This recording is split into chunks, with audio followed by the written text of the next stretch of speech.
Police tried to come and take action against these two functionaries. However, they were stopped by other supporters of the DMK. Thereafter, of course, we learned that the woman had, the constable had decided not to have any case registered against these two, and therefore they were let off. But now we are given to understand that after there was anger amongst people over the kind of treatment that was meted out to this woman constable by these DMK functionaries, action has been taken. The two DMK functionaries, Praveen and Ekambram, have now been arrested by the Chennai police. They've been sent to judicial custody. Varshini has more details on this. Varshini, finally the DMK swinging into action, because till yesterday the sort of justification that was being given was that the woman had withdrawn her complaint. Well, Nupur, yes, the woman was, after internal apology was rendered to the police officer, it was said that the police officer, the complainant even withdrew her complaint. Therefore, the case was over, is what we were hearing from. All right, I think we've been running into some trouble with Varshini's connection over there. But as Varshini was pointing out, of course, yesterday there were reports that seemed to suggest that after there was an apology issued by these two DMK functionaries, the complaint against them had been withdrawn, but now action has been taken. They've been arrested.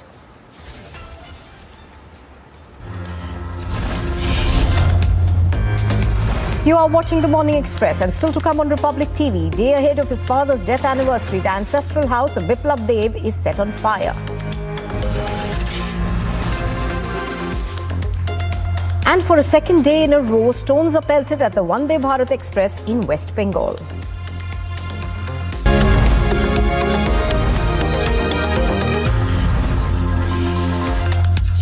In the global employability rankings by Times Higher Education UK, only the following 6 institutions from India are ranked amongst the top 230 in the world for having the most employable graduates: IIT Delhi, IISc Bangalore, IIT Bombay, IIM Ahmedabad, IIT Kharagpur and Amity University. Big questions being raised about why was there not enough police presence, safety of women coming out. They're saying capital punishment for the people involved, the 5 accused who are in police custody. The security has tightened up over here as these protesters are moving. We are reporting live from Sultanpuri, and as the final rites of the victim are happening as we speak, anger in the streets of Delhi continues. Now the Indian Army has taken the custody of the shell, and in fact they have taken this shell to a safer place where they can destroy it without any intervention of the civilian. This is the place, and this was the drum in which it was placed from this very much location to the approaching road. That is the reason Indian Army bomb squad team has lifted this shell from this very much place to defuse it in a controlled explosion.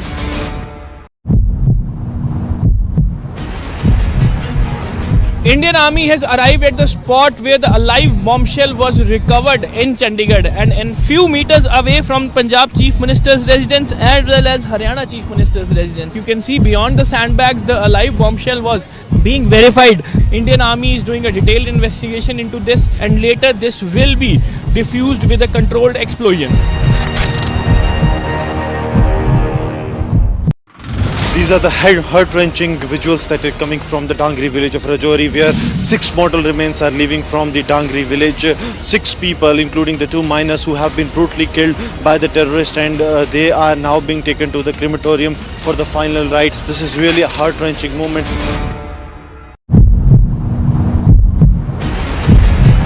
A lot of people saying that it's time to give justice to the Delhi hit-and-run victim. If you can see the visuals right now, these protesters just passed through the Sultanpuri police station. Their police presence is all here as well.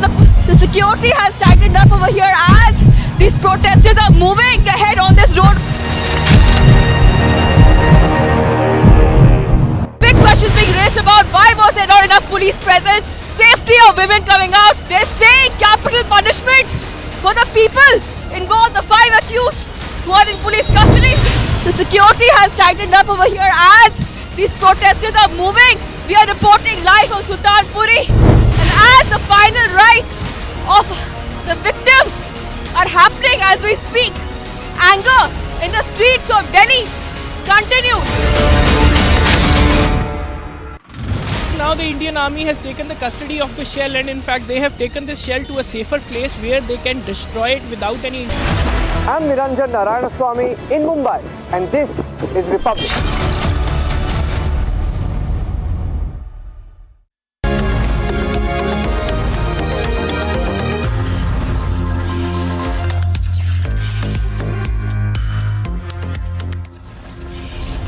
Days ahead of his father's death anniversary, the ancestral home of Biplab Dave is set on fire. Second day in a row, stones are pelted at the Vande Bharat Express in West Bengal.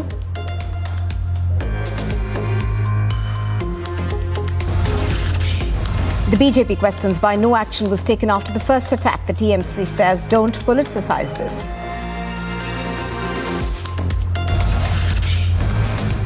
On the third day of the Delhi hit-and-run investigation, Nidhi, the main eyewitness in the case, gives her testimony to the media and the cops. Actor Gayathri Raghuram quits the BJP, says women are not safe under the Tamil Nadu BJP chief Annamalai.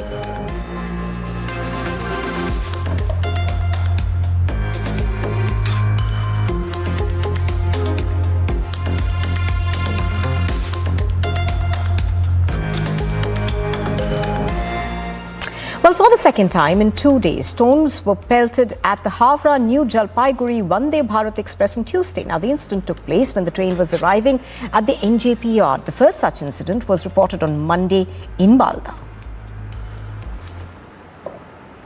Now, what we're given to understand is that the stones that were pelted on the train have damaged the window panes of certain coaches. Earlier on Monday, of course, the Vande Bharat Express was also pelted with stones in West Bengal's Malda district. A political war after this, of course, has broken up with the BJP asking questions as to why this has not been investigated so far by the West Bengal police. Kishale is reporting on this. He now joins us live.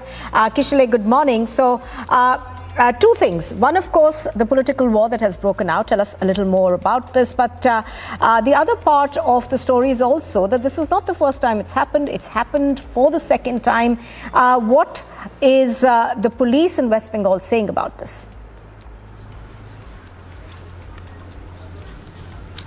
Well, exactly, Nupur. Good morning, first of all. And as you've rightly said, that there is a political war going on, and the reason is that this particular train was, in fact, inaugurated by the Prime Minister here in West Bengal on 30th of December last year. Now, what happened was, in that particular incident, when Chief Minister Mamata Banerjee was present, there was a controversy, and because some of the BJP members and some people who were there were chanting Jai Shri Ram, and she was quite angry, and she did not step on the stage, and she was sitting below the stage. After that incident, some portions of the political thinkers, some people and some of the political parties are saying that because of that incident, this is in a kind of revenge that is being taken by the TMC workers. That's the allegation. Some of the TMC workers are throwing stones. Some BJP leaders are alleging like this. Apart from that, the police is also trying to understand that who are actually throwing stones on this train. This particular train, C3 and C7 compartments are damaged. We can see that the doors, the glasses set on the doors are quite damaged and broken and shattered. Now the question is, BJP is alleging that Trinamool Congress workers are doing this because of that particular incident I pointed out. However, the police has lodged an FIR against unknown culprits, unknowns who have done this, and they are trying to understand, the police is trying to understand from the CCTV footages or from the locals that who are actually engaging in such activities. However, the people who are traveling, the travelers, the passengers, they are quite, some of them are quite afraid of the consequences, because they were traveling in this train, and what if some of the passengers were saying that what if a big stone comes and breaks the windows and some people get hurt, then that will be a cause of concern as well. So at one hand, political war is going on. BJP is alleging that Trinamool Congress workers are doing this. On the other hand, police is trying to understand what is actually going on the ground, and the passengers are quite afraid of this repeated stone pelting on these trains. Nupur. Now, you know, Kishale, we are given to understand that at one of these incidents, of course, the train was in the yard when it was pelted. I'm going to come back to you, Kishale. I think Mr. Poonawalla on the phone line with us. Mr. Poonawalla, good morning. Now, Mr. Poonawalla, setting aside political differences, many would wonder why people would attack public property, which is meant for them to travel. So do you think that there has been a laxity on part of the state government to act on this? This is proof and evidence of the deteriorating law and order situation in West Bengal. First, the train was attacked in Malda, and now the train has again been attacked, apparently near the NJP yard. And this shows that the kind of Vikas Virodhi mindset that also exists. These are a bunch of people, and I think that because Jai Shri Ram slogans were uttered at that program, and you know that Ms. Mamata Banerjee was visibly upset with that, and ever since the train has been under constant series of attacks. So this also shows a level of intolerance, and it shows the kind of law and order situation prevailing in West Bengal. And the intolerance levels are rising so high that even something that is meant for connectivity and vikas of West Bengal is now being stoned and attacked. This is the same place under Mamata Banerjee where we saw the post-poll violence. We've seen how a singer got cancelled just because he sang Mohe Turang De Gerua. So this is the level of intolerance and the Vikas Virodhi mindset that has now become part and parcel of West Bengal under Mamata Banerjee's regime. Right, Mr. Poonawalla, Mamata Banerjee, of course, on her part says that this is just a conspiracy to defame the state of West Bengal. How do you react to that? You see, it is her state government and it is her law and order situation that she can handle.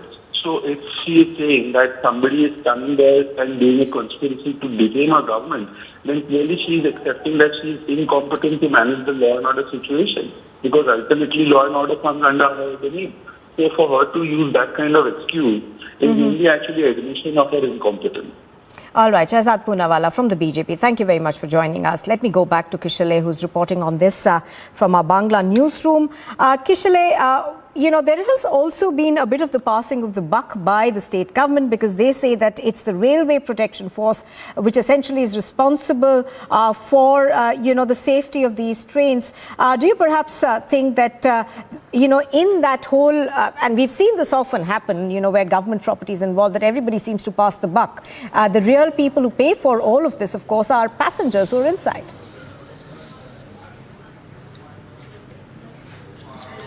Exactly, Nupur. As you've rightly pointed out, that the political side is that BJP is alleging, and as also Shahzad Poonawalla said, as I was pointing out earlier, that because of that Jai Shri Ram slogan at that particular inaugural ceremony, these are the consequences coming from the TMC workers on ground. One incident happened at Malda, another one happened at Jalpaiguri just before the Vande Bharat Express train was entering the car shed. Now, as you've rightly pointed out, we were talking to the passengers, we were talking to the people who were traveling in that train, and they were quite afraid, because some of them saw that stone coming when they were traveling.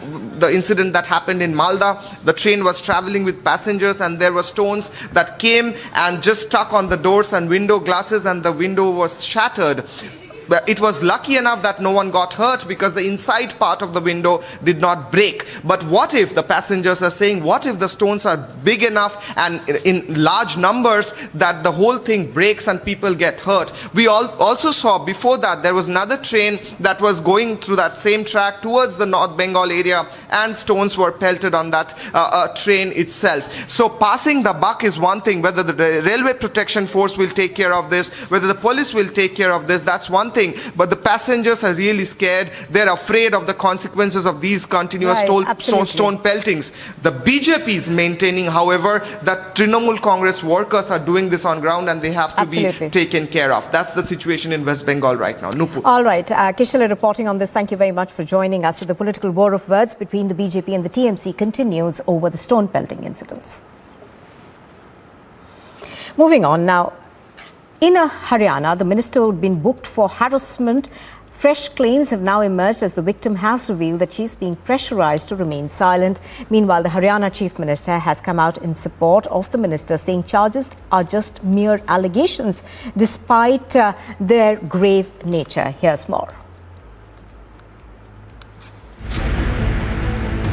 In a fresh development in Haryana minister molestation case, in which Haryana sports minister was booked for allegedly sexually harassing a woman athletics coach in the state.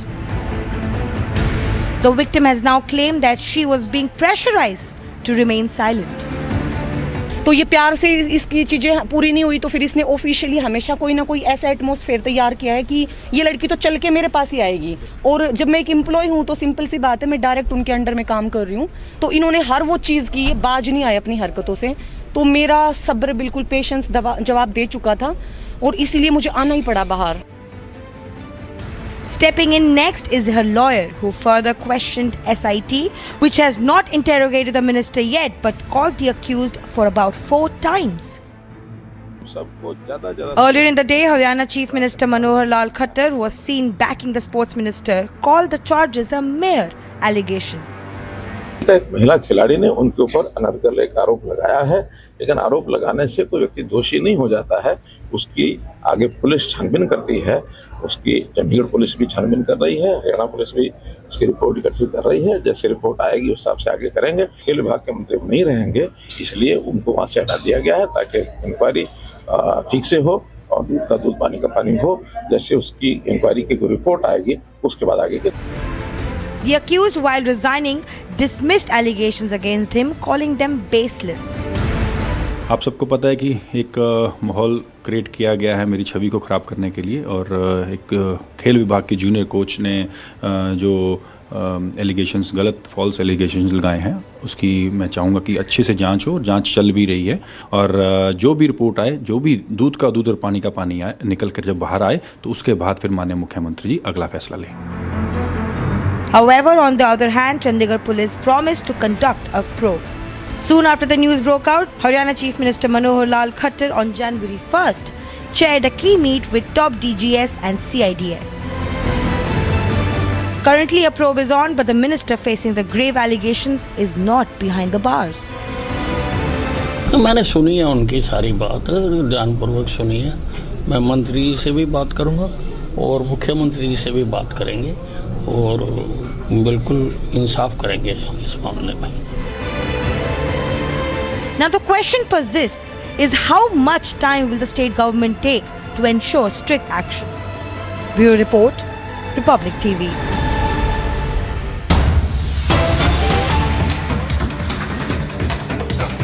News is coming in. A Kabadi coach from Moga district of Punjab was shot dead in Manila, the capital of the Philippines.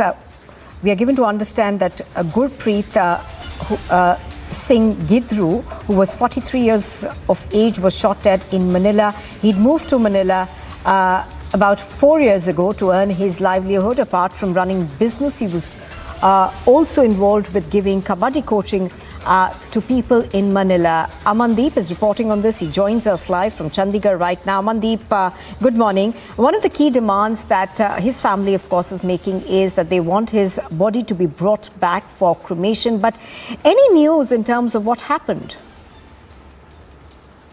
Well, Nupur, this Gurpreet Singh's family was demanding that his mortal remains should be brought back just because he basically belongs to Nihal Singhwala village in Muga. And in fact, just a couple of years back, he shifted his base to Philippines in Manila to earn his livelihood. And in fact, he was running a business, though he was a renowned Kabadi player. And in fact, following the line, he was giving the coaching to the Kabadi players in Manila as well. But when he was returning to home from his work, he was shot down. And in fact, now the family is demanding justice, as well as family is demanding that his mortal remains should bring back to his native place so the last rites can be performed.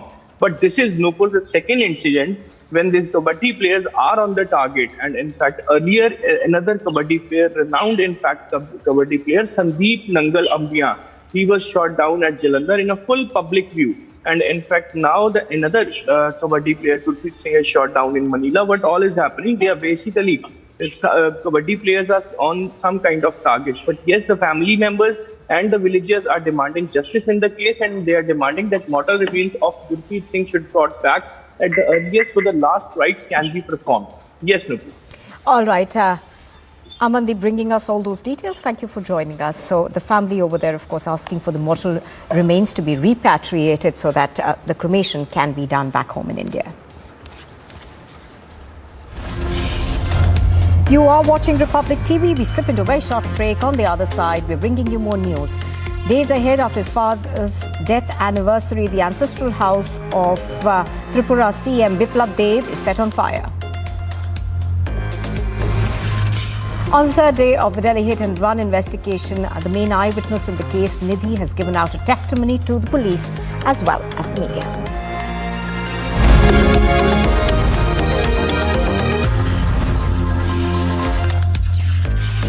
In the global employability rankings by Times Higher Education UK, only the following 6 institutions from India are ranked amongst the top 230 in the world for having the most employable graduates: IIT Delhi, IISc Bangalore, IIT Bombay, IIM Ahmedabad, IIT Kharagpur and Amity University.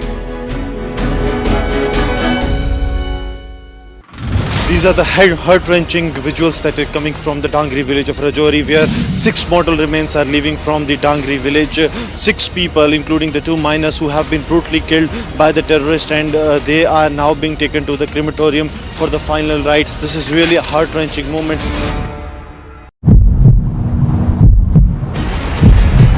A lot of people saying that it's time to give justice to the Delhi hit and run victim. If you can see the visuals right now, these protesters just passed through the Sultanpuri police station. Their police presence is all here as well. The security has tightened up over here as these protesters are moving ahead on this road. Big questions being raised about why was there not enough police presence, safety of women coming out. They're saying capital punishment for the people involved, the 5 accused who are in police custody. The security has tightened up over here as these protesters are moving. We are reporting live from Sultanpuri. And as the final rites of the victim are happening as we speak, anger in the streets of Delhi continues.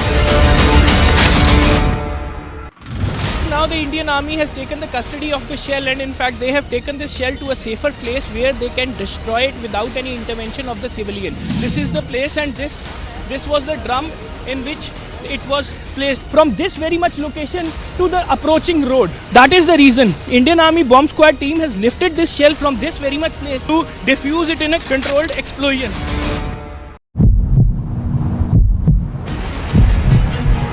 Indian Army has arrived at the spot where the alive bombshell was recovered in Chandigarh, and in few meters away from Punjab Chief Minister's residence as well as Haryana Chief Minister's residence. You can see beyond the sandbags the alive bombshell was being verified. Indian Army is doing a detailed investigation into this, and later this will be diffused with a controlled explosion.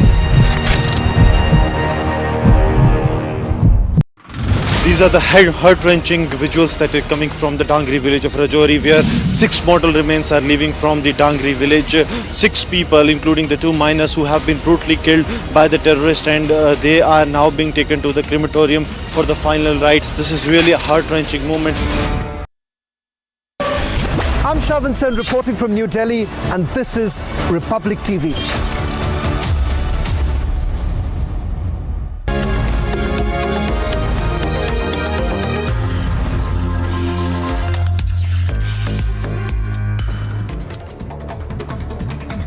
And here's a quick look at the other top news stories we are covering this morning. Unidentified people attacked priests outside the ancestral home of the former Tripura Chief Minister Biplab Dave in Udaipur. The incident occurred at a time when a group of priests arrived at Dave's residence.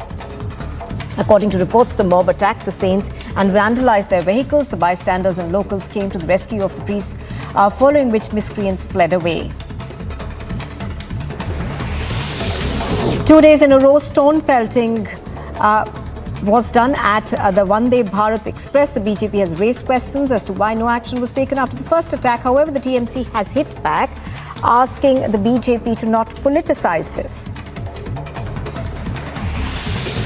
Actor Gayathri Raghuram quits the BJP, calls the party's chief in the state, Annamalai, cheap tactic liar. She further added that women are not safe until Tamil Nadu BJP chief Annamalai is asked to go. On the third day of the Delhi hit and run case investigation, the main witness in this case, Nidhi, has given out a testimony to the police and the media, revealing that the victim was in a drunken state but instead insisted on driving the two-wheeler. The national executive of the BJP will meet for 2 days on the 16th and 17th of January and is likely to endorse an extension in its national president JP Nadda's tenure. The key organizational body of the party will deliberate on its strategy for the upcoming state assembly elections and take stock of its preparations for the 2024 Lok Sabha elections as well.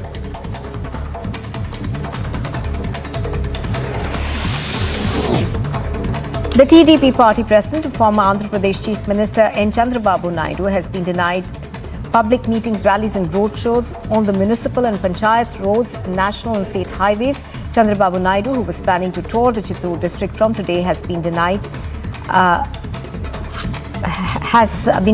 permission by the police.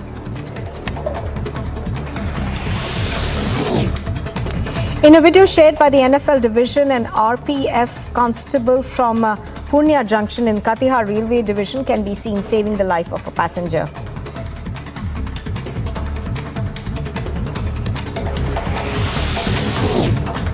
The BJP National President JP Nadda will be on a 2-day visit to poll-bound Karnataka on the 5th of January. He will also be visiting some key mutts, including a prominent Veerashaiva seminary of Siddhaganga. Early morning protests broke out in Poonch, where anti-Pakistan slogans were raised and effigies were burnt by locals who demanded another surgical strike on Pakistan. Poonch. There will be a Band in Poonch today.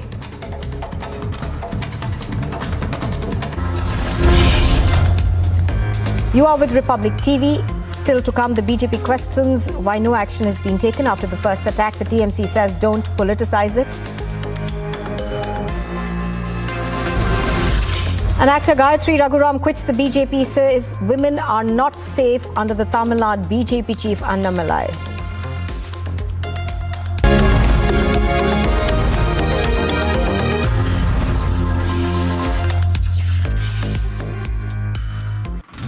Now the Indian Army has taken the custody of the shell, and in fact they have taken this shell to a safer place where they can destroy it without any intervention of the civilian. This is the place, and this was the drum in which it was placed from this very much location to the approaching road. That is the reason Indian Army bomb squad team has lifted this shell from this very much place to defuse it in a controlled explosion.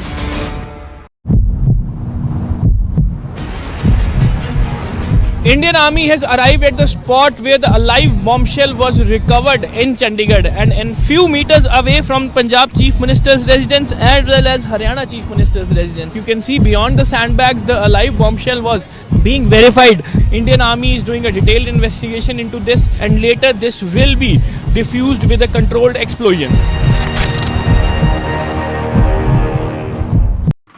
These are the heart-wrenching visuals that are coming from the Dangri village of Rajori, where 6 mortal remains are leaving from the Dangri village. 6 people, including the 2 miners who have been brutally killed by the terrorists, and they are now being taken to the crematorium for the final rites. This is really a heart-wrenching moment.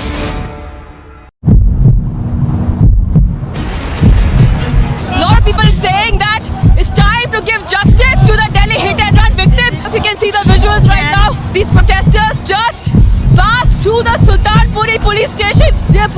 presence is all here as well. The security has tightened up over here as these protesters are moving ahead on this road. Big questions being raised about why was there not enough police presence, safety of women coming out. They're saying capital punishment for the people involved, the 5 accused who are in police custody. The security has tightened up over here as these protesters are moving. We are reporting live from Sultanpuri. And as the final rites of the victim are happening as we speak, anger in the streets of Delhi continues. Now the Indian Army has taken the custody of the shell, and in fact they have taken this shell to a safer place where they can destroy it without any intervention of the civilian. This is the place, and this was the drum in which it was placed from this very much location to the approaching road. That is the reason Indian Army bomb squad team has lifted this shell from this very much place to defuse it in a controlled explosion.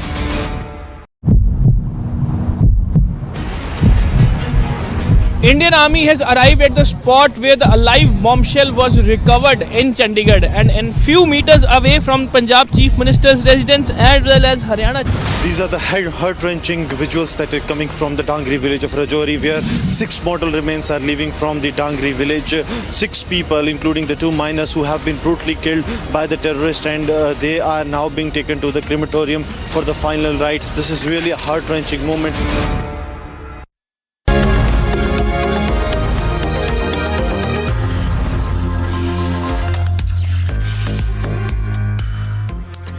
Welcome back. Now, the war of words has continued in the Mahagathbandhan in Bihar, with the Janata Dal United Parliamentary Board Chairman Upendra Kushwaha pinning the blame of abuse of party leader and Chief Minister Nitish Kumar on his deputy RJD leader Tejashwi Yadav. This comes after Sukhwinder Singh, the senior RJD leader, made objectionable comments against Nitish Kumar and further said that he has no standing of his own. Here's more. War of words continued in the Mahagathbandhan in Bihar. Lending in the controversy is JDU Parliamentary Board Chairman, who pinned the blame of abuse of party leader and Chief Minister Nitish Kumar on Deputy Chief Minister Tejashwi Yadav. In an exclusive conversation with Republic, the chairman even asserted that Tejashwi should intervene. इस तरह की स्थिति किसी भी मायने में बर्दाश्त नहीं की जा सकती, और इसलिए हमने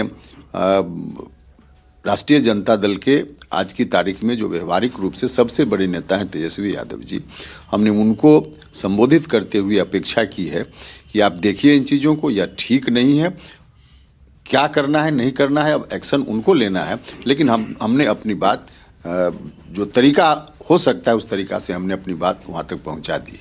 क्यों ऐसा बयान दे रहे हैं वो? लगातार ये तो गाली सूचक शब्द का प्रयोग कर रहे हैं।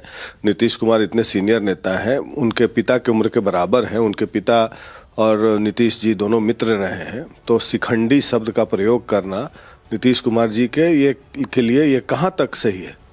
नहीं, हमने कहा कि बिल्कुल गलत है। नीतीश कुमार जी तो इतने बड़े लीडर हैं, उनके लिए करना क्या, किसी भी व्यक्ति के लिए इस तरह के शब्दों का प्रयोग गलत है, पूरे तौर पे गलत है। इसकी जितनी निंदा की जाए कम है। अब कोई किसी पार्टी का नेता, विधायक किसी दूसरी पार्टी के नेता को गाली दे और फिर वह पार्टी पल्ला झाड़ ले, यह तो और भी दुखद पक्ष है। इसलिए हमने अपनी बात कही है और मजबूती से हम कहना चाहते हैं आरजेडी से कि आरजेडी के नेता को इस पर संज्ञान लेना ही चाहिए, उनको अविलंब देखना चाहिए। This comes in the backdrop of RJD leader who quoted controversy made objectionable remarks against Bihar Chief Minister Nitish Kumar. The former state agriculture minister also demanded that Kumar should immediately step down and offer the chief minister's post to Tejashwi Yadav. While such controversial remarks have put the Mahagathbandhan in the dock in Bihar. Bureau Report, Republic TV. Coming up next, days after his father's death anniversary, the ancestral house of Biplab Dave is set on fire. Second day in a row, stones are pelted at the Vande Bharat Express in West Bengal.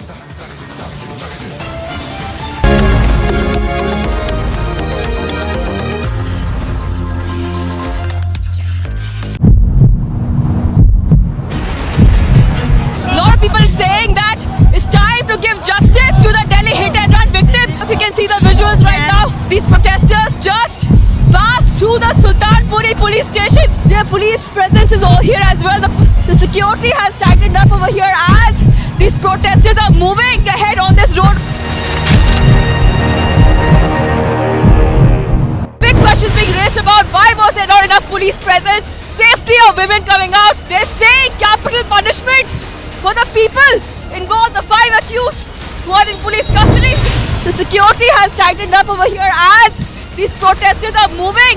We are reporting live from Sultanpuri. And as the final rites of the victim are happening as we speak, anger in the streets of Delhi continues.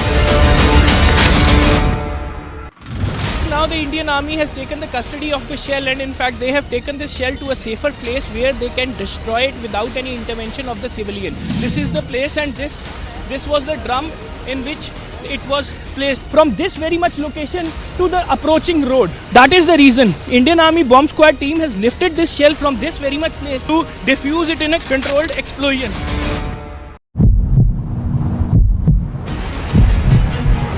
Indian Army has arrived at the spot where the alive bombshell was recovered in Chandigarh, and in few meters away from Punjab Chief Minister's residence as well as Haryana Chief Minister's residence. You can see beyond the sandbags the alive bombshell was being verified. Indian Army is doing a detailed investigation into this, and later this will be diffused with a controlled explosion. These are the heart-wrenching visuals that are coming from the Dangri village of Rajori, where 6 mortal remains are leaving from the Dangri village. 6 people, including the 2 miners who have been brutally killed by the terrorists, and they are now being taken to the crematorium for the final rites. This is really a heart-wrenching moment.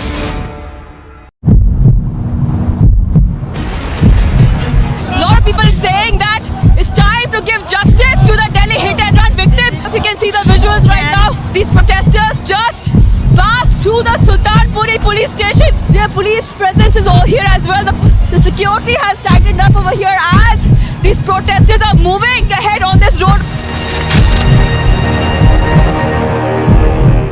Big questions being raised about why was there not enough police presence, safety of women coming out. They're saying capital punishment for the people involved, the 5 accused who are in police custody. The security has tightened up over here as these protesters are moving. We are reporting live from Sultanpuri. And as the final rites of the victim are happening as we speak, anger in the streets of Delhi continues. Now the Indian Army has taken the custody of the shell, and in fact they have taken this shell to a safer place where they can destroy it without any intervention of the civilian. This is the place, and this was the drum in which it was placed from this very much location to the approaching.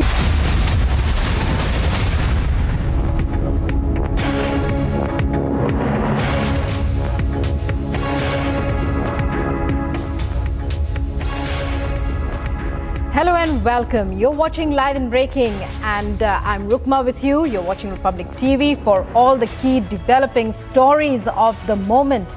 Let's begin with the headlines we're tracking at this hour. Day ahead of his father's death anniversary, ancestral home of Biplab Dave set on fire.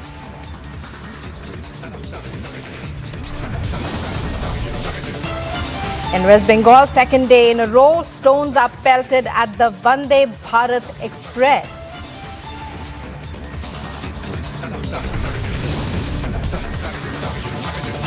BJP questions, why was no action taken after the first attack on the Vande Bharat?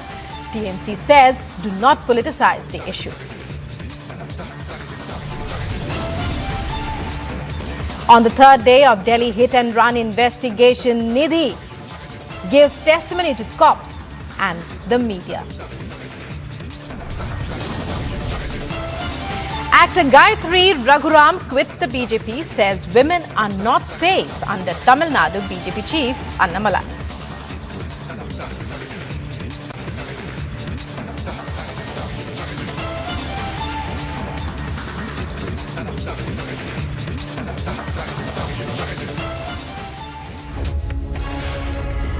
And there's yet another shocking news coming in of another shocking incident from the national capital. A young man stabbed a girl half a dozen times with a knife for turning down his friendship request. The incident was reported in Adarsh Nagar on Monday afternoon. The girl is critically injured in the incident and has been admitted to hospital. A case has been registered.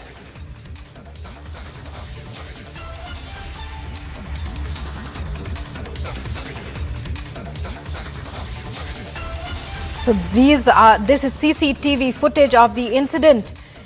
We are reporting at this point live and breaking news coming in of another stabbing in daylight in the national capital. Another shocker from the national capital where a man stabs a girl for having refused his friendship request. The news comes in from Adarsh Nagar in the national capital.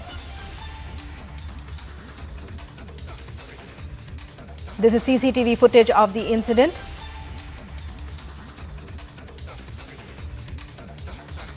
And joining me now is Tanisha with all the latest details on the incident. Tanisha, another shocking report of a stabbing incident, this time coming in from the national capital. The year certainly has begun on a very dreadful note, at least as far as women in the national capital are concerned. Well, rightly said. First, it was the case, the hit and run case of Delhi that we saw coming in. Another incident was reported on the news from Greater Noida, and today we have another incident coming to fore. Remember, this is the incident reported on Monday, where a woman and a boy can be seen walking in a lane. They're walking towards their home. And soon after there is a small brawl. between the guy and the girl, and soon after the verbal brawl is when we see the man stabbing the woman, and not just once but several times. So a really tragic incident coming to the fore, and all of this happened because the girl refused his friendship. So clearly a horror coming there in the fore because of the rage of the male person, wherein he stabbed the girl for about 12 times is what we were getting to know, and this is because he refused the friendship. For the latest updates, the girl is in a critical condition and she's been admitted to the hospital. Tanisha, give us more details. What are the details emerging at this point? When exactly did the incident take place? Because we are hearing from various sources that it happened in daylight. There's CCTV footage also that we can see right now. When exactly did it happen? And is there more to this incident? When we say friendship request, we mostly understand that it was a request on Facebook. And are there any more details about the two, where they come from?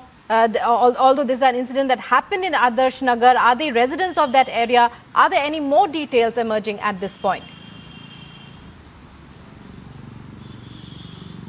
Well, the recent updates that we're getting to know is that they were the same people staying in that lane, Adarsh Nagar. The incident was reported on Monday afternoon. 1 o'clock is the time when we are understanding is when this incident, this horror took place in the national capital. And both of them met through social media. After that, when they met after the virtual meet, when they actually met, the boy offered for friendship, for which the girl refused, and this refusal, you might say, irked the man, and that is why he took this I beg your pardon, and that is why he took this drastic step of stabbing the woman several times. So clearly a refusal is what irked this man, this crazy man who stabbed this woman for a clear refusal, not just once, twice, but 12 times. The girl is in a very, very critical condition. There are high chances of her getting more critical by the day passes. But recent updates tell us that because of stabbing, there was so much of blood loss that her condition is quite critical now, and the recovery has not been so speedy. Well, Tanisha, many thanks. You'll be on that story, I'm sure, throughout the day. We'll be back with you for more as the day goes on. So, girl, the victim is in a critical condition as she is attacked for having refused a request of friendship from a man. This is the latest shocker coming in from the national capital. Let's move on now to other news stories. Unidentified people attacked priests outside the ancestral home of former Tripura Chief Minister Biplab Dave in Udaipur in Gomati district in Tripura late on Tuesday night. The incident occurred at a time when a group of priests arrived at Dave's residence at Radhanagar in Jamjuri area of Udaipur. The priests came to the Bharatiya Janata Party Rajya Sabha MP's residence to perform a yagna in the annual Shraddh ceremony of his father on Wednesday. Biplab Dave is the former Chief Minister of Tripura. According to reports, the mob attacked the priests and vandalized their vehicles as well. The bystanders and locals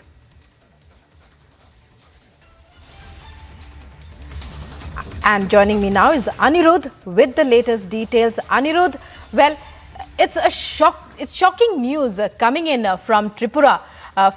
The home of the former Chief Minister attacked, the ancestral home rather, attacked there. What information do you have regarding the incident? It must be a huge shock for locals and bystanders, especially the timing of the incident. What details are you hearing? Yes, Rukma, definitely it's a shocker from Tripura as only few months have left for the state to go to the polls. And by the magnitude of the attack that was carried out at the residence of the former Chief Minister last night at around 10:30 p.m., it can be well assumed how violent this election in Tripura can be expected to go. There is also a major allegation coming in from the sources which are very close to the former Chief Minister Biplab Dave. They are alleging that a CPM MLA, in fact, met with the same set of people who carried out the attack last evening, and that after the meeting, this attack was carried out at the residence of the ancestral home of the former Chief Minister in Udaipur in Gomati district. And it is also being alleged that it is a design which has been made out and which was instructed on specific instructions from the CPM that this carried out the attack. Meanwhile, an investigation has been already ordered into the entire incident. The investigation is on. More than 4 shops outside the residence of the former Chief Minister were set ablaze by this mob, and they also tried to vandalize vehicles of supporters and BJP workers which were just outside the former Chief Minister's residence, as Biplab Dave was all set to go to his ancestral home today morning to perform the annual Shraddh ceremony of his father. And that is when this attack was carried out last night. And also given the fact that the attack was carried out at around 10:30 p.m. Last evening, many questions are also being raised on the security scenario as how at around 10:30 such an attack could be carried out, and that too at the residence of a former Chief Minister, ancestral residence in fact of a former Chief Minister who himself is a jet category protect. Right. Suman joining us now as well. Anirudh, stay with us. We are going across to Suman right now. Suman, what more can you tell us about the situation right now? We know that, locals and bystanders, they helped to douse out that fire. But the message that has gone out as a result, it's not only shocking, it's actually very frightening. The kind of politics, can we say, that's playing out there in Tripura. Give us more updates and details. What are the leads that the police are following? Are the police on the case now? Even as we are also interested to know what are the reactions that have come in.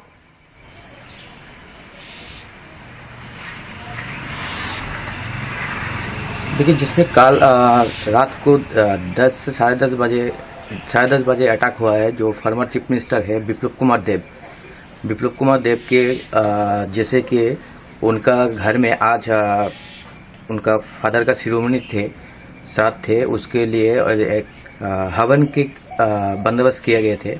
उसको देखने के लिए आपका उधर से संत साधु आ रहे थे जो त्रिपुरा माता सुंदरी के मंदिर से, और वेस्ट बंगाल से भी कुछ साधु संत आने वाले थे आज उनको मतलब कार्यक्रम का करने के लिए। तो उसी वजह से जब उधर से जो मातावारी से साधु संत लोग जाके पहुंचे थे जो सब कार्यक्रम कैसे हो रहा है, ठीक है कि नहीं, तो उसी वक्त कुछ बाहर से 8-10 लोग आए थे। आके जो साधु संत लोग थे उनकी गाड़ी को और उनका साथ में जो बाइक जो कुछ थे सबको वेंटिलेट किया गया, जो तोड़ फोड़ करके जो रात को उनका घर में घुसने के लिए कोशिश किए थे। जो फॉर्मर चीफ मिनिस्टर थे उनके घर में घुस नहीं पाए। फिर सामने में जो शॉप्स थे कुछ उनका सामने 3-4 शॉप्स थे उसको भी आग से जलाया गया है।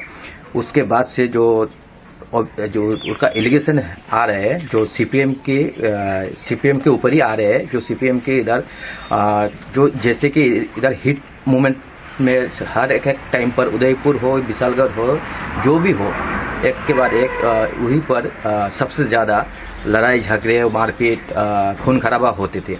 तो उसी मतलब अभी इलेक्शन कुछ ही दिन बाद है अगले महीने में, तो उसी को मतलब सामने रखते हुए तो अभी एक जो भी हो अपोजिशन वाले तो एक सिचुएशन क्रिएट करना चाहते हैं जो जैसे कि उधर जाके कुछ लफड़ा किए जो भी है। जो गुमती डिस्ट्रिक्ट में जो उदयपुर मातावारी है वो सबसे फेमस है। तो उधर जाके जैसे कि मान लीजिए कोई भी बाहर से आपका पॉलिटिशियन आते हैं, बाहर से दिल्ली से सेंट्रल मिनिस्टर आते हैं, सबसे पहले मातावारी गुमती डिस्ट्रिक्ट में जाके वो लोग आराधना करते हैं। तो जो आज जो से कि बिप्लब देव के घर में जो उसका जो साथ का कार्यक्रम थे, जो भवन का एक बात हो रहा था, उसको मतलब पूरा करने के लिए जैसे कि आपका जो साधु संत आ रहे थे उसको रुकवाने के लिए जो एलिगेशन आ रहा है सीपीएम की ओर से अटैक किया गया है, जो फॉर्मर चीफ मिनिस्टर के घर के सामने में और जो साधु संत आ रहे थे उसके ऊपर। अभी तक इसके ऊपर कोई पॉलिटिकल बयान नहीं आया, लेकिन अभी सिचुएशन बहुत खराब है क्योंकि इधर जो जैसे कि कल रात को आग लगाया गया, इसके बाद से सीआरपीएफ हो, बीएसएफ हो, त्रिपुरा पुलिस हो, त्रिपुरा स्टेट राइफल्स हो, चारों ओर लगाया गया है। पूरा नाकाबंदी किया गया है। वो जो जामजुरी गुमती डिस्ट्रिक्ट के उदयपुर मातावारी के एरिया में जो जामजुरी एरिया है उसके ऊपर नाकाबंदी लगाया गया है। जी सुमन, आप हमारे साथ बने रहिए। Let's go across now once again to Anirudh. Anirudh, we were just speaking with Suman and he was telling us something that you also mentioned, that the suspicion immediately falls on the rival CPIM. But burning a home, burning burning shops in the ancestral hometown of a former chief minister and a current Rajya Sabha MP, that clearly sends a very frightening message. What about the police? What are the police saying? Are there any suspects in custody? Have the locals recognized any of the vandals, any of the miscreants who carried out this heinous act? What information are you getting? Yes, Rukma. In fact, police have launched a massive search operation in search of suspected people who were behind this attack, and also that a proper inquiry into the entire incident has also been ordered. We are getting to know that Chief Minister Dr. Manik Saha has also spoken to several top police officials of the state and have entrusted them to make sure that those who were behind this attack are nabbed and booked as per the provision of the law. As you were pointing out, Rukma, that the immediate suspicion goes to the CPM. This is an allegation which is coming in from sources which are very close to Biplab Dave. And in fact, if we look at the present political scenario in the state of Tripura. Tripura, which was once a very stronghold of the left, has now been with the right for almost 5 years, and in fact during these 5 years we have also seen the growth of several other political parties in the state. For left, it is no more a bargain they can win over in Tripura, because be it the Tripura Motha, be it the Congress, or be it the TMC, all of them are now fighting almost at equal space in the run-up for the assembly elections in the state.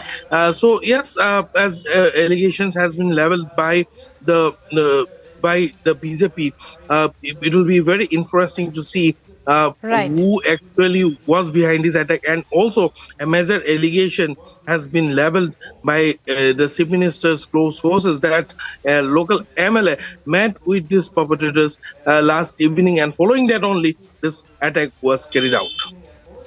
Rukma.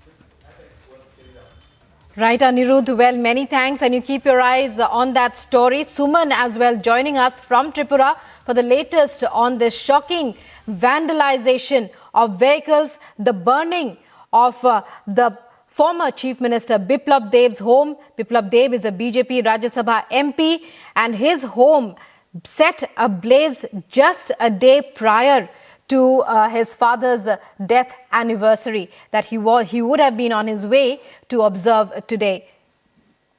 These are visuals from his hometown now. And in other top stories that we're tracking, unidentified people attacked priests outside the ancestral home of former Tripura Chief Minister Biplab Dave in Udaipur. The incident occurred at a time when a group of priests arrived at Dave's residence. The mob attacked the saints and vandalized their vehicles. Stone pelting reported 2 days in a row on the Vande Bharat train. BJP has raised questions as to why no action was taken after the first attack. However, TMC has hit back, asking the BJP not to politicize the issue. Actor Gayathri Raghuram quits the Bharatiya Janata Party, calls the BJP party chief Annamalai a tactical liar, further adds that women are not safe in Tamil Nadu. On third day of Delhi hit-and-run probe, victim's friend Nidhi gives testimony to Delhi police, reveals the victim was in a drunken state and insisted on driving the two-wheeler. National Executive of BJP will meet for 2 days on January 16 to 17 and is likely to endorse an extension in its national president JP Nadda's tenure. Key organizational body will deliberate on strategy for upcoming state assembly elections and prepare for the 2024 Lok Sabha polls as well. Telugu Desam Party President and former Andhra Pradesh Chief Minister Chandrababu Naidu denied public meetings, rallies and roadshows. Chandrababu Naidu, who was planning to tour Chittoor district from today, has been denied by the Palamaner police to do so. In a video shared by the NFL division, an RPF constable from Purnia junction of Katihar Railway Division can be seen saving the life of a passenger. BJP National President JP Nadda on a 2-day visit to poll-bound Karnataka on the 5th of January and 6th. He will also be visiting key mats, including prominent Veerashaiva Seminary of Siddhaganga.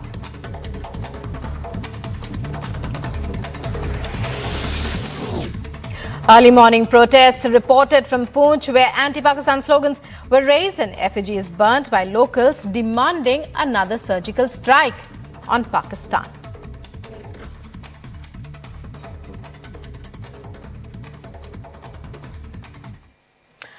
And in other news, in a shocking revelation, the Delhi hit-and-run case victim's friend Nidhi has now claimed that the accused knew that the girl was under the vehicle, but they still dragged her.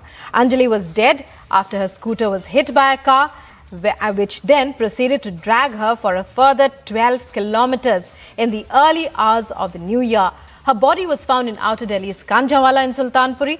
The 5 accused have been booked for culpable homicide.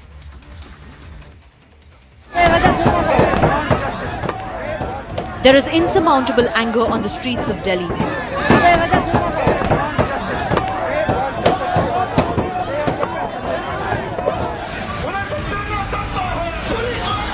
The only call is for justice for Anjali.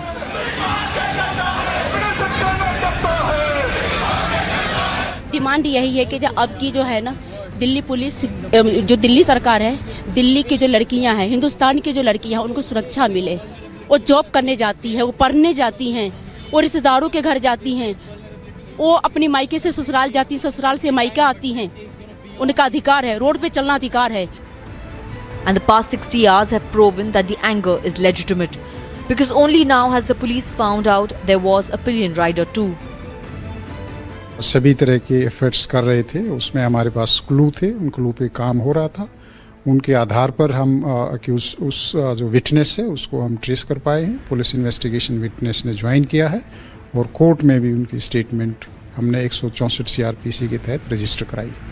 Only now have details of the hotel Anjali was at before her demise surfaced. पर हमें आपको दोनों को room दे दो, तो हमने room दे दिया। रात को शायद आए थे उनके दोस्त, पर वो नीचे यहीं से बाहर से नीचे से लड़ती हुई दोनों लड़कियां चली गई थी, फिर बाहर से ही चली गई। Only now have 7 more men who were at the hotel been questioned. देखिए, स्पेशल सीपी शालिनी सिंह जो हैं वो स्पॉट पर पहुंच चुकी हैं और तमाम उनके साथ आला अधिकारी जो हैं वो पहुंच चुके हैं। अब ये पूरी की पूरी जो जांच पड़ताल इन्वेस्टिगेशन है ये शालिनी सिंह के अंडर में होंगी और ये शालिनी सिंह अभी मौके पर पहुंची हुई हैं। Special CP Delhi police Shalini Singh, क्योंकि गृह मंत्रालय ने इनको अपॉइंट किया है इस पूरे मामले में, अब ये पहुँची हुई हैं शालिनी सिंह जी और ये जायज़ा ले रही हैं मौके का। मौके पर पहुँच कर जहाँ से ये स्कूटी बरामद की गई थी लड़की का, पूरे सीन को जो है वो दिल्ली पुलिस की तरफ से रिक्रिएट करने की कोशिश की जा रही है और साथ ही साथ जायजा लिया जा रहा है, क्योंकि इन्वेस्टिगेशन जो है वो एक नए सिरे से शुरू कर दिया गया है। होम मिनिस्ट्री की तरफ से जो है स्पेशल सीपी शालिनी सिंह जी को अपॉइंट किया गया है और ये वही स्पॉट है जहां पर उस लड़की की लाश मिली थी। देख सकते हैं शालिनी सिंह जी जो खुद पहुंची हुई हैं। रात का लगभग ये समय हो रहा है, इस वक्त एक बज रहा है और इस वक्त जो है शालिनी सिंह और दिल्ली पुलिस के तमाम वो अधिकारी जो हैं इस वक्त स्पॉट पर पहुंचे हुए हैं। Nidhi, the girl who claims to have been riding pillion, has suddenly chosen to speak up after 60 hours of pin drop silence. उसने थोड़ी ज़्यादा ड्रिंक कर ली थी। ड्रिंक करने के बाद उसको होश नहीं था। हमारी इस बात पे बहस हो रही थी, सबको ये जानना है ना किस बात पे हमारी इस बात पे बहस हो रही थी। उसने कहा था मैं ड्राइविंग करूंगी, मैंने कहा था कि तू ड्राइविंग नहीं करेगी, मैं ड्राइविंग करूंगी। जा रहे थे, आगे से गाड़ी आ रही थी, प्लानो है तो गाड़ी हम लड़की आगे गिरी, मैं साइड में गिर गई, फिर टक्कर हो गई, वो गाड़ी के नीचे घुस गई। अच्छा। हाँ, लड़कों को पता था कि भाईजान उनके नीचे एक लड़की है। लड़कों ने जानबूझ के इस मौत को अंजाम दिया। उनको पता था, लड़की नीचे से चिल्ला रही थी, मैं होपलेस हो गई थी। Ladies and gentlemen, is the only eyewitness to what happened on the intervening night of the 31st and the 1st with the victim in the entire case. But the question is, why did Nidhi not speak up earlier? Why did she not go on to the cops and tell them that this is what happened with my dear friend? Why are there so many inconsistencies with what Nidhi has essentially said? A reporter recreated the journey late last night and the findings are clear. Still no cops and still no clarity on how no one could feel a body stuck in the car axle. जो गाड़ी चलाता है उसको बहुत जल्दी से मतलब महसूस हो जाता है, कुछ भी अगर मेरी गाड़ी के नीचे आ रहा है तो हमें तुरंत पता चल जाता है। और जबकि कोई इंसान अगर हमारी गाड़ी के नीचे आ रहा है इस तरह से, तो इंसान की बॉडी बहुत ज़्यादा मतलब हैवी होती है। तो ये तो बिल्कुल कहने वाली बात नहीं है कि हमें पता ही नहीं चला या फिर कोई म्यूजिक था या कुछ भी है। ये तो सारी मतलब बेकार की बात है, हमें तुरंत पता चल जाता है। और दूसरी बात यह है कि ये रोड इतना ज़्यादा ख़राब है कि मतलब इसमें अगर कुछ फंसा भी हो तो भी वो झटके लग के निकल जाएगा। An attempt to draw a timeline of the events makes it clear. The police swung into action only after 5 PCR calls were made and at least 71 minutes had lapsed. आप जिस तरीके से ये पूरी घटना हुई है, क्या ये बड़ी साजिश हो सकती है? बिल्कुल, बहुत बड़ी साजिश हो सकती है। ये सब सोचा समझा प्लान करा हुआ ही मर्डर है, जैसे भी मेरी लड़की के साथ करा है। पुलिस भी मिली हो, इन्वॉल्व हो, मेरे को नहीं कुछ। The Delhi police cannot wash their hands off today. Why was there a delay in action? Why was the pillion rider discovered only today? If it was a hit and run case, when did the crash take place? And if the victim was dragged, then where was the blood trail?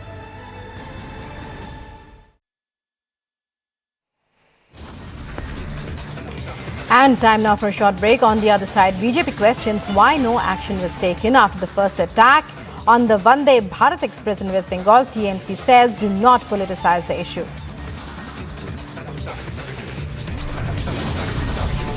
Also coming up, actor Gayathri Raghuram quits the BJP, says women are not safe under Tamil Nadu BJP chief Annamalai.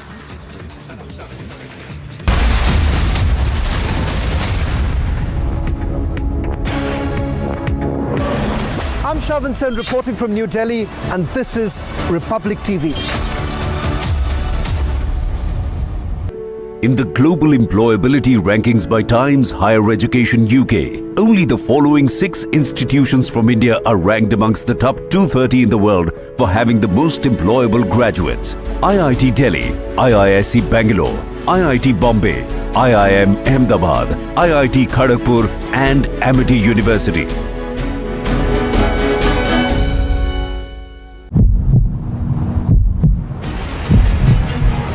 Indian Army has arrived at the spot where the alive bombshell was recovered in Chandigarh and in few meters away from Punjab Chief Minister's residence as well as Haryana Chief Minister's residence. You can see beyond the sandbags the alive bombshell was being verified. Indian Army is doing a detailed investigation into this and later this will be diffused with a controlled explosion. These are the heart-wrenching visuals that are coming from the Dangri village of Rajori, where 6 mortal remains are leaving from the Dangri village. 6 people, including the 2 miners who have been brutally killed by the terrorists, and they are now being taken to the crematorium for the final rites. This is really a heart-wrenching moment.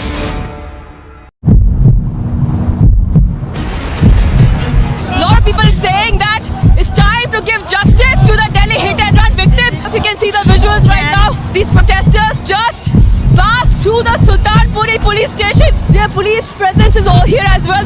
The security has tightened up over here as these protesters are moving ahead on this road. Big questions being raised about why was there not enough police presence, safety of women coming out. They're saying capital punishment for the people involved, the 5 accused who are in police custody. The security has tightened up over here as these protesters are moving. We are reporting live from Sultanpuri. And as the final rites of the victim are happening as we speak, anger in the streets of Delhi continues. Now the Indian Army has taken the custody of the shell and in fact they have taken this shell to a safer place where they can destroy it without any intervention of the civilian. This is the place and this was the drum in which it was placed from this very much location to the approaching road. That is the reason Indian Army bomb squad team has lifted this shell from this very much place to defuse it in a controlled explosion.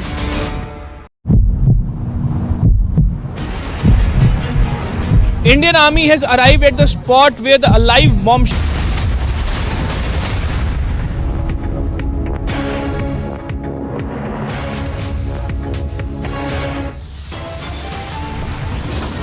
Day ahead of his father's death anniversary, ancestral home of Biplab Dave, former Chief Minister of Tripura, set on fire.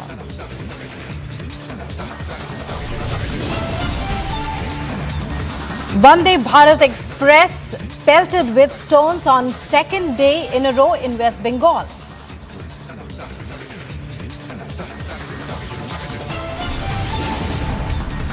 BJP questions why was no action taken after the first attack on the Vande Bharat Express.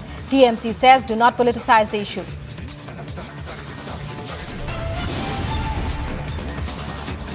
On the third day of Delhi hit-and-run investigation, Nidhi, companion of the victim, gives her testimony to cops and media.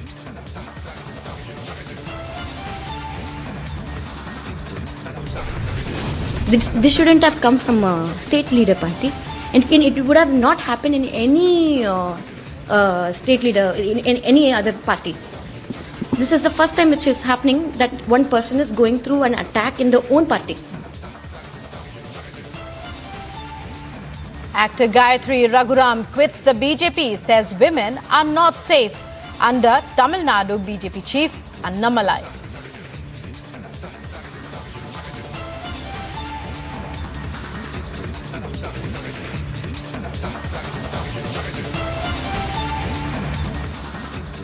You're watching Live and Breaking. I'm Rukma with you once again, and we start off with the top news that we are focusing on this morning: the attack and the raising of the former Tripura Chief Minister Biplab Dev's ancestral home just a day ahead of the observance of his father's death anniversary. Unidentified people attacked the priests who had arrived there at his ancestral home this is the ancestral home that you see on your screens there, set ablaze by unidentified people.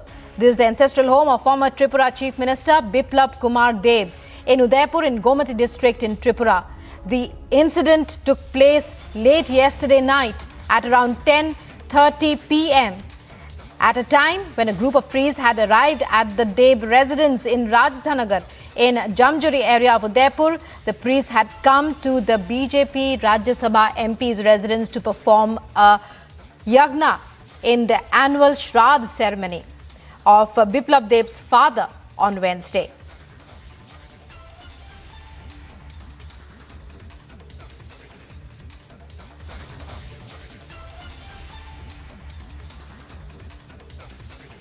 And we're trying to get more voices on this story.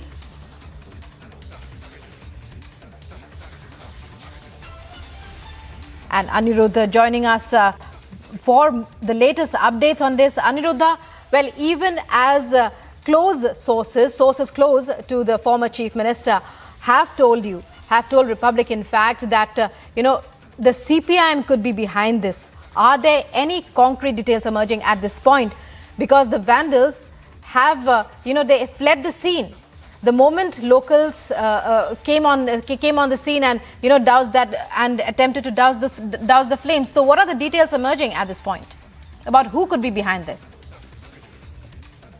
Yes, Rukma, in fact, serious allegation have been raised on the CPM that they are behind this attack, and the sources close to the former chief minister has also alleged that the local MLA had met with CPM supporters in the area yesterday evening, and it was after that this attack was carried out. So yes, possibility of CPM hand cannot be ruled out, but as the investigation is still on, and we are still awaiting official reaction from the police into this entire incident, nothing can be said as of now as who is actually behind this attack.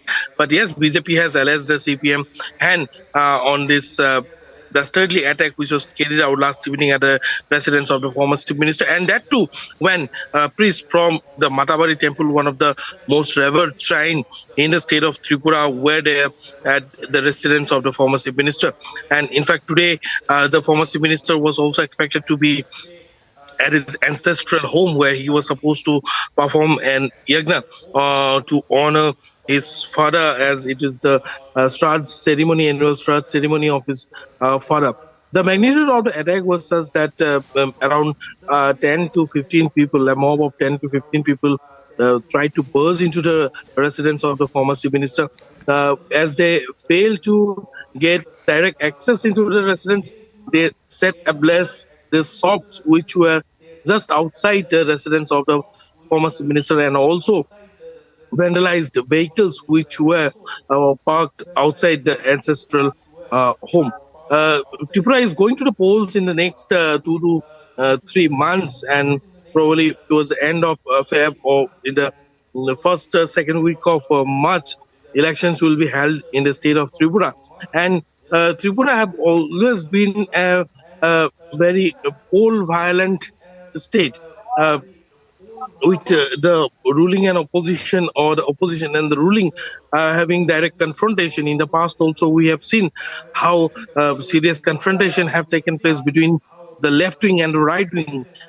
in the state of Tripura. And this time, for that matter, in fact, the Trinamool Congress or the Tripura Mortha or a Congress party themselves and the left all put together are trying to gain some space in Tripura now, which turned out to be a stronghold of the BJP in the last 5 years.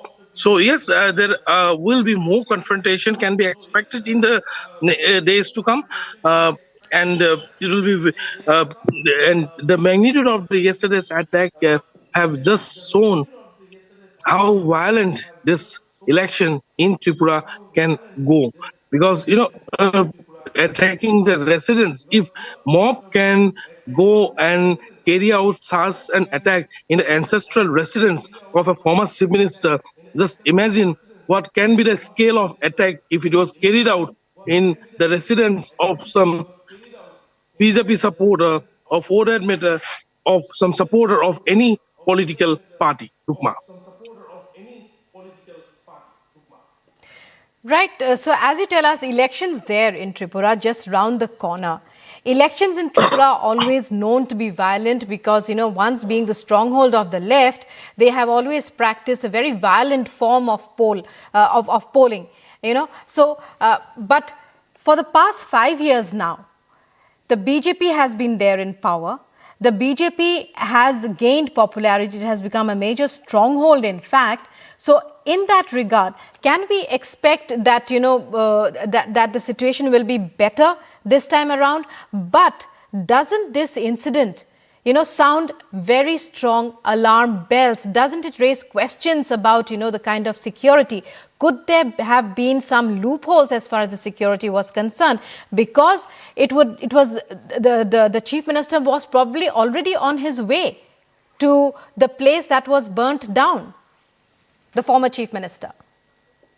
Yes, Rukma. In fact, there are serious questions being raised on the security scenario as well, because this attack has been carried out just days ahead of Indian Home Minister Amit Shah's visit to the state of Tripura. So, given that fact that this attack, such an attack was carried out ahead of the Union Home Minister's visit, and this attack was carried out at the residence of a former chief minister, at the ancestral residence of a former chief minister.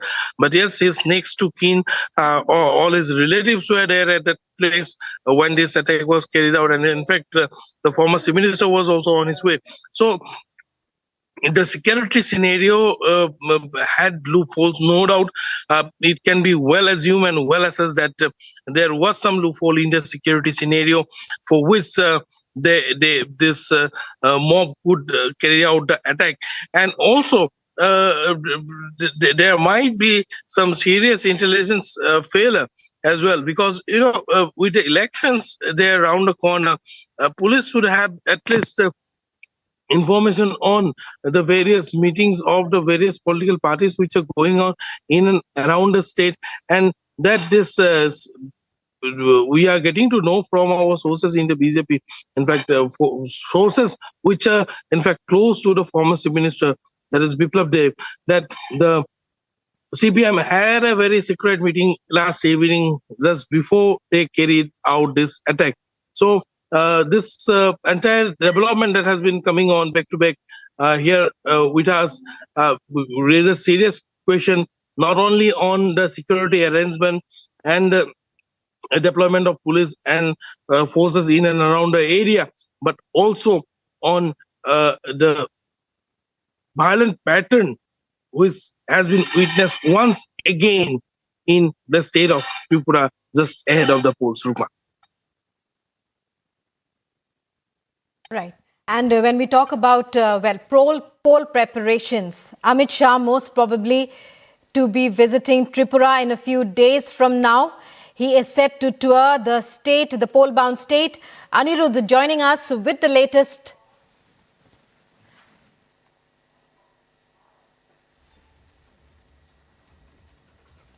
And, for the second time in 2 days, stones were pelted at the Vande Bharat Express in West Bengal. in the Howrah-New Jalpaiguri stretch of the Vande Bharat Express on Tuesday. The incident took place when the train was arriving at the NJP yard. The first such incident was reported on Monday in Malda.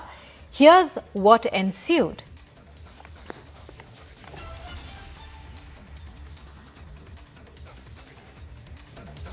Kishle joining us live with the latest on this. Kishle, we heard about the war of words, the TMC saying that, parties should not politicize the issue, but 2 days, it's been twice that the Vande Bharat Express states are looking for such an express train. Bengal has been given such a train and now it's being attacked. What are the reactions that are coming in? Where does the situation stand as of now? Why was this train attacked?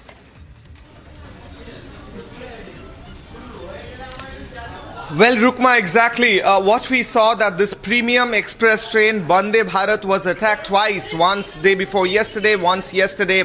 One train was coming towards Howrah. One train was going towards Jalpaiguri. The train runs plies between Howrah to Jalpaiguri. And what happened exactly was when the train yesterday, what happened was when the train was just entering, as you rightly pointed out, New Jalpaiguri station yard, where the car shed where the train would rest and cleaned. There, this stone pelting incident happened. Now, BJP is alleging today morning, Dilip Ghosh also alleged the same, that this is being done by the Trinamool Congress workers, and this is the repercussion of the incident that happened on the inaugural day of Vande Bharat, 30th of December, when the Prime Minister was virtually joining the program. When the Chief Minister Mamata Banerjee came in Howrah near the stage, there were chanting of Jai Shri Ram slogans, and therefore the Chief Minister was angry, Mamata Banerjee was angry, and she did not go on the stage. She was sitting downstairs below the stage. This is the reason that why this stone is being, these stones are being pelted on Vande Bharat. BJP is saying Trinamool Congress workers are doing this. On the other hand, the Trinamool is saying that BJP workers are doing this intentionally to malign the image of Trinamool Congress and to play a blame game on Trinamool Congress. So this is the political war that's happening. But what about the passengers? The passengers who are inside the train, who were coming from New Jalpaiguri day before yesterday, they saw that stone coming, they saw the glass shattering, they are scared, they are afraid. We spoke to them and they are saying that what if the glass would have broken, stone would have come inside, someone would have been seriously hurt. So the police is trying to understand that who are doing this. An FIR has been launched, a FIR has been lodged against unknown miscreants. Police is trying to investigate, but the political war of words is increasing in West Bengal as this incident happened twice in last 3 days. Rukma. Right, and meanwhile, when we talk about the train service, is it still continuing? That's one question that we'd like to know. Also, we'd like to know if, if there's any further reaction that's coming in from the TMC. Because the TMC has said do not politicize the issue. But what about an investigation into the case? The TMC is saying that the RPF is responsible and not the state police. So what does this mean? Will they not conduct an inquiry into the attack on such an important train within Bengal territory?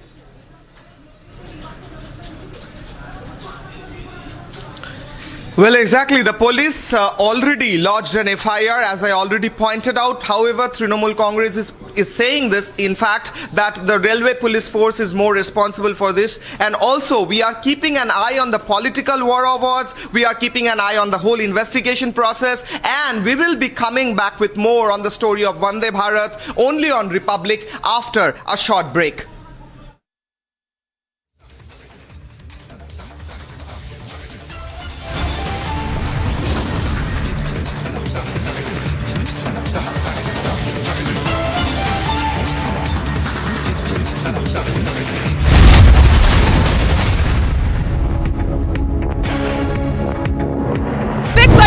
About why was there not enough police presence, safety of women coming out. They're saying capital punishment for the people involved, the 5 accused who are in police custody.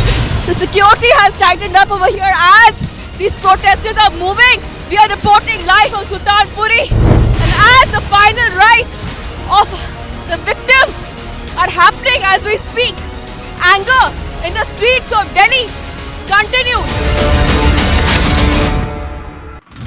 now the Indian Army has taken the custody of the shell, and in fact they have taken this shell to a safer place where they can destroy it without any intervention of the civilian. This is the place, and this was the drum in which it was placed from this very much location to the approaching road. That is the reason Indian Army bomb squad team has lifted this shell from this very much place to defuse it in a controlled explosion.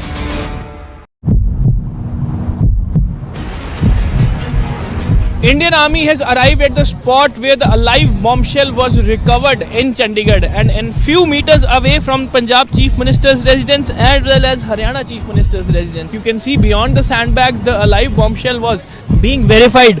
Indian Army is doing a detailed investigation into this, and later this will be diffused with a controlled explosion. These are the heart-wrenching visuals that are coming from the Dangri village of Rajori, where 6 mortal remains are leaving from the Dangri village. 6 people, including the 2 miners who have been brutally killed by the terrorists, and they are now being taken to the crematorium for the final rites. This is really a heart-wrenching moment.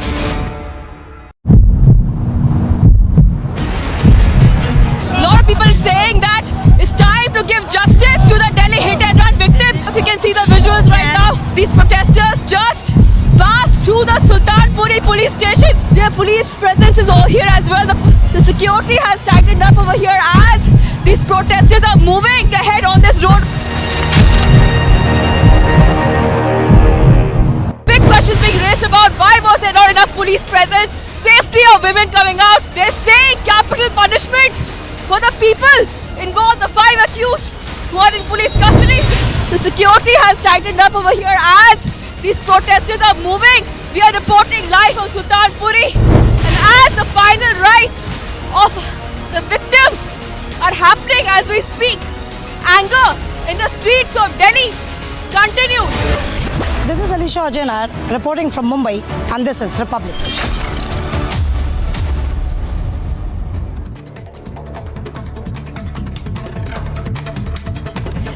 Some more national news that we're tracking. Unidentified people attacked the priests gathered outside the ancestral home of former Tripura Chief Minister Biplab Dave in Udaipur in Tripura. The incident occurred at a time when a group of priests arrived at the former Chief Minister's residence. The mob attacked the priests and vandalized their vehicles. Stone pelting on the Vande Bharat Express for the second day in a row. BJP has raised questions as to why was no action taken after the first attack. However, the TMC has hit back, asking the BJP not to politicize the issue. Actor Gayathri Raghuram quits the Bharatiya Janata Party, calls the BJP party chief Annamalai a tactical liar, further adds that women are not safe in Tamil Nadu.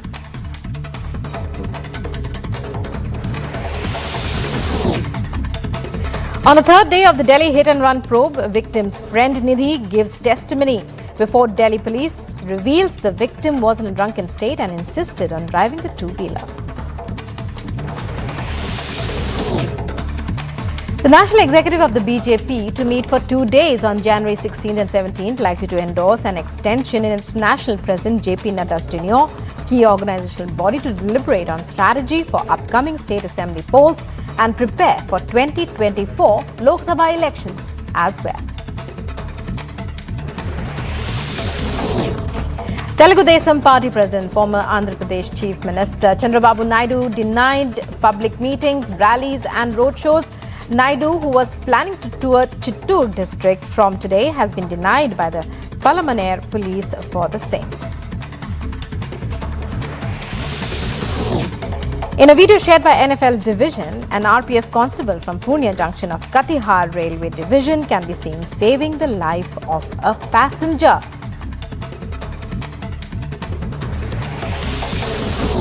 BJP Chief JP Nadda to be on a 2-day visit to pole-bound Karnataka on January 5th and 6th. Will also be visiting some key marts, including a prominent Veera Shaiva seminary of Siddhaganga.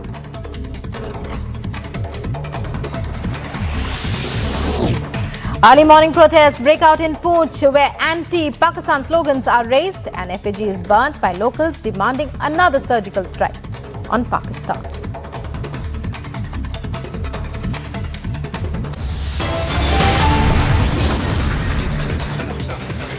And coming up in news that we are tracking in a fresh twist in the Delhi hit and run investigation, victim's friend Nidhi gives testimony to the cops and the media.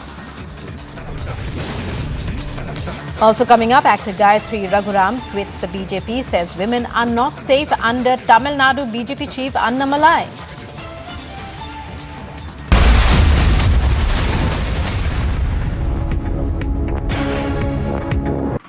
These are the heart-wrenching visuals that are coming from the Dangri village of Rajori, where 6 mortal remains are leaving from the Dangri village. 6 people, including the 2 miners who have been brutally killed by the terrorists, and they are now being taken to the crematorium for the final rites. This is really a heart-wrenching moment.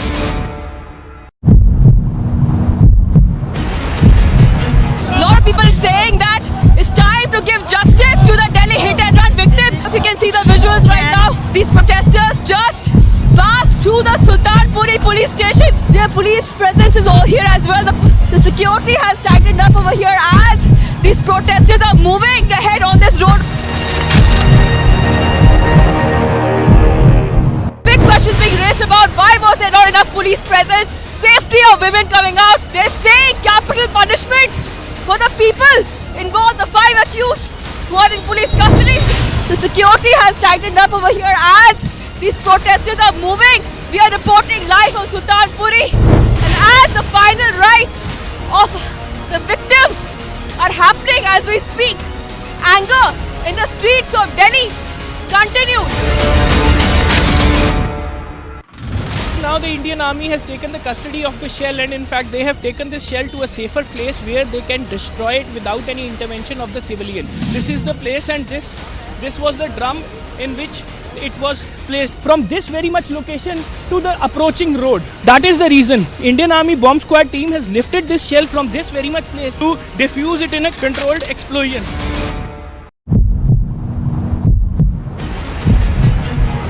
Indian Army has arrived at the spot where the alive bombshell was recovered in Chandigarh, and few meters away from Punjab Chief Minister's residence as well as Haryana Chief Minister's residence. You can see beyond the sandbags the alive bombshell was being verified. Indian Army is doing a detailed investigation into this, and later this will be diffused with a controlled explosion. These are the heart-wrenching visuals that are coming from the Dangri village of Rajori, where 6 mortal remains are leaving from the Dangri village. 6 people, including the 2 miners who have been brutally killed by the terrorists, and they are now being taken to the crematorium for the final rites. This is really a heart-wrenching moment. First, it was the hit and run case in the national capital on the wee hours. Then, it was a case from Greater Noida.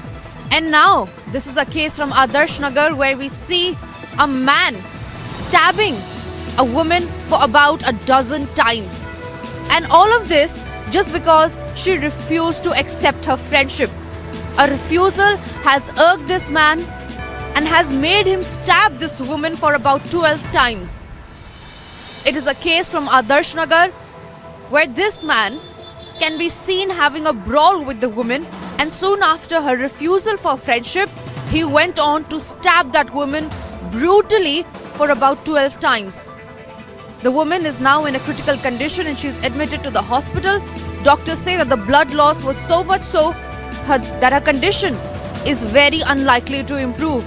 This is Tanisha Avasthi with Vijay Bhisham reporting from New Delhi for Republic TV. And coming up in news that we're tracking, day ahead of his father's death anniversary, ancestral home of former Chief Minister of Tripura, Biplab Dave, set on fire.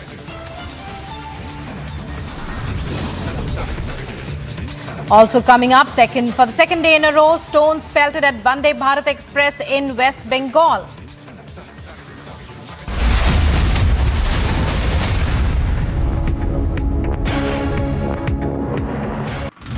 Now the Indian Army has taken the custody of the shell, and in fact they have taken this shell to a safer place where they can destroy it without any intervention of the civilian. This is the place, and this was the drum in which it was placed from this very much location to the approaching road. That is the reason Indian Army bomb squad team has lifted this shell from this very much place to defuse it in a controlled explosion.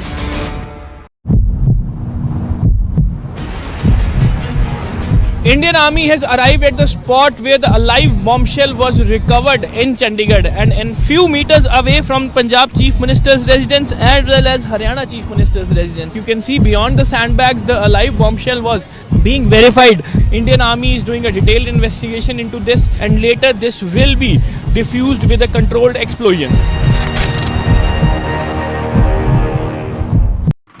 These are the heart-wrenching visuals that are coming from the Dangri village of Rajori, where 6 mortal remains are leaving from the Dangri village. 6 people, including the 2 miners who have been brutally killed by the terrorists, and they are now being taken to the crematorium for the final rites. This is really a heart-wrenching moment.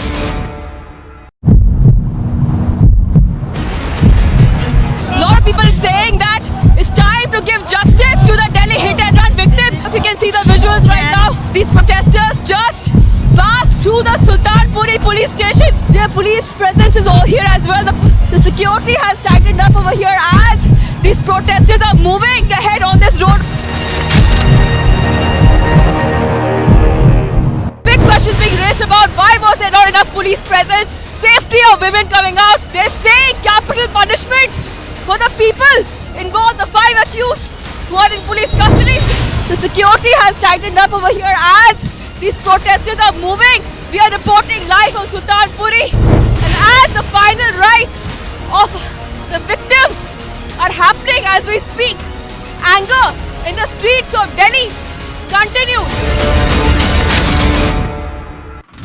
Now the Indian Army has taken the custody of the shell, and in fact they have taken this shell to a safer place where they can destroy it without any intervention of the civilian. This is the place, and this was the drum in which it was placed from this very much location to the approaching road. That is the reason Indian Army bomb squad team has lifted this shell from this very much place to defuse it in a controlled explosion.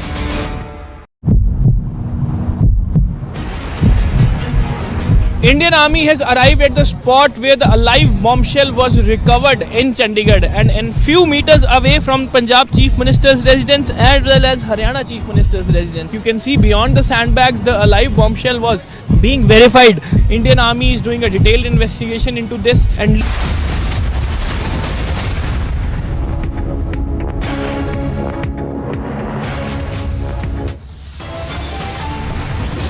a day ahead of his father's death anniversary, the ancestral home of the former Chief Minister Biplab Dave is set on fire.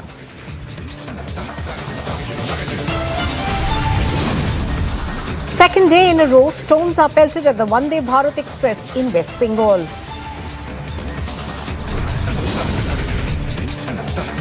The BJP questions why no action was taken after the first attack. The TMC says don't politicize this. On the third day of the Delhi hit-and-run investigation, the main witness in this case, Nidhi, gives her testimony to the police and the media. This shouldn't have come from a state leader party, and it would have not happened in any state leader, in any other party.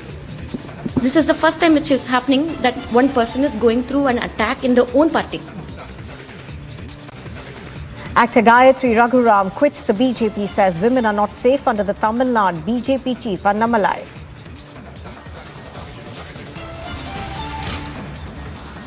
Good morning and thank you very much for staying with us on Republic TV. This is Live and Breaking. I'm Nupur Talwar Suri.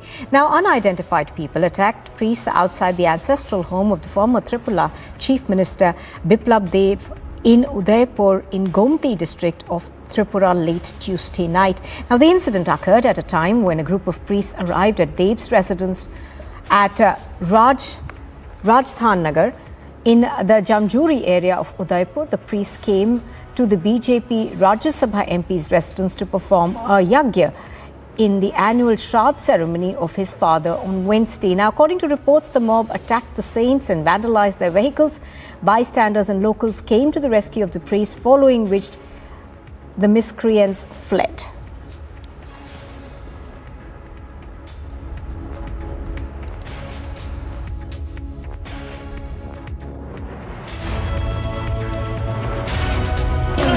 हम यहाँ माता सुंदरी के दर्शन करने आए हुए थे और हमारे गुरुदेव जी के सानिध्य में यहाँ पे कल पूजा पाठ होना था, श्री श्री ये पीठाधीश्वर जी हैं त्रिपुरा सुंदरी के हरिओम जी महाराज, तो उन्होंने हमें यहाँ यज्ञ के निरीक्षण के लिए भेजा था। एकदम से मुसलमानों की बहुत भारी भीड़ आई और उन्होंने मेरे ऊपर जानलेवा हमला कर दिया और मैं गाड़ी से जैसे ही निकल के भागा तो गाड़ी पे उन्होंने पत्थर बरसाने, और ये आपके सामने जो भी हालात हैं। और मैं चिल्लाता रहा, भाई मेरी गाड़ी, मेरा क्या लेना देना, मेरा क्या लेना देना। और वो कहते रहे कि आएगा तो CPM आएगा, नहीं तो कोई नहीं रहेगा। तो ये सब होके यहाँ चलता रहा। कितने लोग था जो आपके ऊपर हमला किया? 30 से 40 आदमी थे। अच्छा जी। हमारे लोगों पे जहाँ हमला किया गया, 80 टाइम कोई नहीं आया बाहर निकल करके, और दंगाइयों को इनसे कड़ी से कड़ी मांग की जा रही है। जो यहाँ की सरकार हो चाहे सेंट्रल की सरकार हो, ये ध्यान रखे नहीं, यहाँ पूरा विश्व हिंदू परिषद और पूरा उतरेगा तब समझेगा ये राज्य। इसको समझाइए और हमारी बात पहुँचाइए। हमारे लोगों को काफिले पे हमला किया गया, हमारा किसी से मतलब नहीं था, घर हमारे जानलेवा हमला हमारे ऊपर किया गया, और इसको बात को ध्यान रखें। All right, so those were the priests over there who say that they were attacked by men who were raising slogans in favor of the CPIM. What we know so far of this incident that took place on Tuesday night is that unidentified people attacked priests outside the ancestral home of the former Tripura Chief Minister Biplab Dave in Udaipur in the Gomti district of Tripura. Now, the incident occurred at a time when a group of priests had arrived at Dave's residence to perform the annual puja over the Shad ceremony for Dave's father. Now, according to reports, the mob attacked the saints and vandalized their vehicles. The bystanders and the locals, of course, did try to come to the rescue of the priests. Thereafter, these people, who believed to be 40 to 50 in number, fled. Anirudh is reporting on this. He joins me live from Guwahati now. Anirudh, good morning. Give us more details to begin with of what really happened. Now, we were listening to some of those comments that came in from the priests over there. They seem to suggest that people who attacked them were shouting slogans in favor of the CPIM. Yes, in fact, we have breaking news coming in at this point in time that former Chief Minister Biplab Dave is in fact enrolled to his village ancestral home as of now. He will be reaching there at around 10:30 a.m. Half an hour from now, and he will be taking part in the rituals which were scheduled earlier. There will be no change of any program. All the programs which were set to take place today will happen as per the schedule. This is what we are getting to know. Meanwhile, yesterday's attack has been seen as a very offensive attack by the opposition as well as by the ruling party. In fact, they have also named that it is the left front or the CPM who had carried out this attack at the residence of the ancestral residence of the former Chief Minister in Udaipur. And we are also getting to know that the mob who came not only raised slogans, they also tried to burst into the ancestral home of the former Chief Minister. And when they failed to burst into the house, they set ablaze the shops which were in front of his ancestral residence and also set ablaze the vehicles which were parked outside. It may also be noted that some of the priests from the most revered Shaktipeeth in Tripura, the Tripura Sundari temple, were already there when this attack was carried out last evening at around 10:30. Given the time of the attack at which it was carried out, several questions are also being raised on the police and security forces as if the residence of a former Chief Minister, be it ancestral residence or a residence for that matter, can be attacked in such a manner by a mob. What will be the fate of general supporters and other party workers for that matter, Rupa? Has been taken thereafter. We are told that security, of course, has been heightened outside the former Tripura Chief Minister's home. But any comment coming in from Biplab Dave so far? Yes, as of now, Biplab Dave has not yet commented on the attack that was carried out at his ancestral residence. But yes, we have been informed by the former Chief Minister that he is on his way to his ancestral home and will be reaching there in around half an hour from now, and will also take part in all the rituals and the programs which were scheduled earlier. And there will be no change in any schedule of the rituals which were supposed to take place today at his ancestral residence. He will also perform the yajna which was scheduled to take place today, and that the priest who had already come to his ancestral residence yesterday there, they will be performing the yajna and rituals as per the schedule. We are also, in fact, we are also expecting Biplab Dave to react on this entire incident. We are getting to know that he will be available very shortly. But as of now, he is traveling to his ancestral home and he is en route to the village. All right. So as Anirudh is pointing out, we're given to understand that security, of course, has been heightened over this. Now, Anirudh, any comment that we are getting from the CPIM yet on this alleged action of their workers? No comment has been made by any political party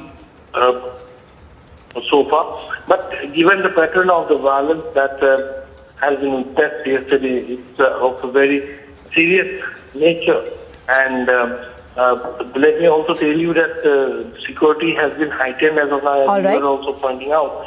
The entire area has been cordoned off. The deployment of police and paramilitary forces have been made. But yes. All right. So Anirudh, of course, is taking us through the security arrangements that have now been put in place. We are learning that security has been heightened across, and we are still awaiting a comment to come in from Biplab Dave. Thank you very much, Anirudh, for the moment for joining us.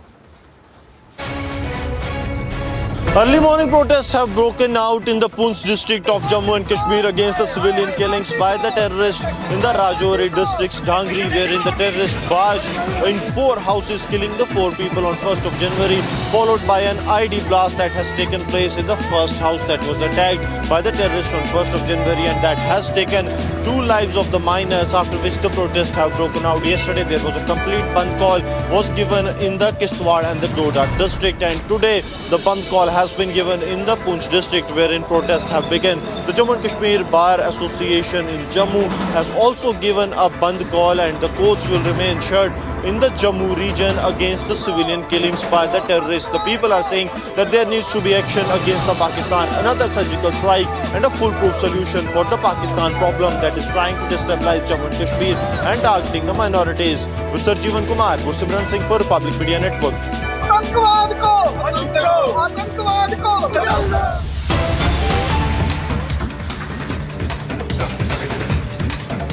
All right, news just coming in. This is a case of shocking civic apathy that has been reported from Chennai.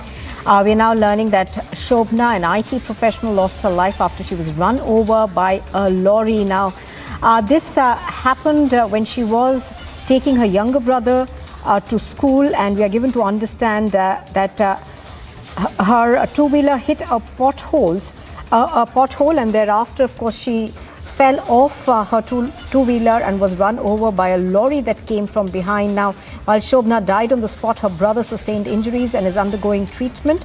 Her body has been sent for an autopsy. Immediately after the accident, we are told that the authorities filled the pothole with gravel. A police investigation is currently underway.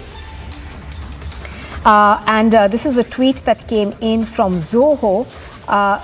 This is Sridhar Wembu, the CEO of Zoho, who has tweeted, "One of her engineers, Ms. Shobna, died tragically when her scooter skidded in the heavily potholed roads of Madhuravoyal in Chennai. She was taking her younger brother to school. Our bad roads have caused a tragic loss to her family and to Zoho as well." Let's go across to Varshini, who's reporting on this. She brings us more details. Now, Varshini, this civic apathy has taken another young life in Chennai, and we've just had a tweet come in from Zoho's CEO. But the fact of the matter is that this is abysmal. It could have been avoided. What are authorities telling you? Nupur, if you see this Tambram Madurai High Road, where this accident has apparently taken place, is one of the very important roads which connects, the south and the north Chennai. And there are many frequent users who commute through this road every single day. And a young engineer who had apparently gone to drop off her brother at a school had slipped, the bike had skid in a pothole, which is definitely shocking to know, because when a lot of people, use this particular road every single day, then the condition of the road being this bad is definitely worrisome. And that is what the authorities are responsible for and answerable to right now. As you mentioned, the young girl works for the company Zoho, and the CEO himself has tweeted about this civic apathy that is taking place in the state. Now that the people who are responsible for this, including the engineers and the other MLAs and the local authorities, have to answer for this, is the main demand put forth by the family and the residents of that particular area where this accident has taken place. Therefore, the DMK government is definitely answerable, and they have to extend a statement regarding this as to what is the government planning to do to make sure that these kind of road accidents due to bad road situations do not take place in the future. So there is an expectation that the DMK government or the local authorities, at least for that matter, will be coming out with a letter or a statement as to what happened and how they are going to move forward with this. And there is their expectation that this might come out anytime soon. Now, we're given to understand, Varshini, that soon after this accident, local authorities, to try and cover up the situation, actually just fill these potholes with gravel. And that, at the heart of it, is the problem, these quick fix solutions that our authorities undertake when something, hits the roof. Well, Nupur, this pothole menace has always been a bigger problem in the state. And as you rightly mentioned, only when a problem arises, there is a solution being tried to be given for it. And this particular case in that whole incident has been completely, as you mentioned, an attempt to cover up the whole scenario. After the accident has taken place, the local corporation authorities have quickly rushed to the spot, and they have tried to cover up the pothole with cement. And this is definitely more shocking and saddening because it was not done as soon as it was brought to their notice. Only when a life was lost, this kind of an emergency thing was done by the corporation officials, which they could have very well done way before, when there was, it was noted that a pothole was seen in the vicinity. Therefore, it is an attempt to cover up, having more and more questions being raised after a life being lost in this particular accident. Oh yes, absolutely. Any comments that are coming in from municipal authorities in that area? Because at the end of the day, it is their responsibility to maintain these roads. And, might I add, these appear to be killer roads. Well, absolutely no. As of now, the municipal authorities are not taking any kind of responsibility and giving an apology or any kind of a response for that matter. But of course, like you mentioned, and like I keep repeatedly saying, it is a responsibility. They have to own it up, and they have to, at least give an apology to the parents who've lost a kid who's a very young, engineer who has been working for a big company firm as well. Therefore, the municipal authorities or the local authorities, political leaders of that particular area have also not come forward with any statement, but it is expected that some or the other person will take responsibility for this menace, and they will come up with a statement. Absolutely. Stay with us. Mr. Tirupati from the BJP on the phone line with us. Mr. Tirupati, it's a sad morning when, our roads turn into killers for young girls who are just trying to go and drop their brothers to school. And this is one such case that has come to light in Chennai. And look at the pictures, Mr. Tirupati. When municipal authorities quickly come and try to cover up what happened, they filled the area with rubble. They're trying to, essentially make sure that responsibility cannot be affixed on them. What do you make of this, and what is it that you think, what is it that goes through your mind when you look at these pictures? It is not only that place, the entire Chennai. Why? The entire Tamil Nadu is like that. Tamil Nadu is famous for its very good roads. But unfortunately, after the DMK government came to power, this government has not done anything to lay the road properly.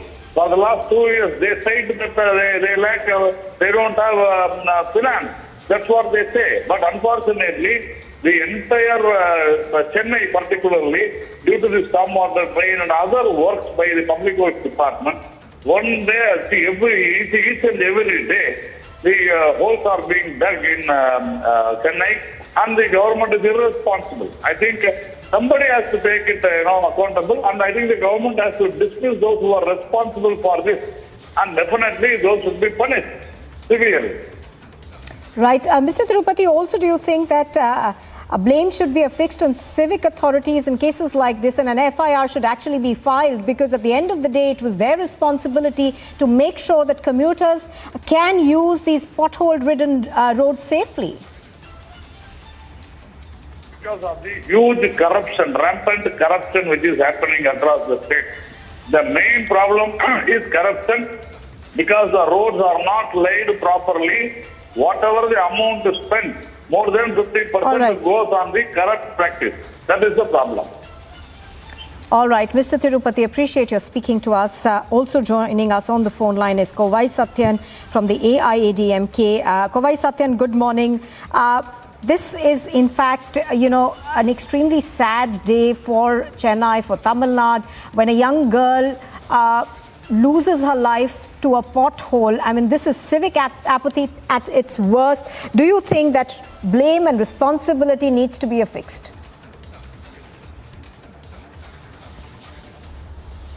All right, we seem to have lost that audio connection, but I'm going to go back to Varshini on this one. Varshini, has any action being taken against the municipal authorities? Because in a case like this, ideally, perhaps an FIR, and the way forward may just be an FIR being filed against civic authorities, because this was a girl who was just trying to drop her brother to school. Little did she know that a pothole would claim her life.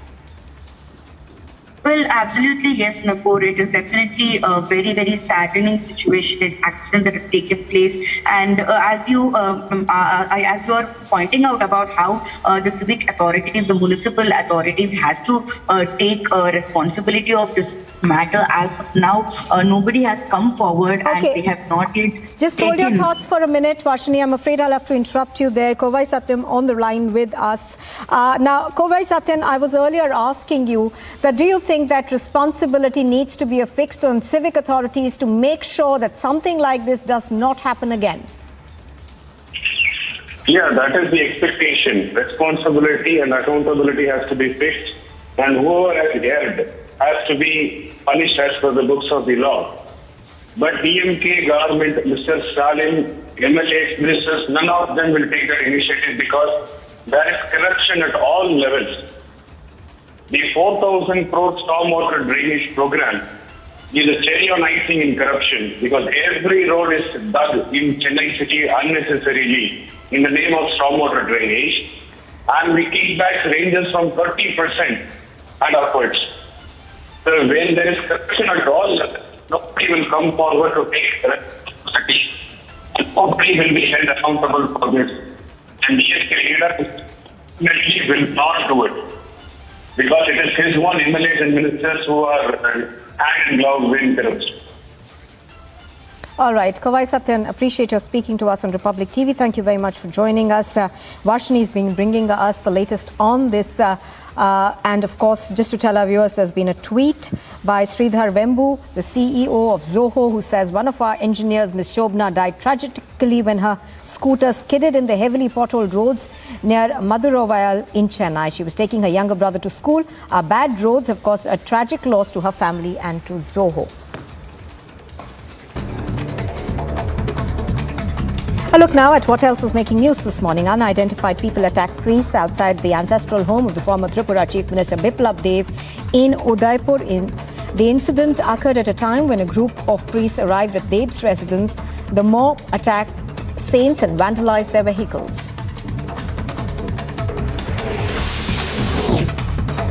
Two days in a row, stone pelting has been reported on the Vande Bharat train. The BJP has raised questions as to why no action has been taken after the first attack. However, the TMC has hit back, asking the BJP to not politicize this.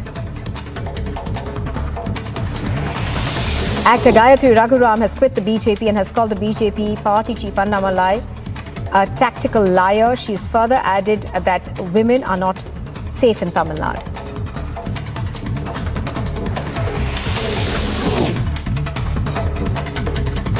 On the third day of the Delhi hit-and-run probe, victim's friend and the sole eyewitness in this case, Nidhi, gave her testimony to the Delhi police. She revealed that the victim was in a drunken state and insisted on driving the two-wheeler. The BJP's national executive will meet for 2 days on the 16th and 17th of January and is likely to endorse an extension in its national president JP Nadda's tenure. The organizational body will deliberate on its strategy for the upcoming state assembly elections and prepare for the 2024 Lok Sabha polls as well. TDP party president and former Andhra Pradesh Chief Minister N. Chandrababu Naidu has been denied public meetings, rallies and road shows. N. Chandrababu Naidu was planning to tour Chittoor district from today and has been denied permission by the police.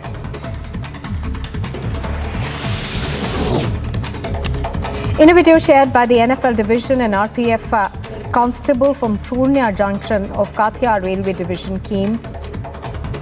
can be seen saving the life of a passenger.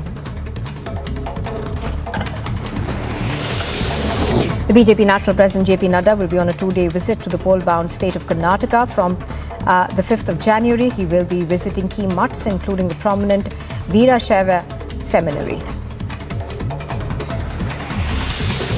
Early morning protests broke out in Poonch, where anti-Pakistan slogans were raised and effigies were burnt by locals who demanded another surgical strike on Pakistan.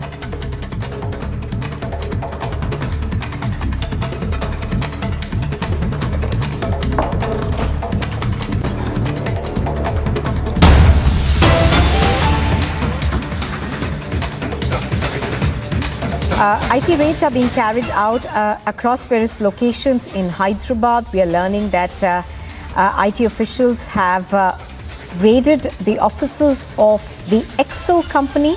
Their offices in Gachibowli, Chandanagar and Bachupalli have been raided. Around 20 teams of the IT department are involved in these raids.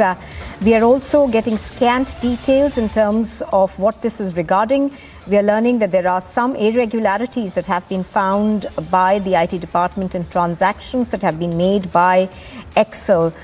So pictures on your screen are of various companies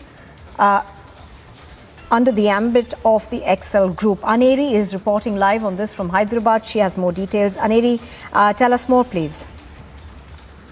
Well, Nopal, what we are being told is that IT company, Excel company group is being raided by the IT officials since early in the morning today. And also at the same time, what we are being told is that after they had found some irregularities in the transactions of the company, that is why we see that these IT raids are being conducted at various locations. Around 20 teams of IT officials are conducting raids, and also at the same time, we are being told that raids are being conducted at multiple locations. Around 3 to 4 locations, IT raids are being conducted is what we are learning. But yes, also at the same time, after the officials found that it was they had some irregularities in the transactions, and that is the reason why now we see that there are IT raids being conducted. And also at the same time, what we are being told is that this Excel group is the main head office of this is in Chennai, and the corporate office is here in Hyderabad. And we see now that IT officials are conducting raids at various locations. What? Around 20 teams are involved, and they further more details will have to wait after. All right, thank you very much, Aneri, for bringing us all those details. So as Aneri is pointing out, multi-location raids are being carried out by the IT department.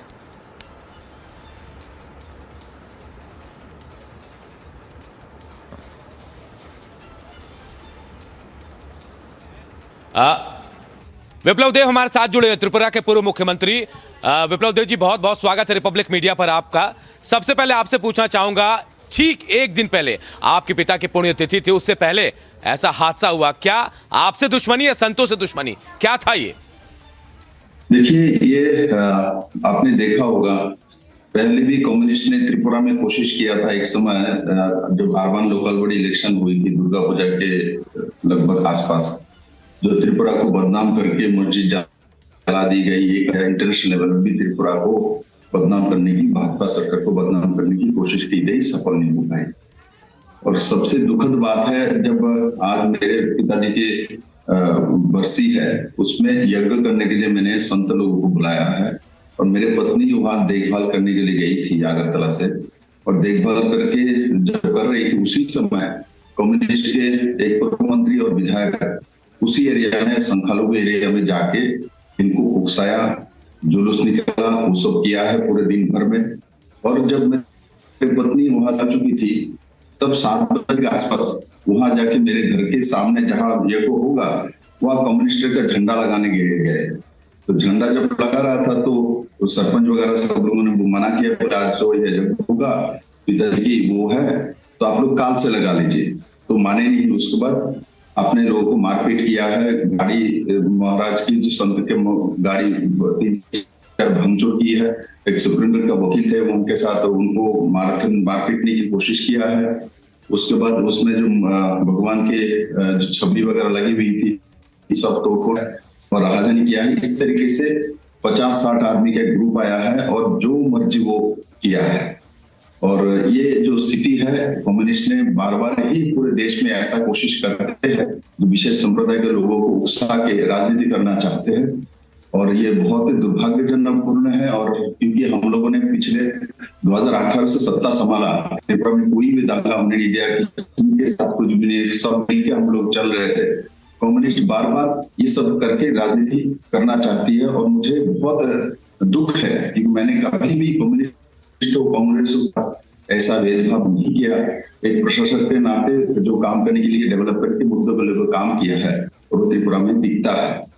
तो ये जो कोशिश किया है, मैं इसको करता हूं, और ऐसी भावना के साथ त्रिपुरा में ऐसा करना, मेरे पिताजी का बरसी वो अलग विषय है, किंतु ये दूसरे किसी सिटीजन के साथ भी हो सकती थी।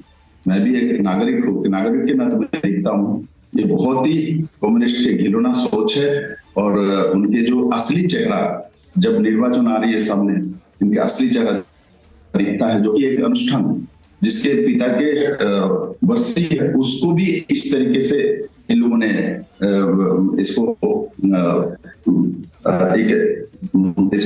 मजाक बनाने की कोशिश करके अपना सत्ता और राजनीतिक रोटी छेकना चाहते हैं। निश्चित ये ऊपर वाला भी विचार करेगा, और निश्चित त्रिपुरा के आम जनता इसके ऊपर अपना विवेक के साथ विचार जरूर करेगी।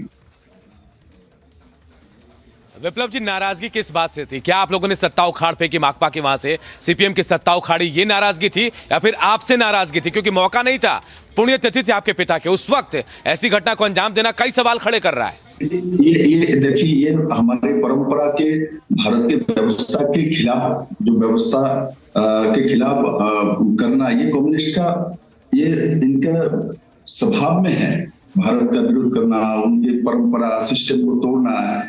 तो उसमें कोई बड़ी बात नहीं, कम्युनिस्ट का स्वभाव है, सब दुनिया जानती है, ऐसा ही करता है। तो और बाकी कम्युनिस्ट को हम लोगों ने 2018 में हराया, जनता ने हराया, हम लोगों ने अपील की। हम लोग एक पॉलिटिकल पार्टी से काम करते हैं और जनता ने उनको हराया है, तो हम लोगों ने नहीं हराया। हम लोग तो एक पार्टी के कार्यकर्ता है, हम भी जनता है, और जनता ने हराया सबको है, और उसको कम्युनिस्ट को मान लेनी चाहिए। और बीजेपी सब जीती नहीं, एक अकेला शून्य से सरकार बनाया है, अकेला। और हमारे साथ एक एलायंस भी थी, इसके सिवा भी हमारे पास मेजोरिटी थी। हम लोग जनता के दिया हुआ राय की मेजोरिटी सरकार चला रहे हैं और इस लोगों ने इस बहुत सालों बाद डेवलपमेंट को देखा है। कम्युनिस्ट ने कभी भी त्रिपुरा में डेवलपमेंट किया ही नहीं, ना उनका सोच थी। उनके सोच सभी समय एक दूसरे को लगा के राजनीति करना है और विशेष करके दो संप्रदाय का अंतर ऐसा करके करना है। ये सब यहाँ नहीं, चाहे तो जेलों में जाइए, कहीं भी जाइए, उनका राजनीति वहां तक ही है, इसके बाहर। तो मैं आपके माध्यम से कम्युनिस्ट के ये सोच को करता हूँ, साथ ही साथ इनको मैं बोलता हूँ, इनको मैं ईश्वर से कामना करता हूँ, इनको सद्बुद्धि दे और डेवलपमेंट के साथ जोड़े। और डेवलपमेंट होगा तो कम्युनिस्ट के परिवार का भी होता। माननीय प्रधानमंत्री जी के नेतृत्व में जब हम घर देते हैं, प्रधानमंत्री आवास योजना घर त्रिपुरा में रिकॉर्ड करके दिया हुआ है, तो सबको मिला है, कम्युनिस्ट के घर को मिला है। पानी देते हैं जल जीवन मिशन के माध्यम से 7% पानी दे चुका है, फ्री सबको दिया है। 5 किलो कर फ्री चावल देते हैं, 24,76,000 लोगों को दे रहा है, तो सबको दे रहा है। तो ऐसा नहीं है जो कम्युनिस्ट के समूह ही लोगों को देगा, दूसरे लोगों को नहीं देगा, संप्रदाय देख के देगा, ऐसा त्रिपुरा में नहीं है। क्योंकि माननीय प्रधानमंत्री जी के नेतृत्व में भाजपा की सरकार और भारत सरकार ऐसे ही काम करते हैं, सबका साथ सबका विकास के साथ। वही हमारा मंत्र है, हम उसी दिशा में काम करेंगे। कम्युनिस्ट जितना भी कोशिश करे, भाजपा की सरकार डेवलपमेंट के साथ काम करेगी। तो विप्लव जी, सबसे बड़ा सवाल ये उठ रहा है कि एक दिन पहले रतन भौमिक जो माकपा के मंत्री रहे माकपा सरकार में, उन्होंने बैठक की थी विशेष समुदाय के साथ। क्या ये वही लोग थे जिनके साथ बैठक की? क्या उन पर शक है आपको?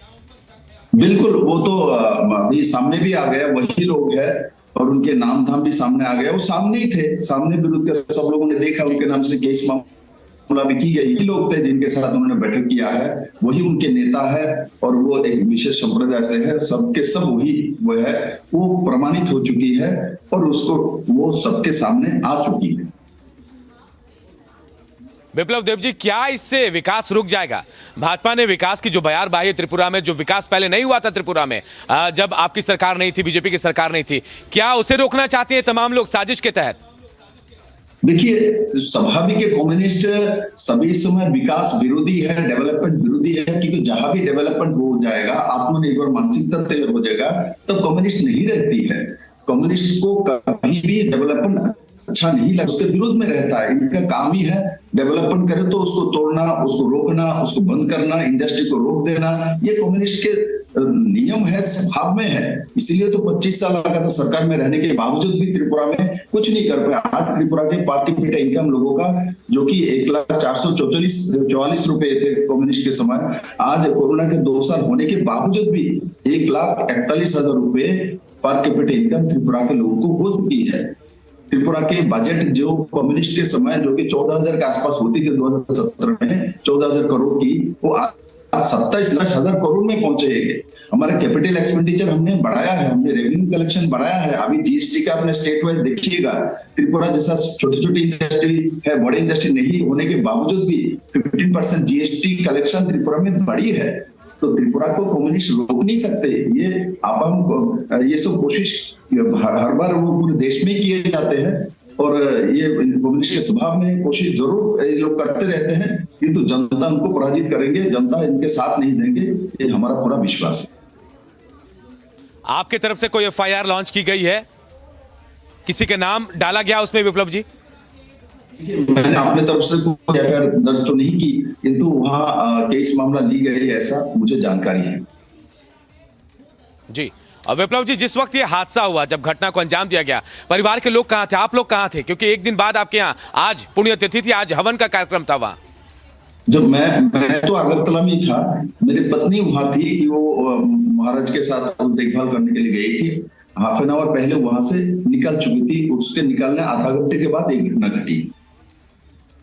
जी विप्लव जी, क्या ये लोग आपके परिवार को निशाना बनाना चाह रहे थे? क्योंकि उस वक्त आपके परिवार का कोई सदस्य वहां नहीं था, संतों पर हमला किया गया, आसपास के लोगों ने बचाया इन लोगों को। देखिए, मेरे परिवार को निशाना बनाना चाहा ना क्या, मैं ये तो कह नहीं सकता, मैं भविष्य दर्शी नहीं हूँ। मैं जरूर ये कहना चाहूंगा, जो इनकी सोच जो कम्युनिस्ट का है, जो एक सुश्री सांप्रदायिक सुश्री देके राजनीति करना है, नहीं तो भाई मेरे पिताजी का बरसी है, मैं यहाँ यज्ञ करूंगा, मैंने किसका नुकसान किया? मैंने तो सब लोग निमंत्रण भी सब आए जो तुम्हें भाग ले। और हमारे जो भारत की परंपरा है, एक संतान अपने पिता के लिए वर्षे में पूजा अर्चना करता है, तो वही मैंने कि इसके बाहर कुछ नहीं है। चलिए एक आखिरी सवाल आपसे करूंगा। अब ये घटना हो गई, अब क्या संदेश देना चाहेंगे ऐसे साजिश करने वाले लोगों को, और क्या हवन होगा आपके घर में? बिल्कुल, मैं अभी आपके इसके बाद में निकलूंगा यहाँ से, 1 घंटे के रास्ता है, मैं जाऊंगा, वह हवन मैं करूंगा और मैं पिताजी का जो आत्मा को शांति मिले उसके लिए मैं हवन जरूर करूंगा। और हम लोग डरने वाले लोग नहीं है, और कम्युनिस्ट इस तरीके से कभी भी समाज व्यवस्था को तोड़ नहीं सकता। ये भारत है, भारत को कभी भी तोड़ नहीं सकते। व्यवस्था को तोड़ने की किसी ने नहीं कर पाया, कम्युनिस्ट भी नहीं कर पाए। 25 साल वो सत्ता में रहे, तब भी हमारे व्यवस्था को, हमारे दृष्टि को, संस्कृति को रोक नहीं पाया, आज भी नहीं रोक पाएंगे। जीत जनता की होगी और निश्चित आत्मा की जीत होगी और डेवलपमेंट की जीत होगी। चलिए बहुत बहुत शुक्रिया रिपब्लिक मीडिया से बातचीत करने के लिए बिप्लब देव जी आपका।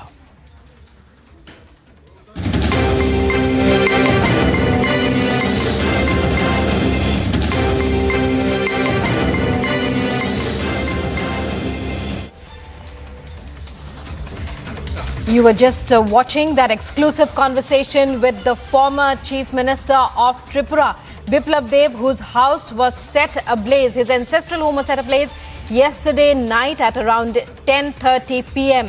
by unidentified miscreants. Police are hard on the case, and these are raising the Chief Minister there, saying that it was a targeted attack.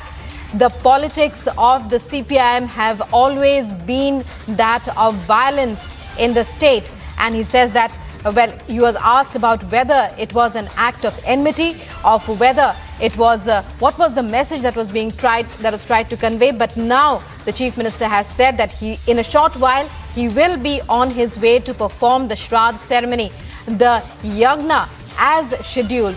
And he said that he and the people of the members of his party, his supporters, will not be frightened, will not be threatened by this horrifying act of the CPIM. As his close sources have been saying earlier, it's the CPIM. The CPIM has a hand in the setting ablaze of his home. Aniruddha joining us live. Aniruddha, we were just listening in. We hope you were too, to that exclusive conversation with the former Chief Minister of Tripura, Biplab Dave, whose home was attacked last night. He has sounded a positive note of confidence, saying that he will be on his way in a short while from now. He will perform that ceremony for the peace of his father's soul. Well, a clear message of positivity there coming from the former Chief Minister, despite the fact that that the CPIM, as the BJP claims, as sources close to the Chief Minister claim, trying to put forward a message that's very negative before the upcoming elections in the state.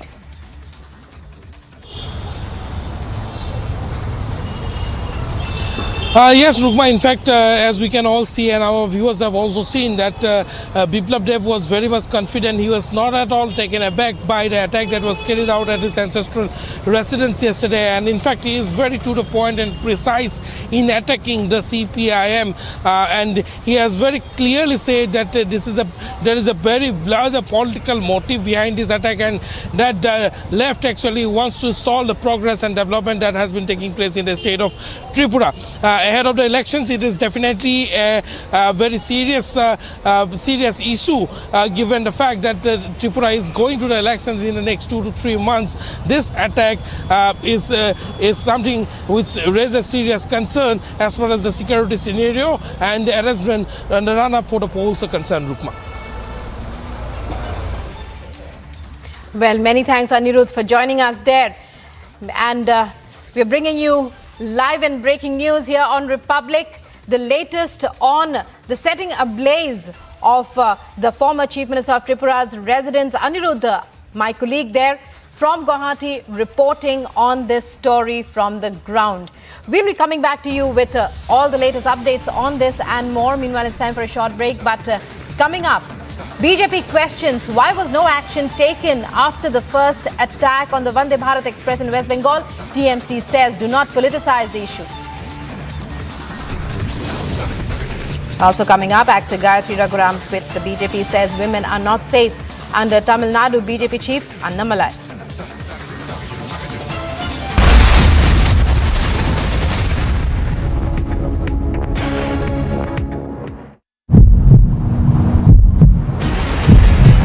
A lot of people saying that it's time to give justice to the Delhi hit and run victim. If you can see the visuals right now, these protesters just passed through the Sultanpuri police station. Their police presence is all here as well. The security has tightened up over here as these protesters are moving ahead on this road. Big questions being raised about why was there not enough police presence, safety of women coming out. They're saying capital punishment for the people involved, the 5 accused who are in police custody.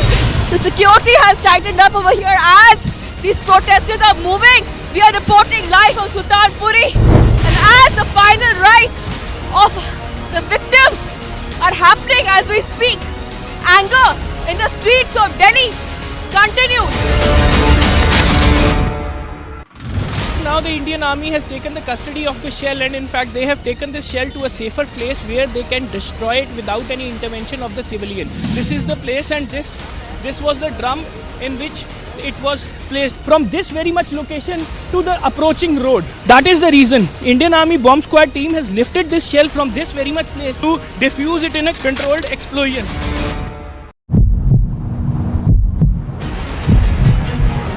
Indian Army has arrived at the spot where the alive bombshell was recovered in Chandigarh, and few meters away from Punjab Chief Minister's residence as well as Haryana Chief Minister's residence. You can see beyond the sandbags the alive bombshell was being verified. Indian Army is doing a detailed investigation into this, and later this will be diffused with a controlled explosion. I'm Gursimran Singh in Jammu, and this is Republic.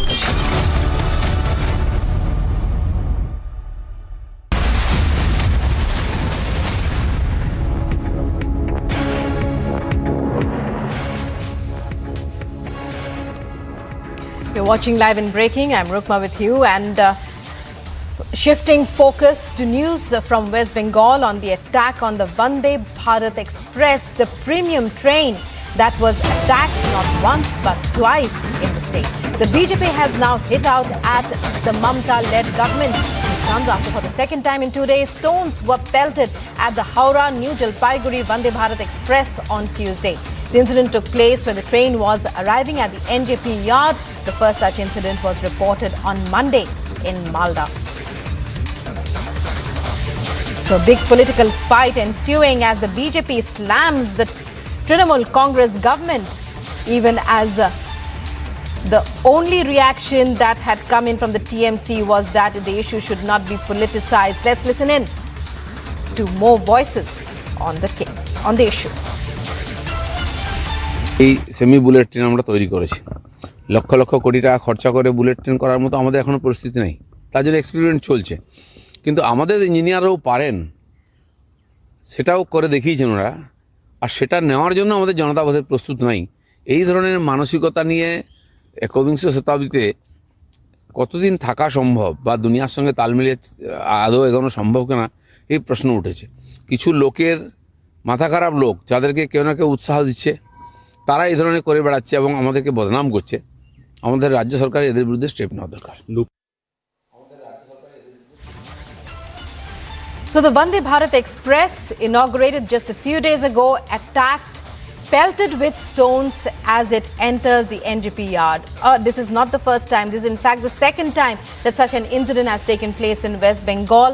The West Bengal government seeking not to speak on the matter, just saying that, that the issue should not be politicized when the BJP tries to raise concerns over the safety of passengers, over the safety of the train, and this attack on public property. But the TMC only insists that the issue should not be politicized. A Punjab origin Kabadi coach was shot dead in Philippines' Manila city, and in fact this incident reported when he was returning back from his work, and in fact by some unidentified people he was shot dead at the spot. And basically Gurpreet Singh was the deceased that has been identified, and he is the native of Nihal Singh Wala village in Punjab's Moga. And in fact now his family member is demanding that his mortal remains should be repatriated so that the last rites can be performed at the native place. Basically Gurpreet Singh was a renowned Kabadi player, and in fact he was shifted his base couple of years back to Philippines to earn his livelihood, and even he was also giving the coaching of Kabadi, and though he was surviving his own business also, but now he has been shot dead, and in fact his family is demanding justice and asking the Indian government to brought his mortal remains back to the native place so that last rites can be performed.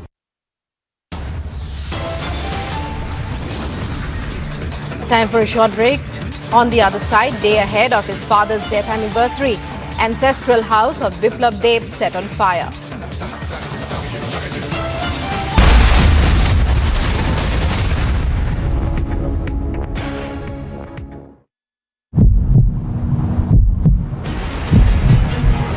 Indian Army has arrived at the spot where the alive bombshell was recovered in Chandigarh, and in few meters away from Punjab Chief Minister's residence as well as Haryana Chief Minister's residence. You can see beyond the sandbags the alive bombshell was being verified. Indian Army is doing a detailed investigation into this, and later this will be diffused with a controlled explosion. These are the heart-wrenching visuals that are coming from the Dangri village of Rajori, where 6 mortal remains are leaving from the Dangri village. 6 people, including the 2 minors who have been brutally killed by the terrorists, and they are now being taken to the crematorium for the final rites. This is really a heart-wrenching moment.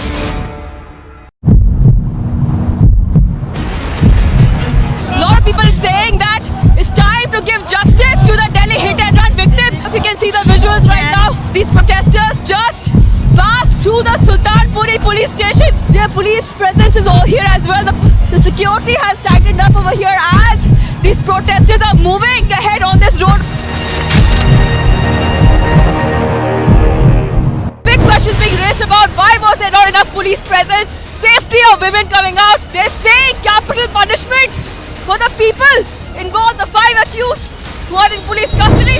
The security has tightened up over here as these protesters are moving. We are reporting live from Sultanpuri, and as the final rites of the victim are happening as we speak, anger in the streets of Delhi continues. Now the Indian Army has taken the custody of the shell, and in fact they have taken this shell to a safer place where they can destroy it without any intervention of the civilian. This is the place, and this was the drum in which it was placed from this very much location to the approaching road. That is the reason Indian Army bomb squad team has lifted this shell from this very much place to defuse it in a controlled explosion.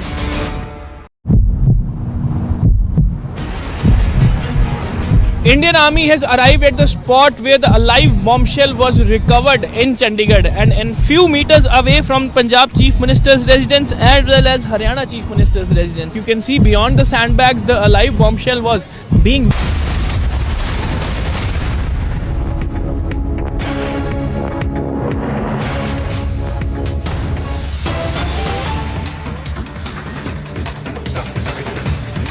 And breaking news coming in from Rajori in Jammu days after the Rajori terror attack. Republic has now spoken to the man who saved the lives of many civilians on the day of the attack. Balkrishan fired on the terrorists when they attacked the third house in the village of Dangri. He is the village defense guard member, and he fired at terrorists using his 303 rifle. When Balkrishan fired 2 rounds on the terrorists, they escaped from the village. They fled, in fact. Let's listen in to what Balkrishan has to say about the ghastly incident.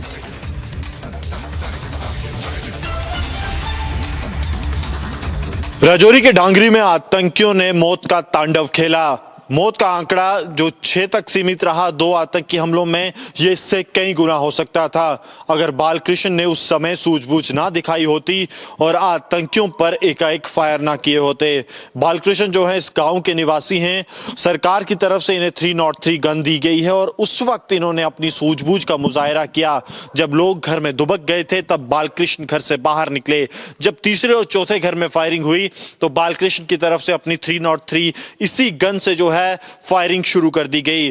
2 से 3 round जो है वो दागे गए, जिसके बाद आतंकियों को लगा कि यानी कि सुरक्षा बल या कोई ऐसा व्यक्ति सुरक्षा बलों से यहां पहुंच गया है जो उन्हें खत्म कर सकता है, और उसके बाद आतंकियों ने यहां किसी भी घर में फायरिंग नहीं की और वो यहां से भाग खड़े हुए।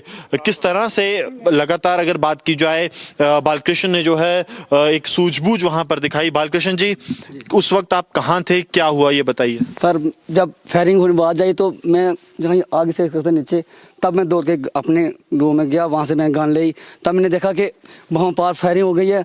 तब मैंने जहाँ आके एक फायर किया, जब मैंने देखा कि वो बंदे इधर जा रहे हैं, फिर मैं नीचे जाके वहाँ एक फायर किया ठंडी में। तब उनको भागने का मौका लगा कि हमारे पीछे बंदे पड़ गए हैं।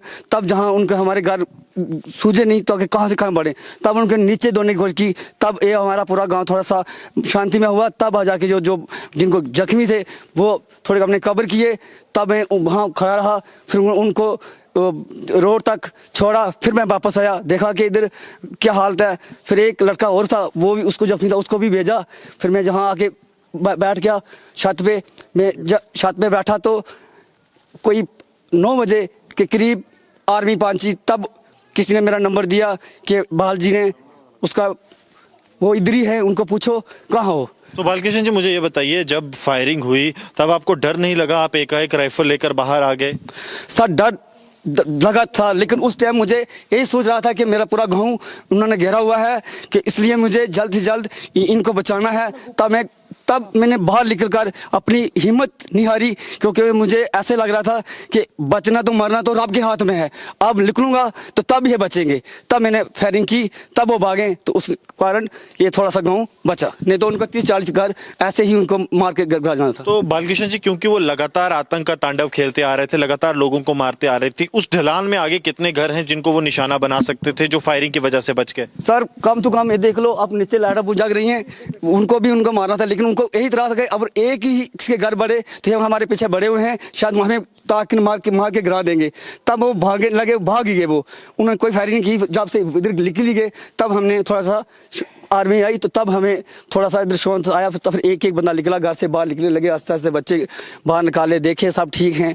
तब आके आर्मी ने सारी चेकिंग की। उसके बाद हम सारे बाहर निकले बच्चे सारे, फिर सब हमारे साथ एक करते करते गाँव निकल गया। अब ठीक हैं सब, अब ठीक है, हम सब ठीक हैं। तब जाके थोड़ी सी मन में शांति में आई कि हम थोड़े से सब भी ठीक हैं। तो राजौरी में जो आतंकी हमला हुआ है उसमें बालकृष्ण जी ने इसी 303 से आतंकियों को जो है खदेड़ा, क्योंकि अगर वहां पर फायर ना किया होता तो आतंकी जो है वो मौत का तांडव कहीं और घरों पर भी खेल सकते थे।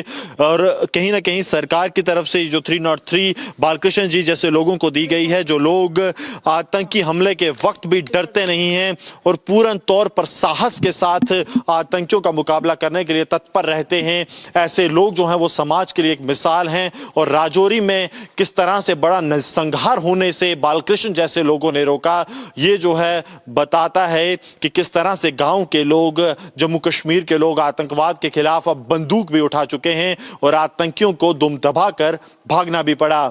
सरजीवन कुमार के साथ Gursimran Singh, Republic media network.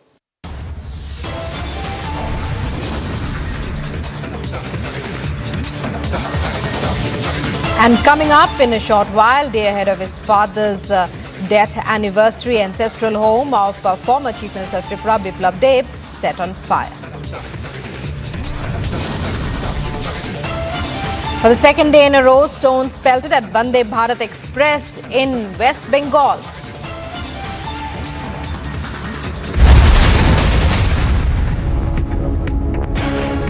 Big questions being raised about why was there not enough police presence, safety of women coming out. They say capital punishment for the people involved, the 5 accused who are in police custody.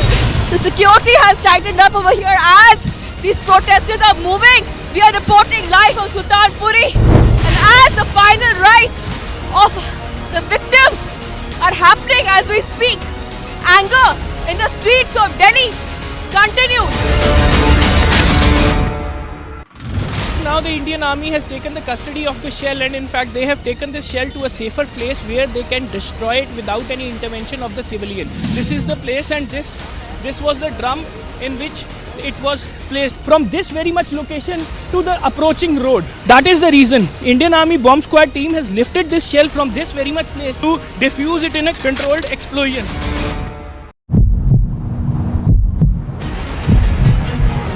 Indian Army has arrived at the spot where the alive bombshell was recovered in Chandigarh, and few meters away from Punjab Chief Minister's residence as well as Haryana Chief Minister's residence. You can see beyond the sandbags the alive bombshell was being verified. Indian Army is doing a detailed investigation into this, and later this will be diffused with a controlled explosion.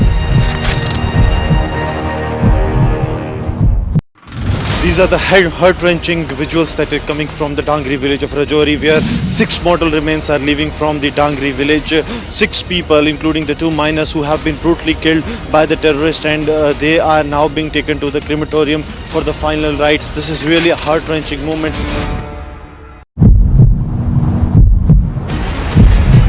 A lot of people saying that it's time to give justice to the Delhi hit-and-run victim. If you can see the visuals right now, these protesters just passed through the Sultanpuri police station. Their police presence is all here as well. The security has tightened up over here as these protesters are moving ahead on this road.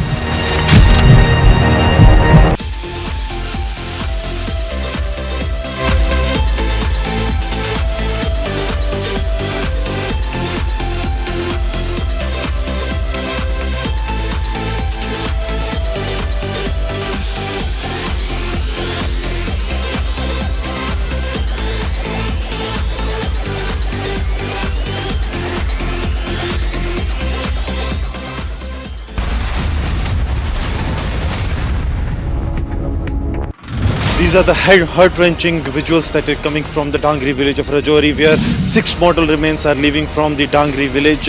6 people, including the 2 miners who have been brutally killed by the terrorists, and they are now being taken to the crematorium for the final rites. This is really a heart-wrenching moment.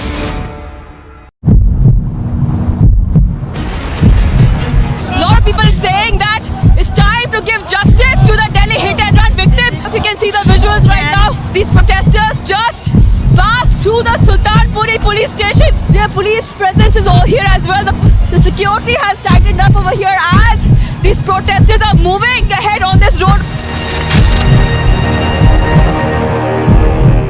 Big questions being raised about why was there not enough police presence, safety of women coming out. They're saying capital punishment for the people involved, the 5 accused who are in police custody. The security has tightened up over here as these protesters are moving. We are reporting live from Sultanpuri. And as the final rites of the victim are happening as we speak, anger in the streets of Delhi continues. Now the Indian Army has taken the custody of the shell, and in fact they have taken this shell to a safer place where they can destroy it without any intervention of the civilian. This is the place, and this was the drum in which it was placed from this very much location to the approaching road. That is the reason Indian Army bomb squad team has lifted this shell from this very much place to defuse it in a controlled explosion.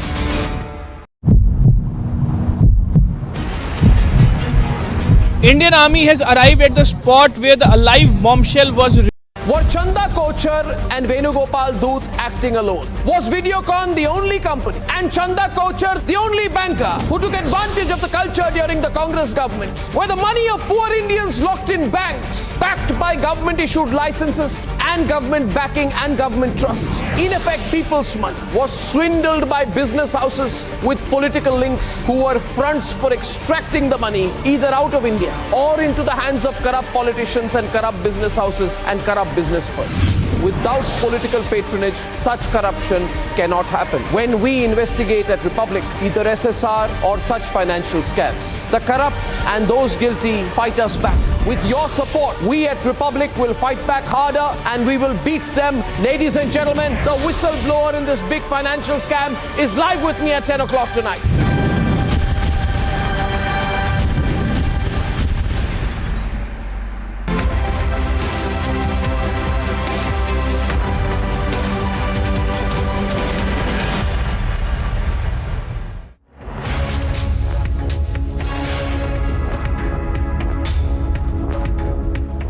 Good morning and thank you very much for joining us on Republic TV. This is live and breaking. I'm Nupur Talwar Suri. We begin with the headlines we're tracking here for you on Republic TV.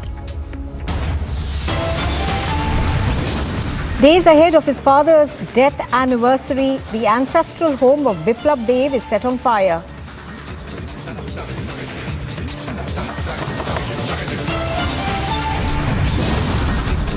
ये जो स्थिति है, communist ने बार-बार ही पूरे देश में ऐसा कोशिश करते हैं कि विशेष संप्रदाय के लोगों को उकसा के राजनीति करना चाहते हैं और ये बहुत ही दुर्भाग्यजनक है।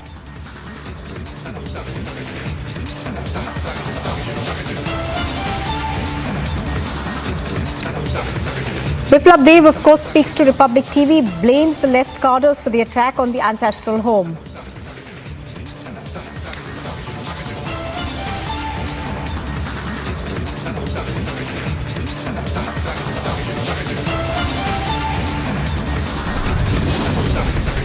Second day in a row, stones are pelted at the Vande Bharat Express in West Bengal. The BJP questions as to why no action was taken after the first attack. The TMC says don't politicize this. A young IT professional is run over by a lorry in yet another incident of shocking apathy. The company alleges a cover-up.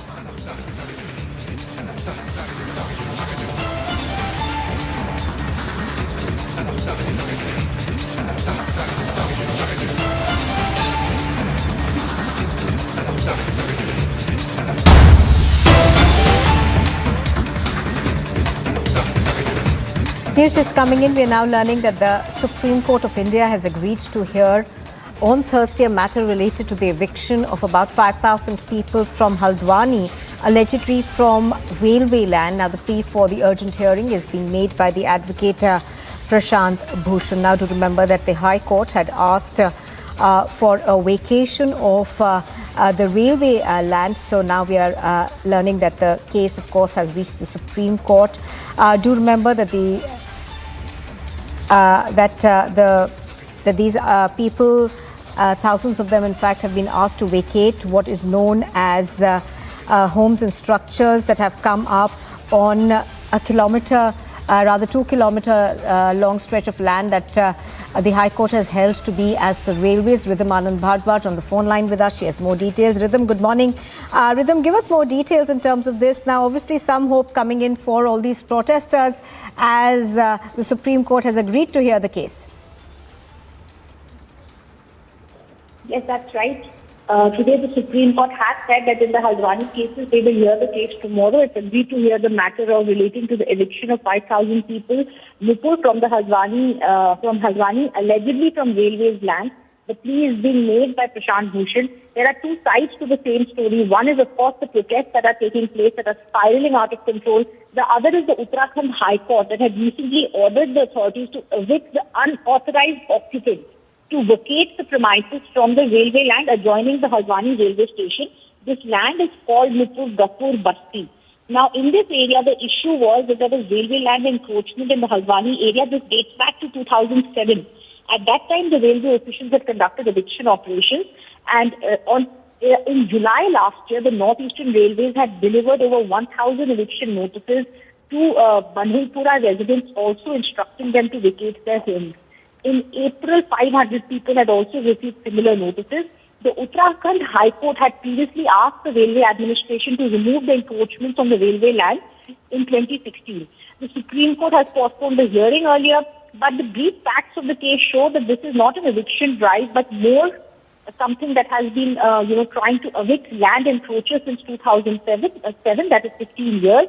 And the eviction drive is a result of a High Court order. Now we have to see how the Supreme Court is going to be looking at it, as both sides are going to be put forward. We're also seeing several Congress leaders very interested in this petition. Prashant Bhushan has filed another petition today, so that will also be clubbed with others. We now have to see what the Supreme Court on Thursday is going to state. Well, absolutely. Now, Rhythm, even as the Supreme Court, of course, will hear the case tomorrow, the fact of the matter is that the court said that essentially enough time should be given to these people to vacate the land. And that is something that railway authorities, working in tandem, of course, with civic authorities have already done, haven't they? Yes. So as we are looking at this, Nupur, we are seeing whether as the Supreme Court has said, now that they've approached the Supreme Court on the removal of encroachments, the Supreme Court really needs to now figure out whether they will be given more time. 5th of Jan is the hearing. This is also coming when Congress is making appeals saying that these people should not be rendered homeless.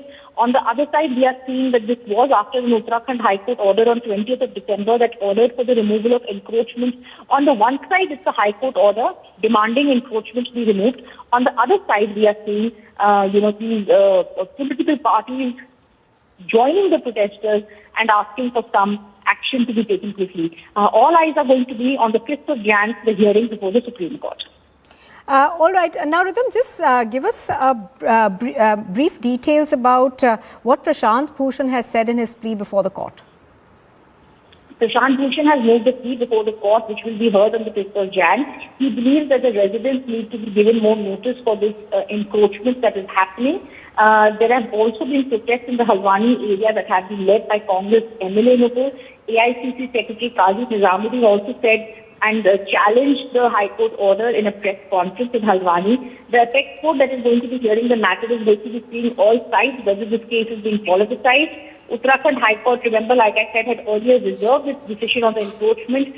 We have to see whether it's just an encroachment that is being done after the Uttarakhand High Court has ordered the authorities to evict forward the unauthorized occupants, or whether more time, like you said, needs to be given to the occupants that want to be that have to be removed in the eviction notices that were given out in last year, July. All these factors will have to be taken together, but we also say, like I said earlier, the authorities have been trying to evict land in futures since 2007. All right, Rhythm Bhardwaj reporting on this. Thank you very much for joining us with all those details. So the Supreme Court, of course, hears the matter tomorrow. Well, we're cutting across to pictures now that we are getting of the Jain community. All right, we'll just cut to them in a bit.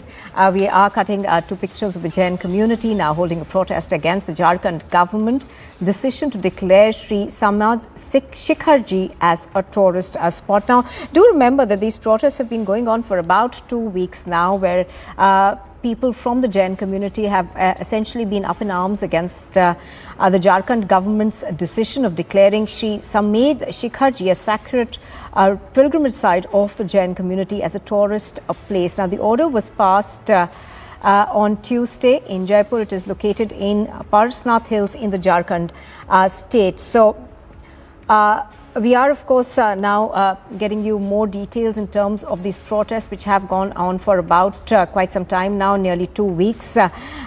Do remember that the Jain community members, of course, have been saying that this is an extremely sacred site for the Jains and that it cannot be turned into a tourist place. So, protests, of course, have taken place in other parts of the country as well. These pictures, I think, are from Mumbai, where these protests are taking place over the decision of the Jharkhand government to turn this into a sacred pilgrimage site for the Jain community into a tourist place.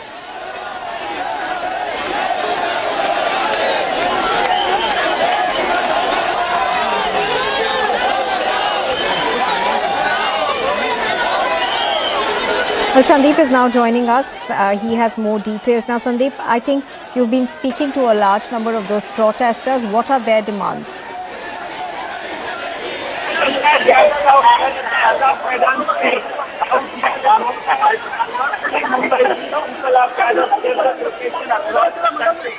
And now they have been across the country, and now they have been in fact moved. They have been in fact moved All right, I think that's a very poor audio connection that we have with Sandeep. But just to tell our viewers a bit about this pilgrimage site. Now, this is located in Jharkhand. It is one of the biggest pilgrimage destinations for people of the Jain faith. In fact, it is considered to be very important by both sects, that is the Digambars as well as the Shvetambars.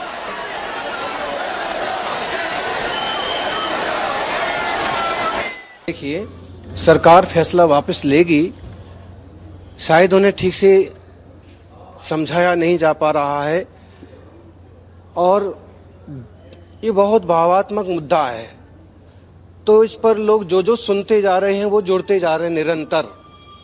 और कल मुनिश्री का जो देह विसर्जन हुआ, समाधि मरण हुआ, तो वह एक बहुत बड़ा मुद्दा बन गया देश में और लोग इस धारा में बह पड़े हैं।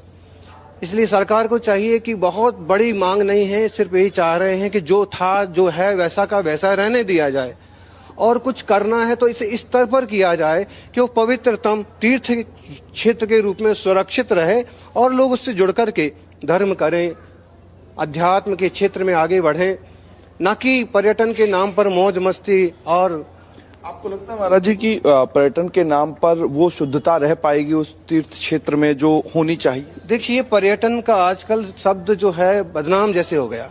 पर्यटन बोलो तो बोले कि वहाँ होटल्स होंगे, वहाँ तरह तरह के खाने पीने की चीजें होंगी, मांस मच्छी होगा, दारू होगी, कैबरे डांस होंगे, क्लब्स होंगे। तो उस एक जो छवि बन गई शब्द की, उस कारण से पूरा समाज को ऐसे लग रहा है कि ये सारी चीजें पैदा हो जाएंगी। और जो परिपत्रक है उसमें भी एक बात लिखी है कि वहाँ मछली पालन, मुर्गी पालन जैसी चीजें हो सकती हैं, तो वो पॉइंट वहाँ से हटा दिया जाए और ये सुनिश्चित किया जाए कि इस टाइप की चीजें नहीं होंगी, वह तीर्थाटन ही रहेगा और पवित्रतम तीर्थ क्षेत्र के रूप में सुविकसित होगा।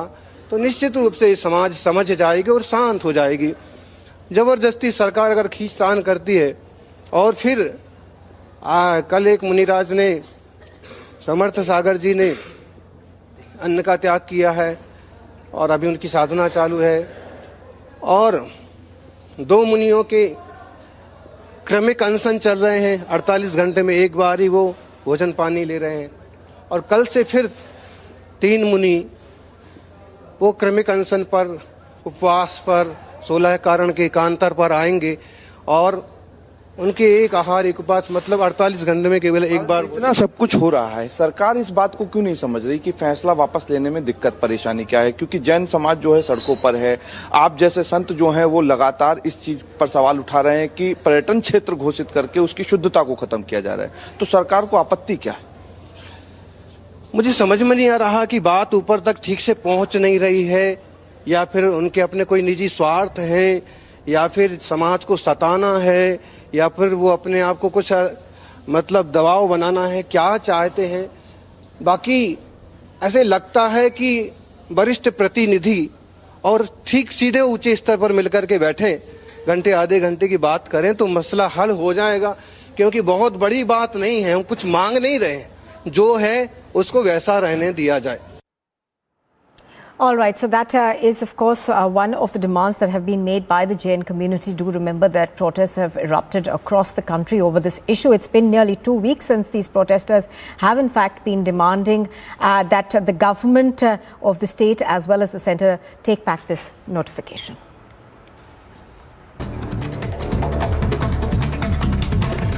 And a look now at the other top stories. We are following unidentified people attack priests outside the ancestral village home of the former Tripura Chief Minister Biplab Dave in Udaipur. Now, the incident occurred at a time when a group of priests had arrived at Dave's residence. The mob attacked the saints and vandalized their vehicles. 2 days in a row, stone pelting incidents have been reported on the Vande Bharat train in West Bengal. The BJP has raised several questions as to why no action was taken after the first attack. However, the TMC has told the BJP not to politicize this issue.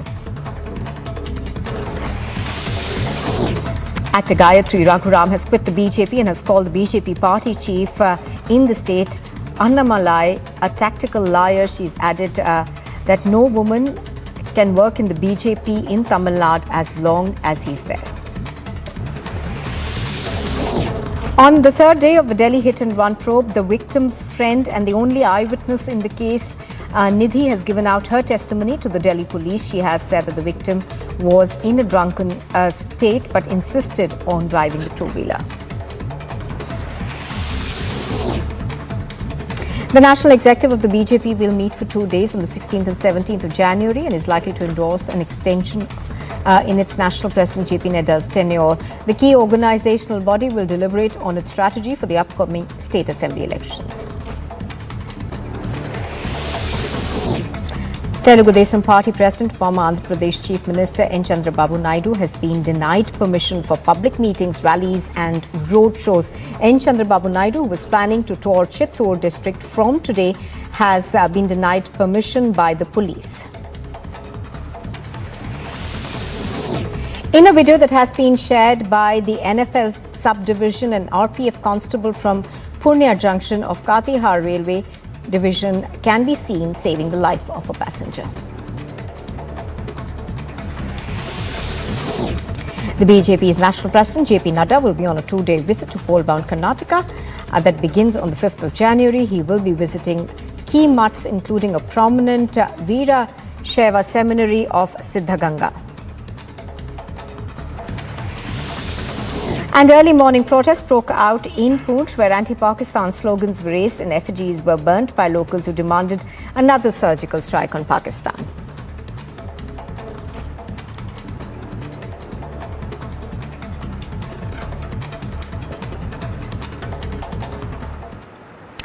Now we are getting inside details on the Haryana Minister Sandeep Singh's case. Sources have told Republic TV that there is a screenshot that has now come to the fore. This is a screenshot of a Snapchat with the minister.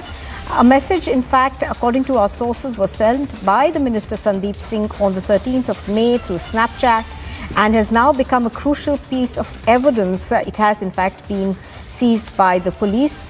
Let's go across to Amandeep, who has more details on what this is about. Amandeep, tell us more in terms of what this evidence seems to suggest. Well, Nupur, this is a very crucial evidence, and in fact, highly placed sources inside the Chandigarh police revealed that there is a screenshot of Snapchat that was provided by the victim to the police during her statement when it was recorded, and even that Snapchat chat was with Minister Sandeep Singh, and that was on vanish mode. But somehow, victim managed to take the screenshot of that chat, and in fact, further, it turned out to be the piece of evidence, and she has handed over to the Chandigarh police for the further probe. And in fact, the details of this Snapchat is it has sent on the 13th of May, and even the victim has already handed over her phones to the police to collect more evidences, just because now, after the statement of the victim, Nupur, the case is completely dependent on the electronic evidence, that how much evidence a victim can be produced, just because, Nupur, so far police investigation is completely taking rounds around the victim. They are not touching Sandeep Singh. They have not went on the spot where the entire incident happened. They have not recorded the statement of the Sandeep Singh. They have not questioned the Sandeep Singh, just because so far victim's statement has been recorded and she has been questioned almost 5 times. And even the investigation, the SIT that was investigating the case, they were all trying to procure the concrete evidence before moving towards the minister. But this is one evidence that the Republic has got to know, that this is a very important piece of evidence, a chat of Snapchat. And this indicates, Nupur, that how minister and victim remain connected through the Snapchat also. That is a social media. Yes. Now, Amandeep, in this case, it appears that, the onus of proving this allegation remains on the victim, and the minister himself has not even been questioned by the police in this case so far. Why is that? This is the most surprising and in fact the most shocking point of this entire case. Just because Nupur, the FIR states that the section 354B has been imposed against minister, and that is a non-bailable section, and police cannot ignore that. And even the police have not hold the arrest of Sandeep Singh in this entire case. But still they have not questioned minister just once a time. They have not summoned him. They have not arrested him, and even they have not visited the spot where the entire incident has been reported. And in fact, that is the official residence of the minister. And even the minister is still holding the portfolio of stationery and printing in Haryana government. But the police investigation is completely inclined towards the victim. They are questioning victim again and again, and even not touching the Sandeep Singh. But why? This is a big question. Neither Chandigarh police is willing to come on record regarding this entire case. Whenever we question any of the police official regarding this case, everybody is repeating the one single line that SIT is probing the matter, and that's it. Once the investigation will be concluded, only then anybody can reveal any kind of detail regarding the case. But what about the FIR? FIR states that it was a rape attempt, but the section that was imposed by the Chandigarh police is sexual harassment. It was a clear-cut statement from the side of the victim that there was a rape attempt in this entire incident. But Chandigarh police have registered this case into sexual harassment, and even after registering that FIR, they are not moving towards Minister Sandeep Singh. The questions are completely unanswered, and even the Chandigarh police is completely in a thick soup. Either they are providing a minister to a privilege in this investigation, they are giving him the VVIP privilege, that just because he is a minister, that is the reason Chandigarh police is not reaching out him. What all is happening behind the curtain? And even on the other side, Nupur, Haryana Chief Minister Manohar Lal Khattar has also landed in the support of minister. He says these are just the allegations, and it has not been proved so far. And even he also stated that he has surrendered his portfolio of the sports. What else he can do? What all is happening when there's serious allegations against the minister, and even the FIR has been registered. Absolutely. As you're pointing out, of course, several questions remain as to why this sort of treatment is being meted out to the minister, where he's not been questioned in this case even once. Thank you for the moment, Amandeep, for joining us. And run case in the national capital on the wee hours. Then it was a case from Greater Noida. And now this is the case from Adarsh Nagar, where we see a man stabbing a woman for about a dozen times. And all of this just because she refused to accept her friendship. A refusal has irked this man and has made him stab this woman for about 12 times. It is a case from Adarsh Nagar where this man can be seen having a brawl with the woman, and soon after her refusal for friendship, he went on to stab that woman brutally for about 12 times. The woman is now in a critical condition and she is admitted to the hospital. Doctors say that the blood loss was so much so that her condition is very unlikely to improve. This is Tanisha Avasthi with Vijay Bhisham reporting from New Delhi for Republic TV. The BJP questions why no action has been taken after the first attack on the Vande Bharat Express in West Bengal. And a young IT professional is run over by a lorry in yet another incident of shocking apathy.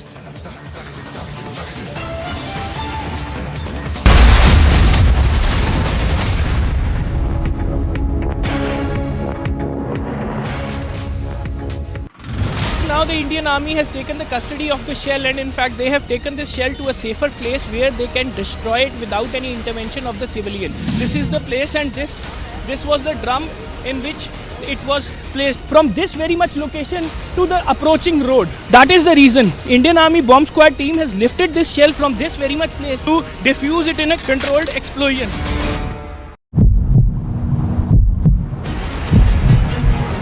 Indian Army has arrived at the spot where the alive bombshell was recovered in Chandigarh, and few meters away from Punjab Chief Minister's residence as well as Haryana Chief Minister's residence. You can see beyond the sandbags the alive bombshell was being verified. Indian Army is doing a detailed investigation into this, and later this will be diffused with a controlled explosion.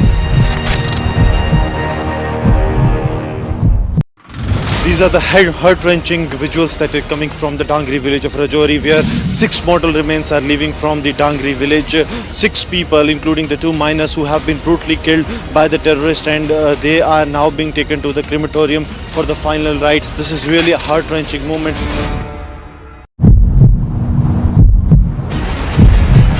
A lot of people saying that it's time to give justice to the Delhi hit and run victim. If you can see the visuals right now, these protesters just passed through the Sultanpuri police station. Their police presence is all here as well. The security has tightened up over here as these protesters are moving ahead on this road. Big questions being raised about why was there not enough police presence, safety of women coming out. They're saying capital punishment for the people involved, the 5 accused who are in police custody. The security has tightened up over here as these protesters are moving. We are reporting live from Sultanpuri, and as the final rites of the victim are happening as we speak, anger in the streets of Delhi continues. Now the Indian. I am Priyanka Sharma from Gujarat, and this is Republic.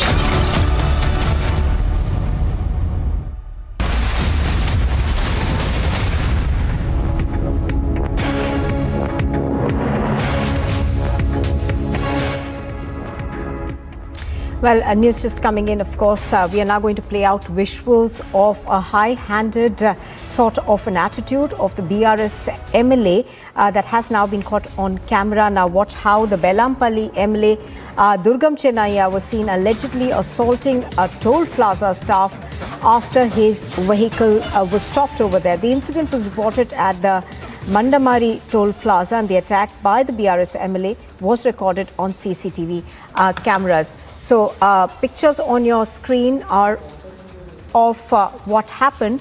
As you can see, there are supporters also of the BRS MLA who appear to get down and assault this toll plaza staff.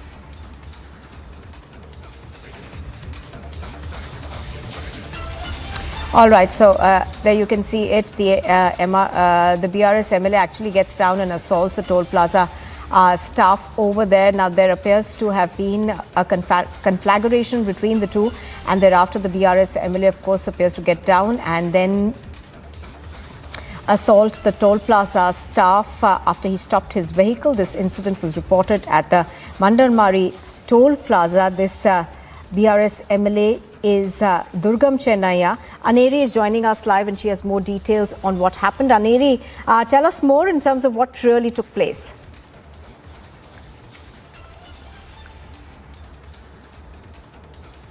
What we are seeing is that a clear case of high-handedness and also a VVIP racism also we can say, because this BRS MLA who was travelling from one place to another place and he had to cross the toll gate, but then he also got down of the car, he also assaulted the toll plaza staff member there, and also at the same time not to forget how you can see in the CCTV also very clearly how this BRS MLA was seen slapping the toll plaza employee for not allowing his vehicle, for stopping his vehicle. So very clear a high-handedness of a BRS MLA which was caught on CCTV, and also at the same time we have been seeing when we also happen to get more information on this, the police officials say that they haven't received any sort of complaint, but yes, they saw the CCTV and now they are further investigating into the matter is what the police officials are saying.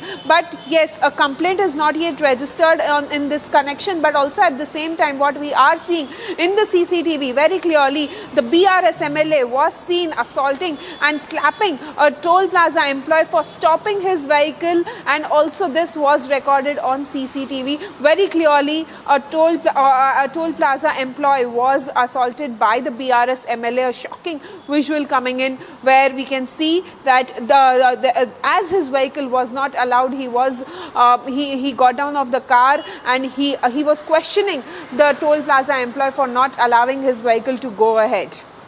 Right, so it's very clear in these pictures. It appears that his vehicle is stopped. He comes out and he hits this man, and then his guards seem to take him away from the spot, and thereafter, of course, he does return to the spot, and an argument ensues between them.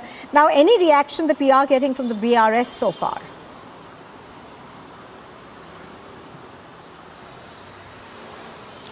Well, not really, Nupur. We are yet to get any sort of reaction or any sort of information from the BRS leaders, because this is the video which we have got, where we can see in the CCTV very clearly how the BRS MLA was seen hitting at the toll plaza employee, asking him to open the toll gate because he was moving, he was returning from Hyderabad, is what we are told, and that is the time when, as his vehicle was not allowed, as his vehicle was stopped, rather we can say, and that is the time when this BRS stay with us, MLA Aneri. Stay with us. I'm going to go across to Krishna Sagar Rao from the BJP on this.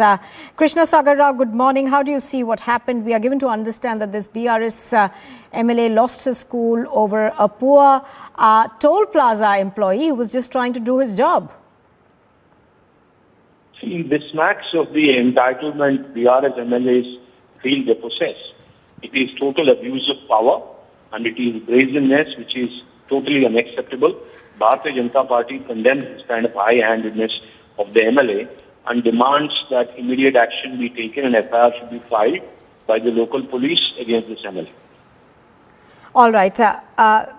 Also, do you feel that, incidents like this one, in fact, go a long way in telling people that there is still a culture of high-handedness, a culture where people think that they're entitled to certain things just because they are public representatives? Yeah, because they tend to, unfortunately, people elect individuals who have no basic, even education, to understand that they're representatives, they're the servants of the voters, and they have to serve their constituency. They're not masters, they're not slave drivers, they don't have any entitlement, and they don't need to be VIPs. So the lack of this kind of knowledge is causing all this kind of high-handedness, and this is unruliness is unacceptable in a democracy. Everybody is equal, and before law, everybody has to behave the same way. Otherwise, they have to be charged and tried and prosecuted. All right. Thank you very much for joining us, Mr. Rao, for that. So as Mr. Rao is pointing out, of course, action needs to be taken against this BRS MLA. It's very, very clear in those pictures that he does get down and assault the employee now. And Aneri, of course, is continuing to be with us. Now, Aneri, is any action likely to be taken at all against the BRS MLA? Because as of now, we are told that the police seem to have seen this footage, but they still haven't acted against him.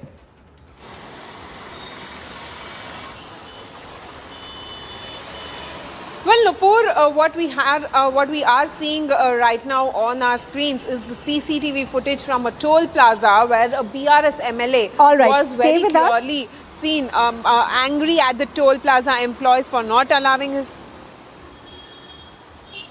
From the TRS, joining us right now is Mr. Rahman. Mr. Rahman, good morning. I think you can see those pictures that are now playing out. This is a video that's gone viral. It appears that the TRS MLA does get down and assaults the toll plaza employee. All right, I think we've lost that audio connection with him. We'll try and go back to him. But Aneri, back to you. What are the police telling you, Aneri? Why is action not being taken yet?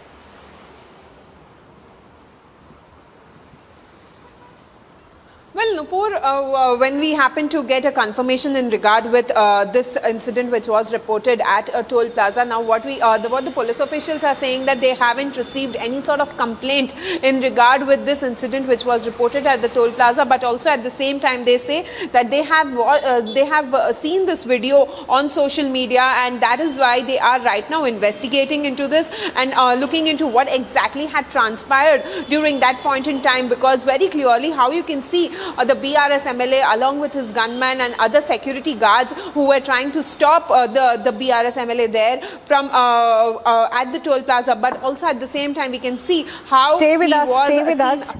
Stay with us, Aneri. Khalikur Rahman from the TRS is with us on the phone line. Mr. Rahman, I'm sure you've seen these pictures that have now emerged of the incident that occurred at the toll plaza. Don't you think that action needs to be taken against your MLA? Yeah, good morning. In fact, I haven't seen the CCTV footage, but whatever has happened actually at the toll gate between the MLA and the staff of the toll gate. If it's found that our MLAs in fact tried to abuse or if they had the verbal argument, then in fact the case will be investigated and action will be taken against whoever is responsible for this. But aren't the pictures very, very clear, Mr. Rahman? You can see that the minister gets down from his car. He seems to be upset about something. He goes and pushes, in fact, slaps this employee who then runs away, and he's actually stopped by his guards. No, that's what I'm telling you, because we don't know what exactly is the issue there between, the MLA and the staff of the toll gate there. And the matter will be investigated and necessary action will be taken. So you're saying that action needs to be taken, but after investigation. But so far we are told that the police hasn't really even begun an inquiry or looked into what has happened. They say that they've seen the footage, but they haven't acted yet. Why is that? No, definitely the police will take note of this and police will do their job. Because before, taking any action, the investigation has to be done, the inquiry has to be done. And the CCTV footage is there, that's what you're saying, I've not seen that. But from the CCTV footage, if it is found that, if the MLA has been involved in any kind of argument with the staff, then we'll have to find out the reason. What was the issue and why this argument has taken place and what made the MLA get down from the car. So this is possible only once, the inquiry is conducted. Right, absolutely. Mr. Rahman from the TRS speaking to us. Mr. Rahman, one final question. Mr. Rahman, don't you feel that, when pictures like these actually come out, it does seem to send out a message to people that anybody who's an elected representative can get away with this kind of behavior?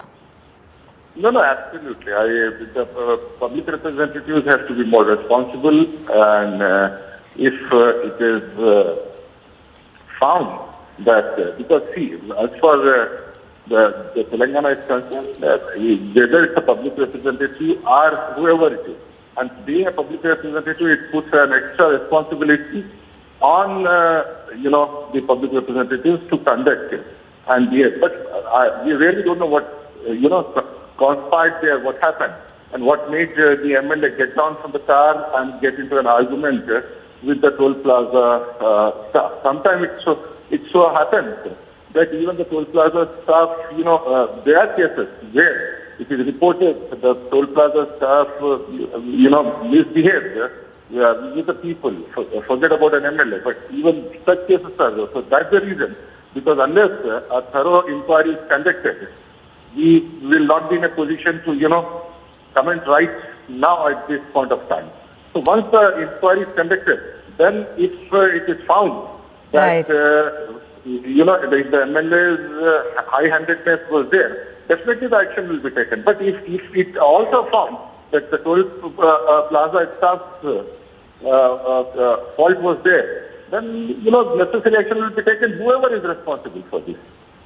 All right, Mr. Rahman from the BRS, thank you very much for joining us. So that's the latest that we are getting on this. The BRS says that if the MLA is guilty, action will be taken against him. But first, a thorough investigation needs to be done. Now, moving on to another big story that we are tracking right now. We are, in fact, getting a lead in the Rishabh Pant accident case. Sources have told Republic TV that a team of the NHAI on Tuesday once again visited the accident site. The National Highway Authority of India officials have said that no potholes were found at the accident site, and even patchwork was not done. They have now in their report seemed to suggest that a pothole was not the reason for the accident, and that left the cricketer Rishabh Pant wounded. A quick update on his health as well. Of course, he's now out of the ICU, but the extent of his injuries on his knee and toe as well as ankle are being still looked upon. Harsha is joining us live from New Delhi on this. Harsha, tell us more about what the National Highway Authority of India has said about this.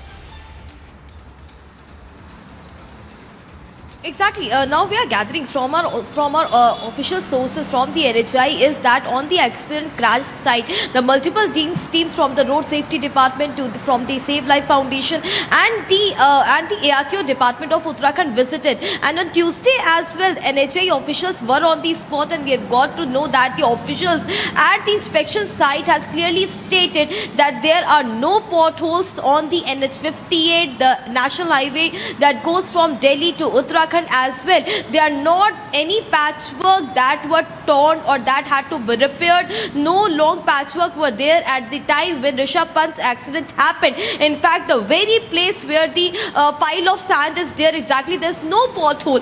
This is what NHI officials have quoted. Let me also tell you the detailed report which will be submitted by Save Life Foundation and Road Safety Team in the Commission and in the National Highway Authority of India. The report is to be submitted in this week only, and in that detailed report finally it will come what were the clear reasons of the accident of Rishabh Pant's car. But till now what NHI has said that there are no potholes, there are no long patchwork. Potholes is not responsible. It is not because of the pothole that Rishabh Pant's car met an accident at that very place. And about the health condition of Rishabh Pant is right now stable. He's talking, he's meeting his fans and friends, and we're also getting to know that he soon could be shifted from Max Hospital Dehradun to Mumbai. The talks regarding his shifting is with the hospital administration, with the families, and BCCI is already doing. Nupur, back to you.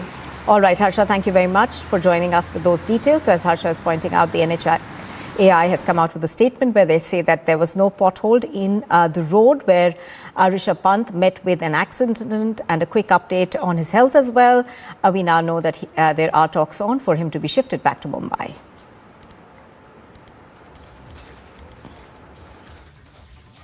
Broken out in the Poonch district of Jammu and Kashmir against the civilian killings by the terrorists in the Rajori district's Dhangri, wherein the terrorists barged in 4 houses, killing the 4 people on 1st of January, followed by an ID blast that has taken place in the first house that was attacked by the terrorists on 1st of January, and that has taken 2 lives of the miners, after which the protests have broken out. Yesterday there was a complete Band call was given in the Kishtwar and the Doda district, and today the Band call has been given in the Poonch district, wherein protests have begun. The Jammu and Kashmir Bar Association in Jammu has also given a Band call, and the courts will remain shut in the Jammu region against the civilian killings by the terrorists. The people are saying that there needs to be action against the Pakistan, another surgical strike and a foolproof solution for the Pakistan problem that is trying to destabilize Jammu and Kashmir and targeting the minorities. With Sarjeevan Kumar, Gursimran Singh for Republic Media Network.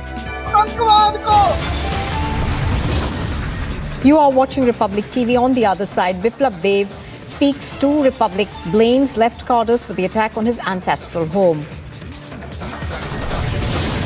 And second day in a row, stones are pelted at the Vande Bharat Express in West Bengal.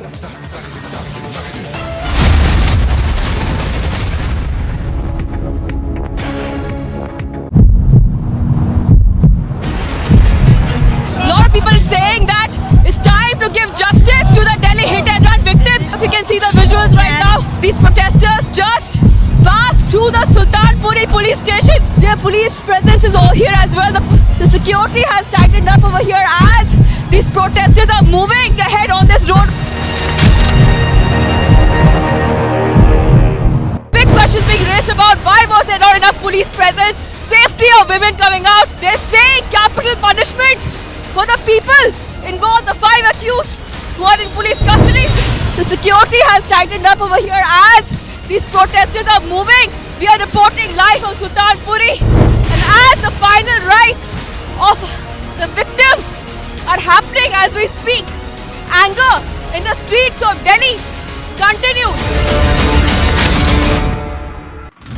Now the Indian Army has taken the custody of the shell, and in fact they have taken this shell to a safer place where they can destroy it without any intervention of the civilian. This is the place, and this was the drum in which it was placed from this very much location to the approaching road. That is the reason Indian Army bomb squad team has lifted this shell from this very much place to defuse it in a controlled explosion.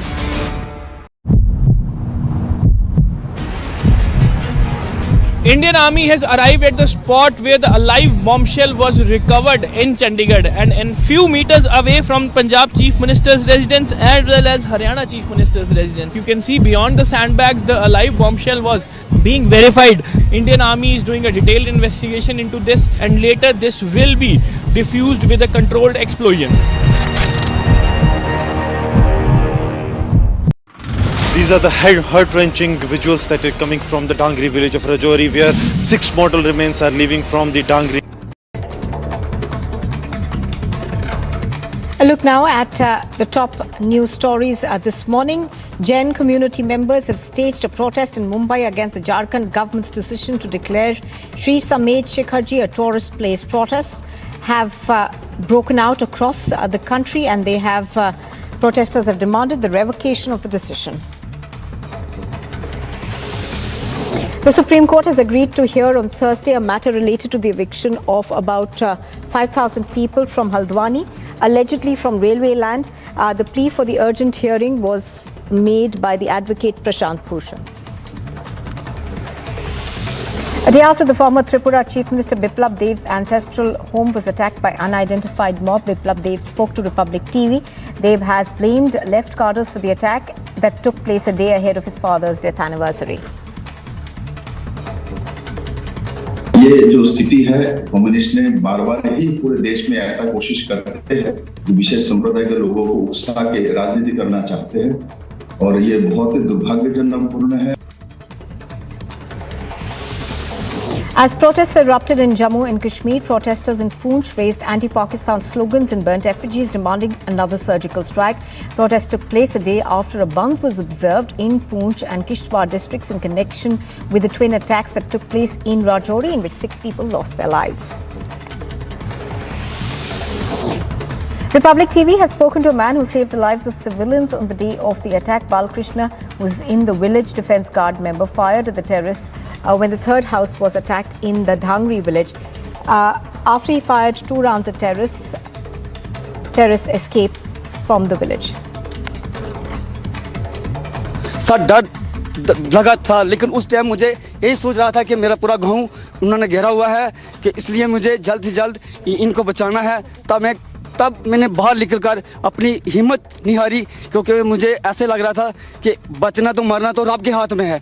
अब निकलूंगा तो तब ये बचेंगे. तब मैंने firing की, तब वो भागे, तो उस कारण ये थोड़ा सा गांव बचा, नहीं तो उनका 30-40 घर ऐसे ही उनको मार के घर जाना था. 2 functionaries of the DMK have been arrested for allegedly harassing a lady constable during a party event over the weekend in Chennai. The arrest came hours after they were suspended from the party. The arrest and the suspension came after the opposition parties questioned authorities claiming inaction.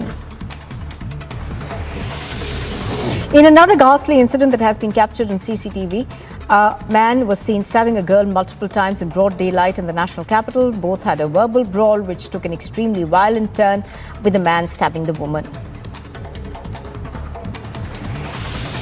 IT professional Shobna lost her life after she was run over by a lorry in Tamil Nadu. Shobna lost her control over while she was driving as a bike skid when she was driving on a road full of potholes. After she fell, she was run over by a lorry that came from behind. Shobna was dropping her younger brother to school when the accident took place. While Shobna died on the spot, her brother sustained injuries. And IT sleuths are raiding a company related to Excel Group in the Gachipowli area, Chandanagar and Bachupalli area of Telangana. Around 20 teams involved in the raids have been conducting these operations.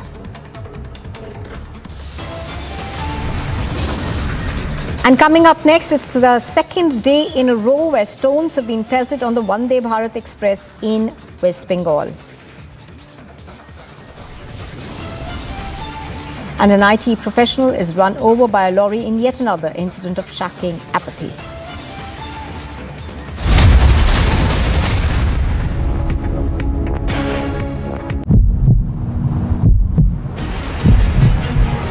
Indian Army has arrived at the spot where the alive bombshell was recovered in Chandigarh and few meters away from Punjab Chief Minister's residence as well as Haryana Chief Minister's residence. You can see beyond the sandbags the alive bombshell was being verified. Indian Army is doing a detailed investigation into this and later this will be diffused with a controlled explosion.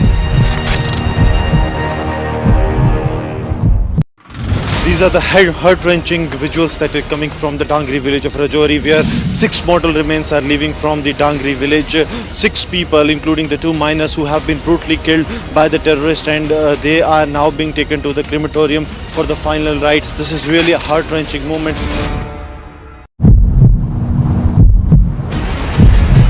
A lot of people saying that it's time to give justice to the Delhi hit and run victim. If you can see the visuals right now, these protesters just passed through the Sultanpuri police station. Their police presence is all here as well. The security has tightened up over here as these protesters are moving ahead on this road. Big questions being raised about why was there not enough police presence, safety of women coming out. They're saying capital punishment for the people involved, the 5 accused who are in police custody. The security has tightened up over here as these protesters are moving. We are reporting live from Sultanpuri, and as the final rites of the victim are happening as we speak, anger in the streets of Delhi continues. Now the Indian Army has taken the custody of the shell, and in fact they have taken this shell to a safer place where they can destroy it without any intervention of the civilian. This is the place, and this was the drum in which it was placed from this very much location to the approaching road. That is the reason Indian Army bomb squad team has lifted this shell from this very much place to defuse it in a controlled. Let me ask you tonight, which language do you speak? How many languages do you speak? I speak Hindi, Assamese, Bengali, English. I can understand Marathi, I can comprehend spoken Gujarati, Bhojpuri, and I can understand at least half a dozen other dialects. That is my upbringing. I'm sure that many of you speak as many and understand many more languages and dialects. And this is what makes us uniquely Indian. This characteristic is not common in many parts of the world. When we launched Republic, I spoke a bit of Kannada at a pre-launch youth event in Bengaluru. And Republic's first marketing campaign, viewers, was in Tamil in Chennai. Where else in the world do we have this richness, this unique diversity? Where else, viewers? And so, please don't stay a distant observer in this language political fight. You must say, we are #United by Language. Let us make #United by Language trend tonight and for a long time. Because it is the only way that the politicians in this country, across this country, will know that they can never beat us.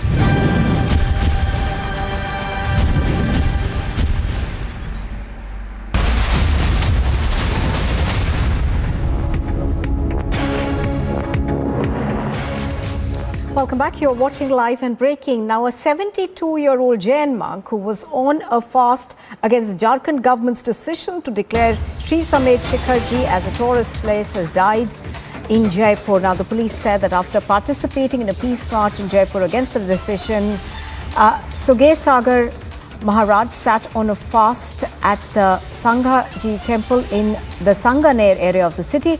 The priest was a native of the village of Banswara district in Rajasthan. He was on a vrat and had not eaten anything since the 25th of December. He passed away in the morning and the funeral was conducted at noon. The SHO of the Malpura Gate station, Satish Chand, has said that the state government has said that he died after fasting. Now, just to tell our viewers that there have been protests that have been ongoing for the past 2 weeks now. Sri Samet Shikharji is a Jain pilgrimage site that's located in the Parasnath Hills in Jharkhand. The state government has decided to turn into a tourist attraction, which has irked the community. They're concerned that the decision will jeopardize the sacred nature of this place. So as you can see on your screens, pictures, of protests that have broken out in various parts of the country, including Mumbai, of course.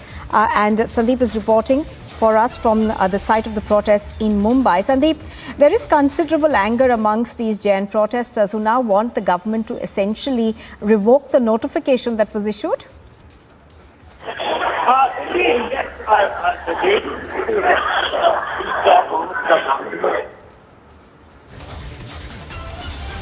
All right, so that's a very poor audio connection that we have with Sandeep over there. But just to recap the story for our viewers, protests like this one have broken out for about the past 2 weeks now in various parts of the country. These protesters, of course, are demanding the revocation of a notification that has been issued by the Jharkhand government, overturning the sacred site of the Jains into a tourist destination. Now, the Jain community, of course, feels that this sacred site will be ruined if it is turned into a tourist destination.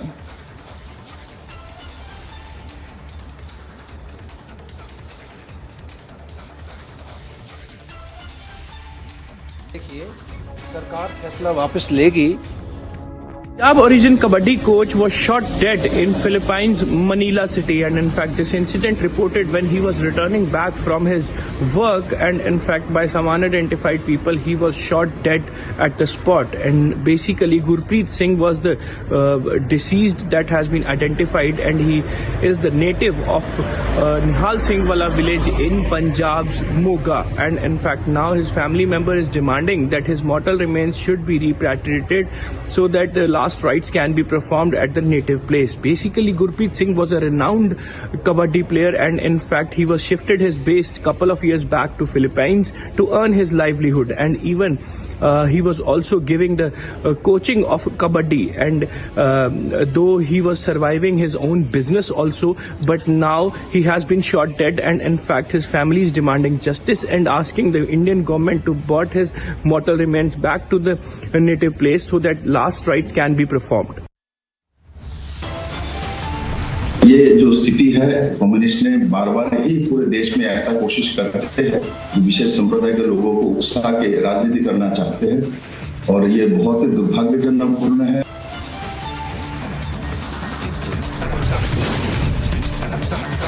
And it is the second day in a row where stones have been pelted at the Vande Bharat Express in West Bengal.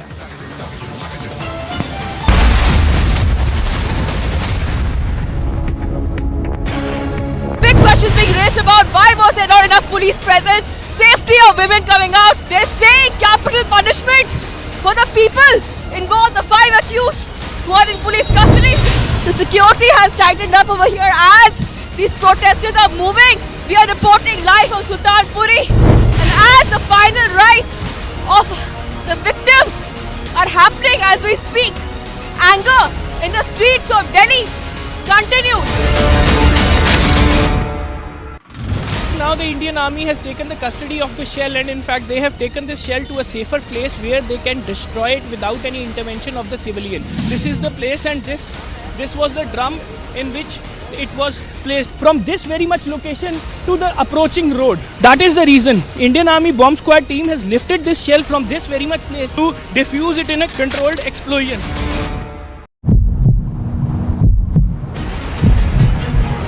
Indian Army has arrived at the spot where the alive bombshell was recovered in Chandigarh, and few meters away from Punjab Chief Minister's residence as well as Haryana Chief Minister's residence. You can see beyond the sandbags the alive bombshell was being verified.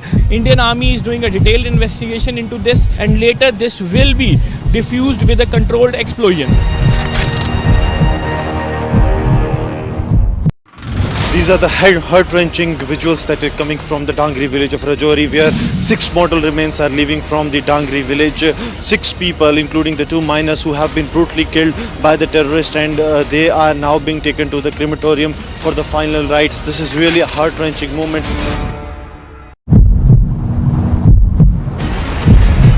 A lot of people saying that it's time to give justice to the Delhi hit and Viewers, the entire ecosystem and the entire Kabadi came together to somehow bury the SSR case and the Disha Salyan investigation, because they either had clarity or they had a clear inkling that the real rot will come out if the two cases are really investigated. Now, viewers, of the many cases I have covered and led over the years in my career, the most nervous and desperate reaction was in these two cases, the Disha Salian case and the SSR case. They went after Republic, filed the false TRP cases on us, which turned out to be bogus. They got me and my colleagues interrogated, then arrested, then put in jail. Then for about 1 year, that ecosystem went after us like mad, like they'd gone completely crazy, in fact out of control with fear. And I always said the truth will break the door open. You're watching me tonight because you know that whether over the years you've agreed or disagreed with me on issues of the debate, you also know that the only channel that follows up, investigates, never gives up is Republic. And viewers, I have faith in that unswerving belief that the truth has to come out in this case. Tonight to roar again and trend #Nation for SSR and tell the ecosystem that they must start trembling again in the knowledge that the pure pursuit of the truth can be stopped neither by people like Vaze and Padambir nor political masters. Let's debate.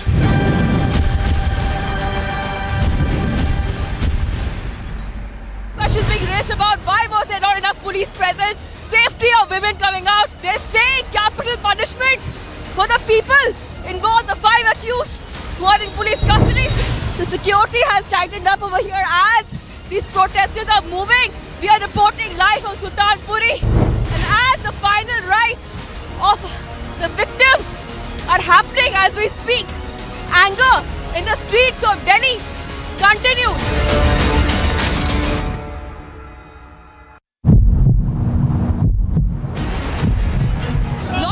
Saying that it's time to give justice to the Delhi hit and run victim. If you can see the visuals right now, these protesters just passed through the Sultanpuri police station. Their police presence is all here as well. The security has tightened up over here as these protesters are moving ahead on this road.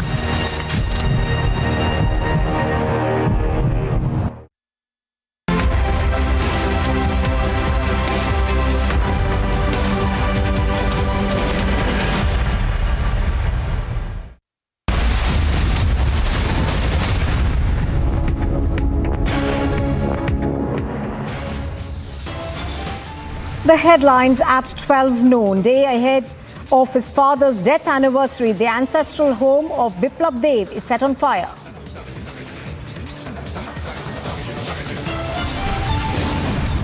ये जो स्थिति है, communist ने बार-बार ही पूरे देश में ऐसा कोशिश करते हैं, विशेष संप्रदाय के लोगों को उकसा के राजनीति करना चाहते हैं और ये बहुत ही दुर्भाग्यजनकपूर्ण है. Biplab Dave speaks to Republic TV, blames left quarters for the attack on his ancestral home. For the second day in a row, stones are pelted at the Vande Bharat Express in West Bengal.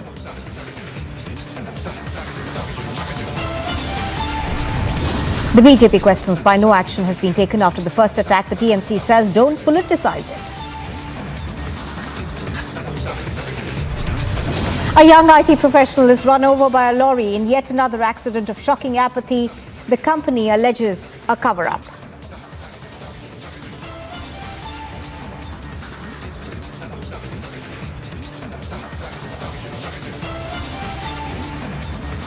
Good afternoon. Thank you very much for staying with us on Republic TV. I'm Nupur Talwar Suri. You're with Live and Breaking. Now, the BJP has hit out at the Mamata Banerjee-led government.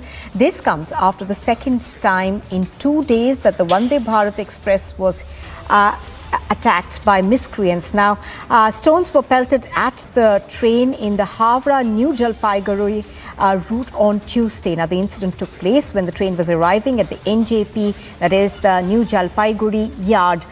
The first such incident was reported on Monday in Malda. Pictures on your screen, of course, are of this attack that took place.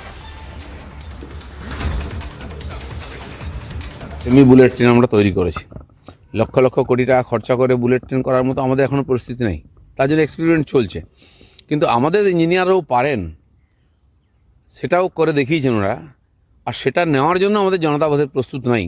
এই ধরনের মানসিকতা নিয়ে একবিংশ শতাব্দীতে কতদিন থাকা সম্ভব বা দুনিয়ার সঙ্গে তাল মিলিয়ে আদৌ এগোনো সম্ভব কিনা এই প্রশ্ন উঠেছে।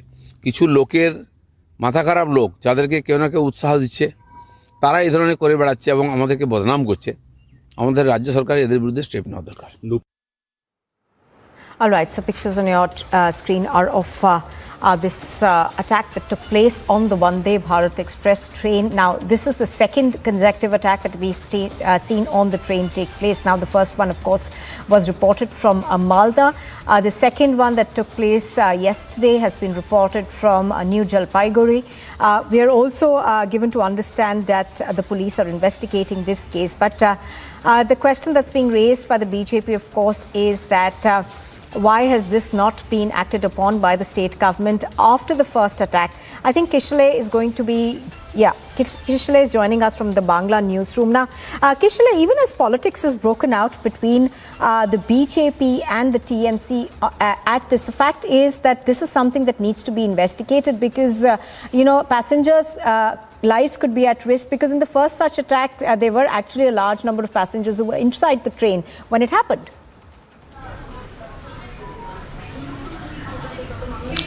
Exactly, Nupur. As you have rightly said that the passengers, we have spoken to the passengers as well. Politics is at one hand going on about this, but what about the passengers who were inside the train when this incident happened, especially when the first incident came into fray? We saw that how the passengers were afraid, they were scared because that stone could have well hit one of them after breaking the glass window or glass door. That's what they were saying. We reached the station, we spoke to some passengers and they were all scared, afraid. They said that even if it's politics, keep your politics with you, with all the political parties, they were saying, but do not all right, do not do I'll have to interrupt you there, Kishale, but we'll come back to you. We're going to go across to a live news briefing that's taking place.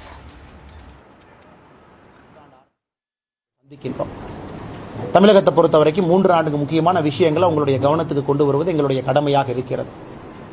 மிக முக்கியமாக ஒரு 2-3 நாட்களுக்கு முன்பு சென்னை விருகம்பாக்கத்தில் திமுகவினுடைய மூத்த தலைவர் அக்கா கனிமொழி அவர்கள் பங்கேற்ற அந்த நிகழ்ச்சியில் திமுக இளைஞரணியை சார்ந்த 2 நபர்கள் காவல்துறை பணியில் அங்கிருந்த ஒரு பெண் காவலரிடம் தகராறு நடந்திருக்கின்றார்கள் என்று நமக்கு தெரியும்.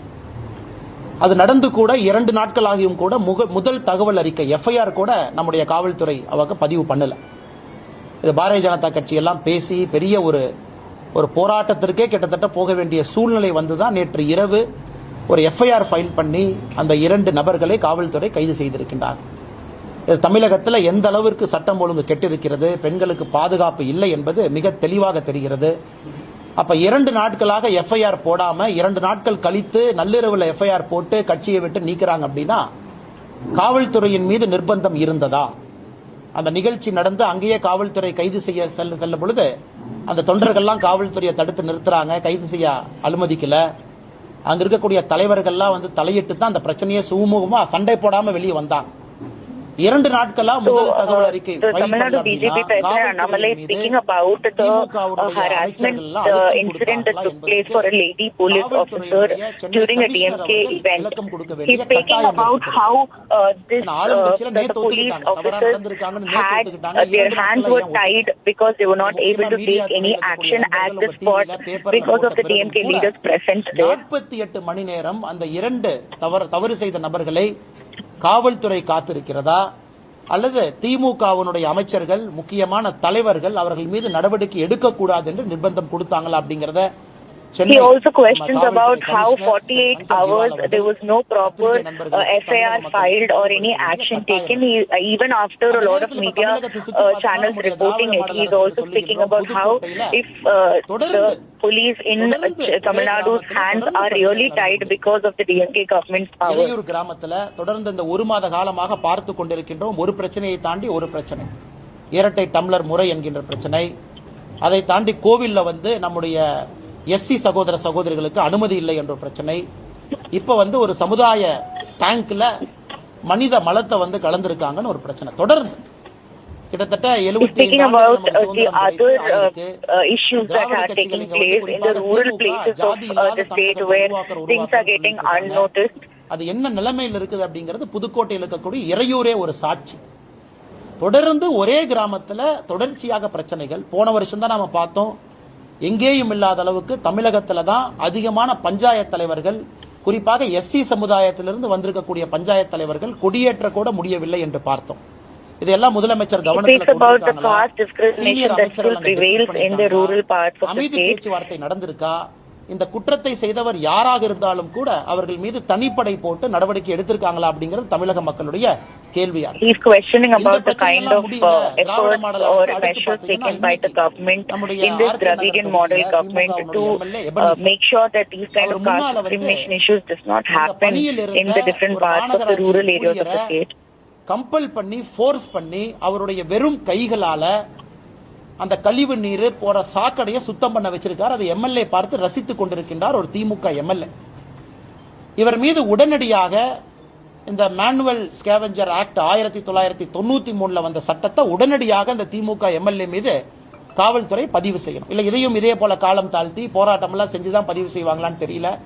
இது ஒரு ஆண்டு காலம் கடுங்காவல் தண்டனை இருக்கு. இதுக்கு பெயில் இல்ல. He is also mentioning about how a DMK MLA has been involved in such caste discrimination issues and how there has to be strict action taken upon him and how cases has to be booked against him, particularly under the Prevention of Atrocities Against SCSD Act. பொது இடத்துல ஒரு சாதாரண சாமானிய மனிதனை அவமானப்படுத்தலாம், அவரை திட்டலாம், அவரை மக்கள் முன்னாடி இவரு ஹீரோவாக காண்பிப்பதற்காக வெறும் கைகளால சாக்கடையை சுத்தம் பண்ண வச்சிருக்கார். அவர் மீது உடனடியாக வன்கொடுமை தடுப்பு சட்டம் வரணும்.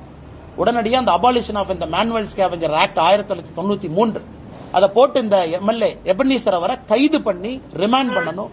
இதை செஞ்சாங்கன்னா சமூக நீதியை நிலைநாட்டக்கூடிய எடுத்துக்கலாம். இதை செய்ய ஜாதி ஆதிக்கம் இருக்கக்கூடிய கட்சி தான் அது. புதுக்கோட்டையிலிருந்து ஒரு இடத்திலும் நமக்கு தெரிந்து கொண்டிருக்கிறது. முன்னாள் எம்பி திரு மஸ்தான் அவர்கள், அந்த மஸ்தான் அவர்கள் இறந்த பிறகு அந்த வீட்டிற்கு நம்முடைய முதலமைச்சர் அவர்கள் சென்று விட்டு வந்தார்கள். அதன் பிறகு அபார்ட்மெண்ட்ல இருக்கிறவங்க எல்லாருமே அந்த மஸ்தான் அவர்களுடைய காரை எல்லாம் போட்டோ மூலமாக அனுப்ப ஆரம்பிச்சாங்க. நானும் ஒரு காவல்துறை உயர் அதிகாரிக்கு அந்த போட்டோவை அனுப்பிச்சு வச்சேன். அந்த கார்ல பாருங்க ரத்த கரையெல்லாம் இருக்கு. He now speaks about the former Rajya Sabha MP from the DMK party Mastan's சொல்லல.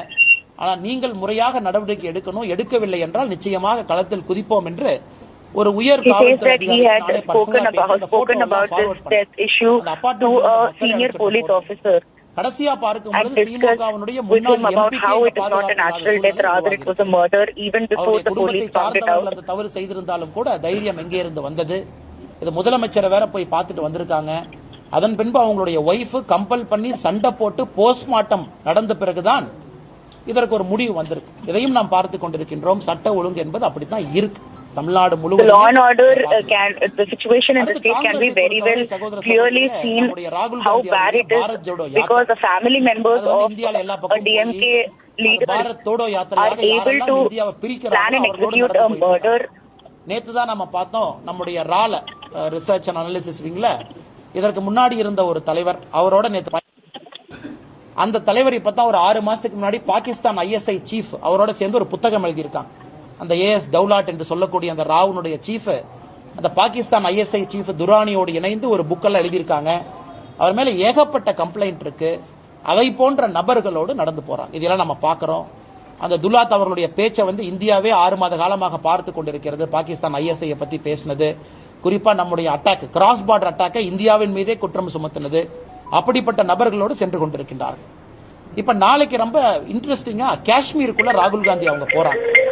ராகுல் காந்தி அவர்களோடு திரு உமர் அப்துல்லா அவர்கள் ஆதரவு கொடுத்து நானும் போறேன்னு சொல்றாங்க.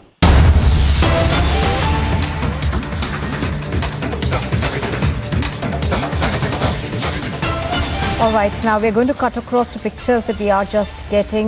They appear to be of the main witness in this case, Nidhi, who was traveling with a 20-year-old who lost her life. Now, it appears in these pictures that she arrived home at her residence after the incident took place. So, pictures on your screen have been accessed by Republic TV. This is from a CCTV of the area where the main witness in this case, Nidhi, stays. Do remember that Nidhi, of course, gave a testimony to the police yesterday. And in that testimony, she appears to have said that the 20-year-old was actually in an inebriated state and decided still to drive on the scooter. She was hit by this car. And thereafter, she said that Nidhi herself has said that she got extremely scared and she ran away from the spot. Now, in this picture, she does appear to be coming back running to her home and is seen to be waiting outside the doorstep while someone opens the door for her. These are pictures that we have just accessed from the CCTV that is located near her home.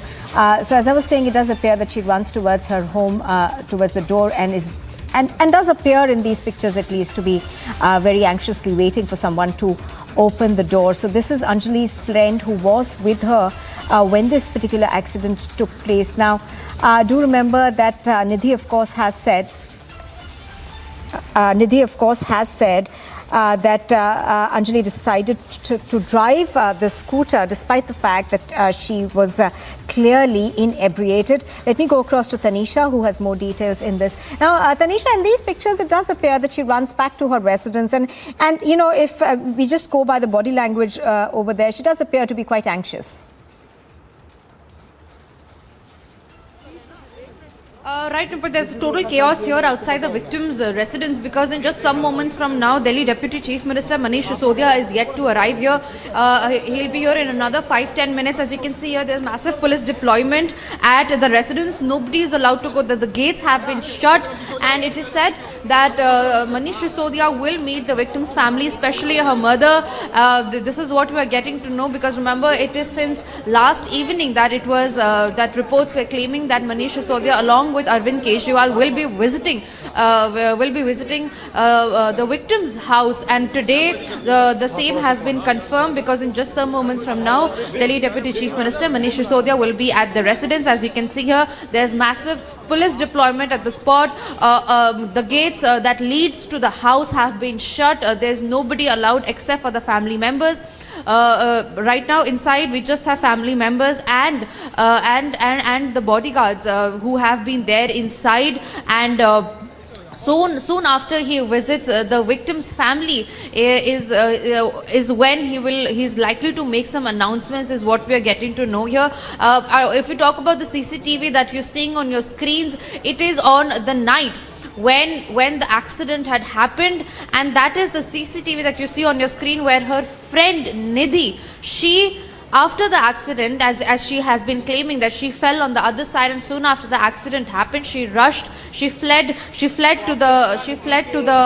her home, and that is the actual CCTV footage that we're getting for you, where it can be seen that she is panicking, she is in a petrified mood. Her sense, the CCTV, the sense that it gives us is that she's in a petrified mood, and she has been extremely scared of what has happened, and that is clearly seen in the CCTV. It is said that this CCTV footage of Nidhi entering her house is after the accident has happened. Back to studios. All right, absolutely. So Tanisha, of course, is reporting on the pictures that we have just managed to access now.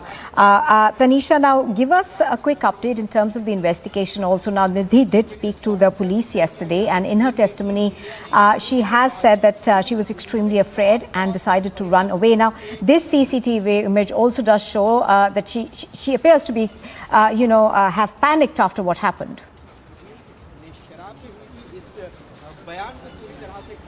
Right, Nupur. When we were talking to the locals about locals and neighbors of Nidhi's, where Nidhi used to stay, so off record they told us that Nidhi, when she came late at night, she was in a very petrified mood. She was scared. She had that scare on her face, and she did reveal to the locals that she had an accident, because there were some injuries that were seen on her shoulders and on her hands, is what the locals told us off record. They are not wanting to come on camera, keeping in mind the intensity of the situation, of the incident, but they did tell us that there were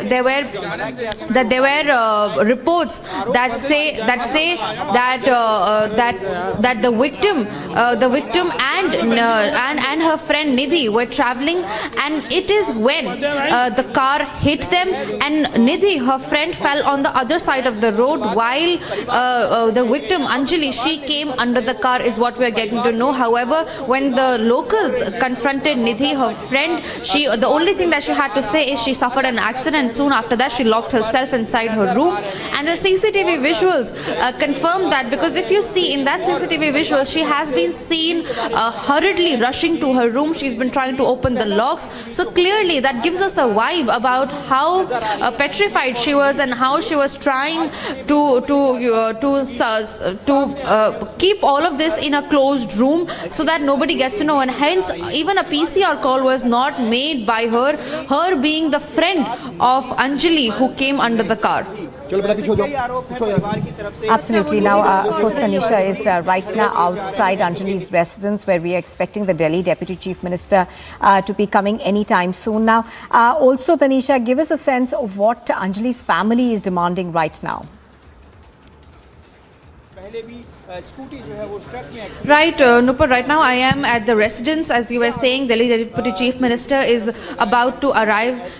In just some moments from now. There's massive security here. It has been heightened since yesterday, because remember, these gates that you see, the copper gates that you see, were not shut yesterday. However, today, since Delhi Deputy Chief Minister Manish Sisodia is to arrive in just some moments from now, security has been deployed, gates have been shut, and nobody here is allowed to talk to the family. Only the family members are present inside, and in just some moments from now, Manish Sisodia is also likely to make some major announcements, because remember, the family has been alleging that there's a foul play, that she was, and even after the postmortem report, there are few family members who still have been claiming that it was not a mere case of hit and run. They have been demanding strictest punishment for the accused in the case. They have been demanding death penalty in the case. We are trying to talk to some of the locals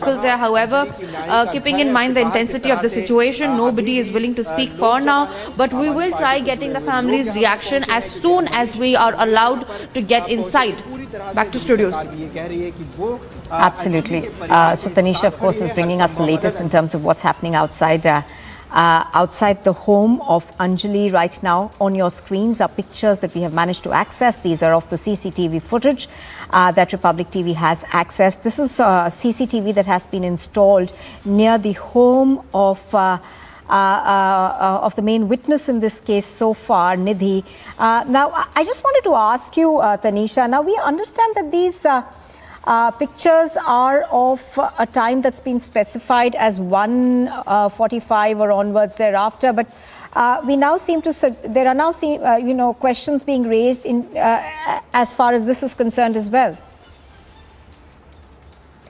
Okay, Tanisha, I'm going to come back to you in just a bit. Anuj is also joining us right now. And Anuj, what more can you tell us about these pictures that we have managed to access? And also, could you put a timing to this?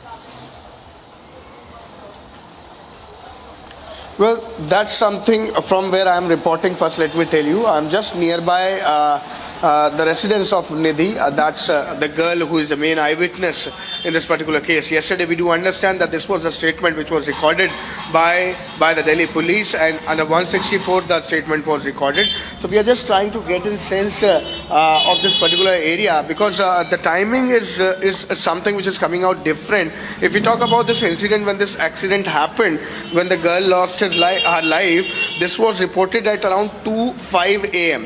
But if we'll go through the timings in the CCTV which has been accessed by us, then this is the timing is 1:35 a.m. That's something what it is showing, and there we can clearly see the girl entering in the home. She is standing right outside her home. I'm reporting from the same area, just reaching there, and there are more CCTVs which could be seen in this particular video, also in this particular footage also. We're just trying to get a sense that if was there the timing was not set in the CCTV, it might have happened sometime, and it is something which has to be seen. I'm just trying to get a sense from the area that where exactly this CCTV is. So that's something what we are seeing at this point in time, that yes, this is a new CCTV which has been accessed, but the timing is again a question. The timing is again a question because what has been reported and what has been informed by none other but a witness herself, that she was with a girl who lost her life, and after that they met with an accident, and after this a whole incident happened. But we are just trying to cross-check the timing in the CCTV footage, the latest CCTV footage which has been accessed. So we are just waiting for the same. On the other hand, yes, the FSL has made in very things clear. On the other hand, the postmortem report is out, and there it has been clear that there was no sexual assault. Let me also remind you what we have been told, that there were 7 people who were questioned yesterday by the Delhi police. They questioned the 7 who were seen in the CCTV footage, whosoever is related to the girl, and they were also questioned yesterday, but nothing has came out till now. They have been released, what we have been told. So what exactly was the connection? Deep investigation is going into the angle, and 3 days custody was given to the Delhi police personnel, which is going to end today. So this is to see, wait and watch what exactly will be coming out. We have seen the press conference which was done by the special CP, and there he has stated it very much clearly that the forensic report has made it clear that there was no sexual assault. On the other hand, the medical team also has been constituted, so they are also looking deep into the investigation that what exactly has happened. But if you believe the witness and the statement, obviously, which has been recorded by the Delhi police, is saying something else, and this is making it clear that this was an accident. We are reporting live from the ground. I'm reporting from Sultanpuri, giving every update on this brutal murder. Time.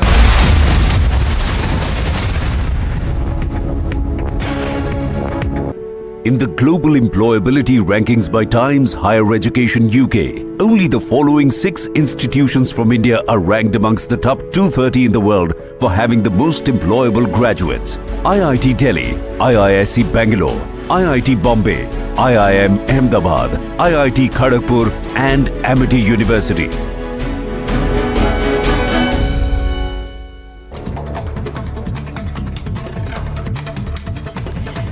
Some more national news that we're tracking. Unidentified people attacked the priests gathered outside the ancestral home of former Tripura Chief Minister Biplab Dave in Udaipur in Tripura.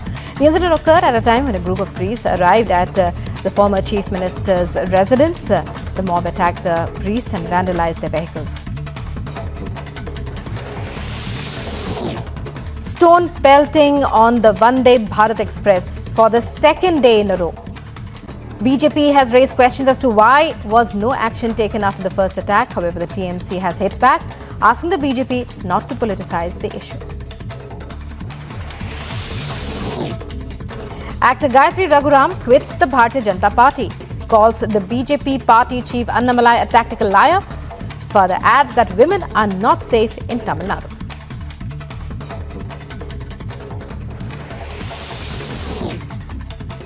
On the third day of the Delhi hit-and-run probe, victim's friend Nidhi gives testimony before Delhi police, reveals the victim was in a drunken state and insisted on driving the two-wheeler.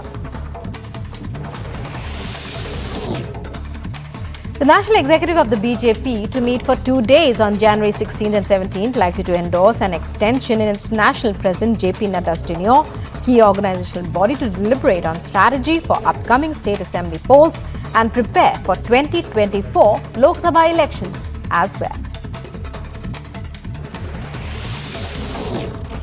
Telugu Desam Party President, former Andhra Pradesh Chief Minister Chandrababu Naidu denied public meetings, rallies and roadshows. Naidu, who was planning to tour Chittoor district, is being raised about why was there not enough police presence, safety of women coming out. They're saying capital punishment for the people involved, the 5 accused who are in police custody. The security has tightened up over here as these protesters are moving. We are reporting live from Sultanpuri, and as the final rites of the victim are happening as we speak, anger in the streets of Delhi continues.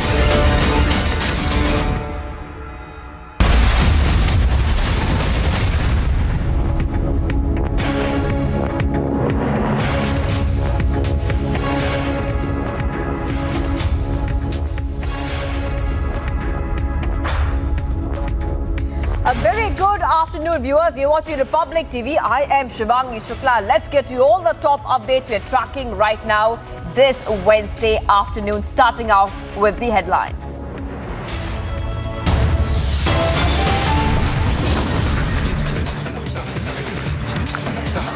Political face-off in West Bengal over Vande Bharat attacked for 2 consecutive days.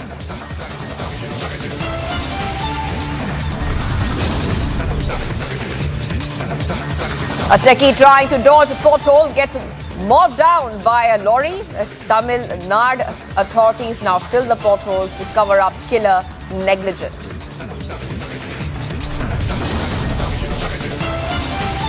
Offer 1 crore to leave the country. Sensational allegations made by Haryana Sports Minister's harassment victim. Biplab Dave's ancestral home attacked in Tripura a day ahead of his father's death anniversary.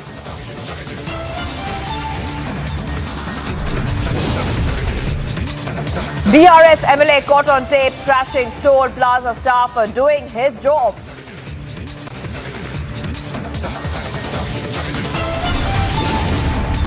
On hunger strike against sovereign government, 72-year-old Jain monk passes away.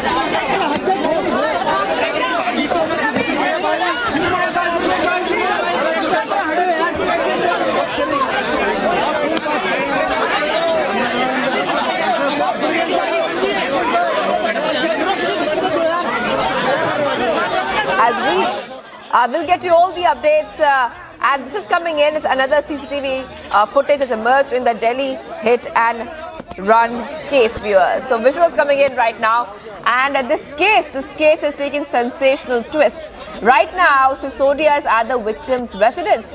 He has come to visit the victim's family. And those visuals coming in at this point of time, viewers, in the Delhi hit and run case. Now, remember that yesterday was the final rites of the Delhi hit and run victim. Right now, of course, many more questions left to be answered. At this point of time, we are seeing Sisodia at the victim's residence. Now, the investigation in the Delhi's hit and run case continues. The victim's mother has also now claimed that it was a conspiracy. Speaking to Republic, the mother has refuted the accident angle of the police and alleged that it could be a well-thought-of, well-planned murder. So the family continues saying what they have been saying earlier as well. And many more details have come out at this point of time, viewers, where we are seeing the statement of the friend of Anjali as well, Nidhi, who has said that she left the spot after the accident which took place, after the scooty hit the vehicle, and she did not call the police. So right now, viewers, Manish Sisodia has reached the residence of the Delhi hit and run victim. We'll get to all the exclusive visuals which you see on the screen. We also have our reporters on ground who are covering every detail of the story. But right now, Manish Sisodia has come to meet Anjali's family, the hit and run victim. The 20-year-old, who was also the sole breadwinner of her family, was riding a scooty, was hit by a car. The occupants of the car, in an attempt to flee, drove away with the woman's body stuck in the wheels of the car, and this led to the body being dragged for nearly 12 kilometers. Now, her body, which was later on the road, was sent first to Sanjay Gandhi Hospital, where the woman was declared brought dead. And viewers, remember that the postmortem report was also out yesterday, which said that there was no angle of sexual assault, but because of hemorrhage and brutal impact, that was the cause of death. In fact, those injuries were sustained ante-mortem. That means that they were sustained before she died. So visuals coming in right now. The report has also said that shock and hemorrhage as a reason, and has so far ruled out sexual assault. Remember, there were a lot of anger on the streets of Delhi when the final rites were taking place in Sultanpuri. That time we saw that a lot of protests were happening. They marched to the site of the cremation. A lot of people saying that more has to be done when it comes to women's safety, more has to be done when it comes to lapses in law and order, especially on a New Year's Eve that this accident had happened. A lot of people expressed shocked and concerned. Right now, visuals coming in from Anjali's residence, where Manish Sisodia has reached at the victim's residence. And we're getting more updates coming in, viewers, right now, because a lot of questions remain unanswered about what really transpired. What was the friend's role, the friend Nidhi who was with Anjali? What was her role? Why did she not call the cops? Many people are being interrogated as well. Multiple people have been interrogated, including the staff of the hotel. A lot of CCTV footage has been accessed by Republic TV, where we saw that Anjali and a friend Nidhi, they were seen involved in a fight, in a brawl. We also saw visuals of the CCTV where Anjali's friend was seen speaking to some men.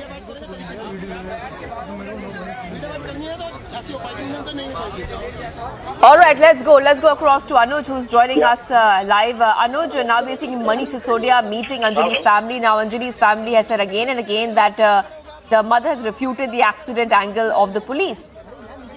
Well, that's something what we are seeing, and the family is again and again asking for the justice. And as you pointed it out very rightly, that the family is saying that this is not accident angle only, but the thorough investigation should be done on the same. This is Aam Aadmi Party leader, the Deputy Chief Minister of Delhi, Manish Sisodia, who has just reached the family of the girl who lost her life, and there Manish Sisodia could be clearly seen in the visuals. There he'll be meeting with the family, and yes, giving the assurance that Delhi government is going to be with them. And there were several assurances which was given by Delhi government earlier also. And as we have seen yesterday, there was a delegation also of Aam Aadmi Party who met with the commissioner with a certain demands that thorough investigation should be done, and they are going to give compensation what we have been told.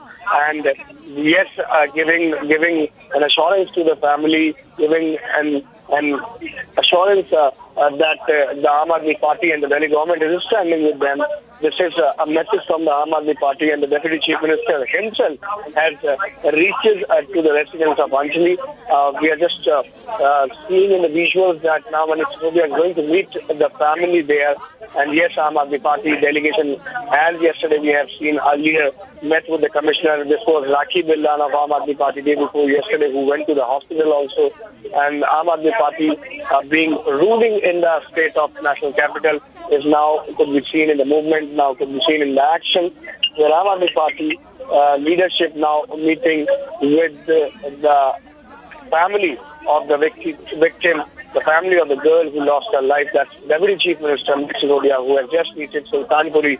This is the residence of Anjali, where Deputy Chief Minister has reached. Yesterday it was planned for yesterday, what we have been told. But as there were rituals and the last side which we have seen yesterday, and finally today this is the Deputy Chief Minister of National Capital, Manish Sisodia, who have just reached at the residence of Anjali. Yes. Right. And when the mother, the victim's mother, Anjali's mother, spoke to Republic, she made a couple of statements. She recollected the happenings of the intervening night of December 31st. January 1st, the mother said, and I quote here, "I had a conversation with her at 9 p.m. I just told her, beta, you have not yet come back home. I'm not feeling well. Please get vegetables." To which Anjali replied, "I'm not yet done with work. I will come by morning." So essentially, Anuj, many more questions being raised by the family.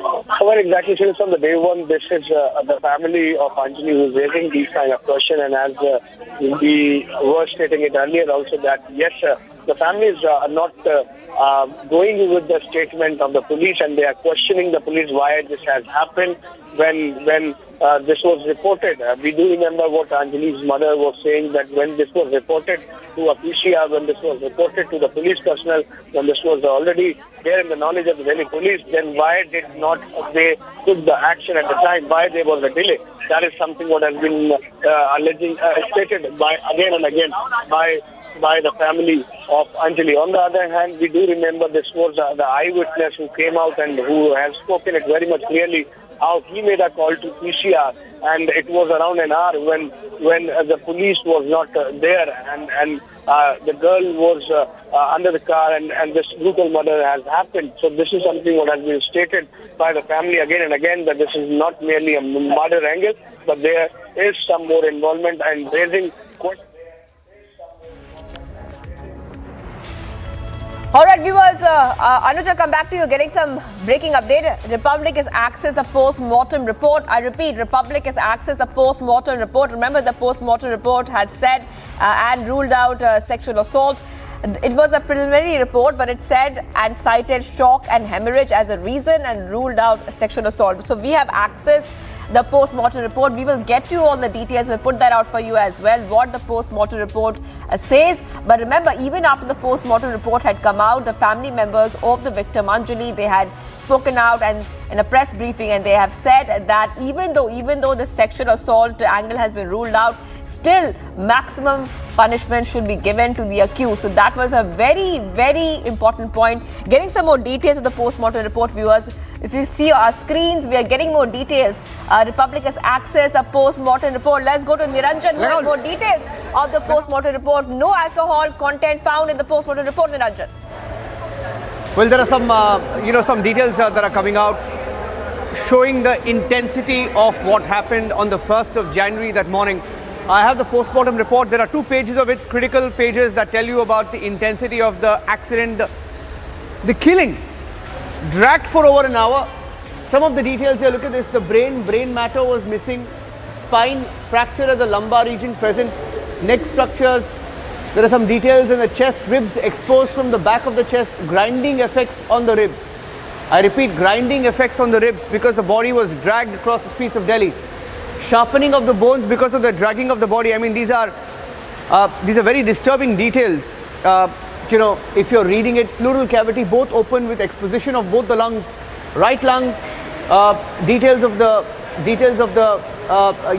organs, and it says, it talks about also the pelvic activity, pelvic bones were intact.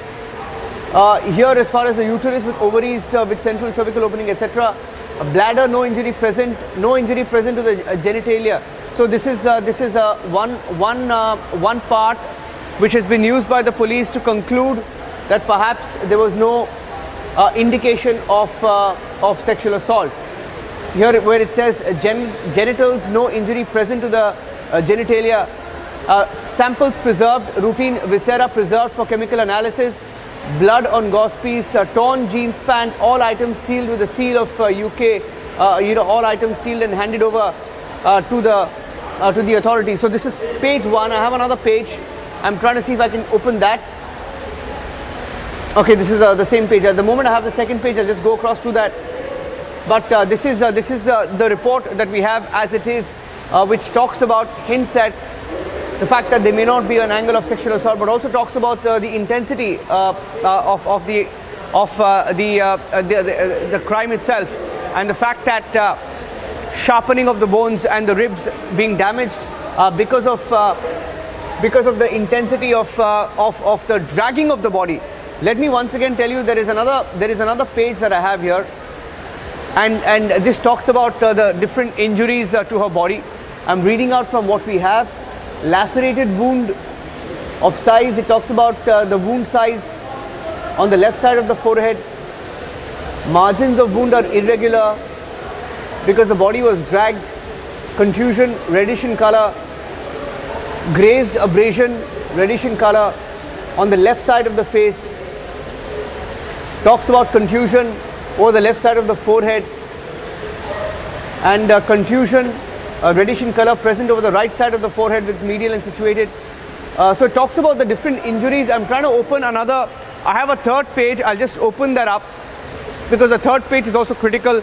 So while I open that up, I just want to tell you that the details of the post-mortem report indicating now that perhaps the injuries, the details of the injuries, being put out in this report. Take a look at this. I have the full details, the brief history as per inquest papers. I'm going to read out the case as described in the autopsy report, the first autopsy report. The brief history as per inquest papers: alleged deceased body found at Kanjawala road towards Kanjawala in a semi-naked position at 4:40 a.m. So for the first time, we perhaps have a time. So we've been talking about the time. The time in the autopsy report is 4:40 a.m. I'm going to try and highlight the timings if I can. Just bear with me. I'll just do that in a second. Because the timing for the first time here shows that it was perhaps at 4:40 a.m. over 2 hours, maybe over 2.5 hours later. 2.5 hours, maybe over 2.5 hours after the accident or the killing took place. Take a look at this. I'm going to highlight the portions. 4:40 a.m. is when the body was found. When the accident itself was reported at about 2:15, between 2 a.m. and 2:15 a.m. is when the accident took place. So imagine, here the report says the body was found at about 4:40 a.m. and CCTV sequences have told you so far in what we've shown, and those CCTV sequences continue to emerge. Those sequences show that the timestamp may be anywhere between 2 and 2:15. That's perhaps the timing when the accident took place. So from 2:15 to 4:40, that's nearly 2.5 hours, or 120 to 150 minutes. We said the body was dragged for over an hour, but the body was found after 2.5 hours, or discovered after over 2.5 hours. She was taken to the SGMH hospital, where she was declared brought dead on arrival at 7 a.m. Later on, it was verified that she was riding a scooty and it was hit by a Baleno car. The body was dragged for several kilometers after it was entangled with the car. On the allegation of relatives, a medical board was constituted to conduct a postmortem. The body was shifted to the MAMC mortuary for further proceedings. External general appearance: dead body of adult female of average build and good nutrition, pale, body wrapped in white color hospital plastic bag. Talks about the details and the condition in which the body was brought for autopsy. Lower down to the knee, joint in torn condition, stained with dirt and mud because of the body being dragged. I mean, extremely gory details of the condition in which the body was found emerging here. The face smudged with mud, eyes closed, mud present because of the body being dragged across the streets of Delhi. Once again, natural orifices, dirt and mud present around and within the vagina. All the natural orifices were smudged with mud and dirt. Postmortem changes, hypostasis indistinguishable. So these are details of the postmortem which has been described. Antemortem external injuries, lacerated wounds. So this talks about the nature of injuries, but I think the big takeaway from this is one, the timing at which the body was found. And even in this particular report, you can see here, Shivangi, that it claims that she was she was riding a scooty and it was hit by a Baleno car. So nowhere, of course, nowhere it makes a mention of the second girl who's come out of nowhere, literally. Her name is Nidhi, and we just had a CCTV come in, and the timestamp on her CCTV video really not making sense because she claimed the accident happened between 2 and 3 a.m. But the timestamp on it shows 1:37. So we'll have to check that up. The facts are still emerging. She claims she knew Nidhi's, Anjali's mother. Anjali's mother claims she does not know anybody called Nidhi. Nidhi, in this particular CCTV video where she's seen coming home, was not alone. She was with someone else. There was another man there in the video. So there are many questions that continue to remain in this particular case. It's not a clear case of hit and run or just an accident. It is much more. And I think some of those answers should emerge as we continue to probe deeper and we get you the details as they emerge in the case. It's clearly not an open and shut case. There are many more questions that remain in this case, Shivang. Right, Niranjan getting us a top updates right now of the autopsy report, which you see on your screens right now. Very, very important details coming out where it says that they are bone deep lacerated wounds. They are fractured at the lumbar region. The postmortem is listing 14 injuries in total, and many more details coming out that no alcohol content was found in the postmortem report, and also that Anjali was not intoxicated because some allegations were coming in that she was intoxicated. So it's a very, very important postmortem report there with the details that we're telling you viewers, because like Niranjan are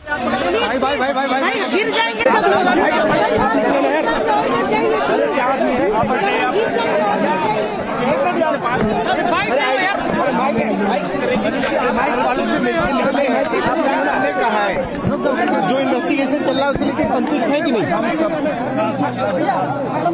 अरे शांत हो जाओ। चुप mic मेरे पास। हम सब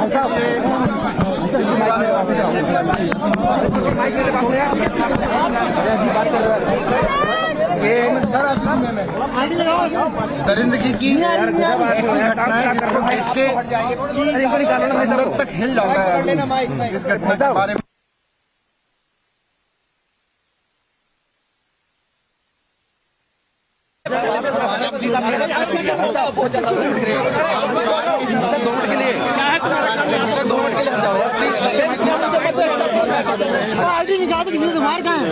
आज किसी की गाड़ी में तो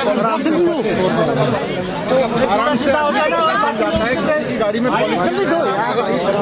गाड़ी को साइड में लगा कर गाड़ी में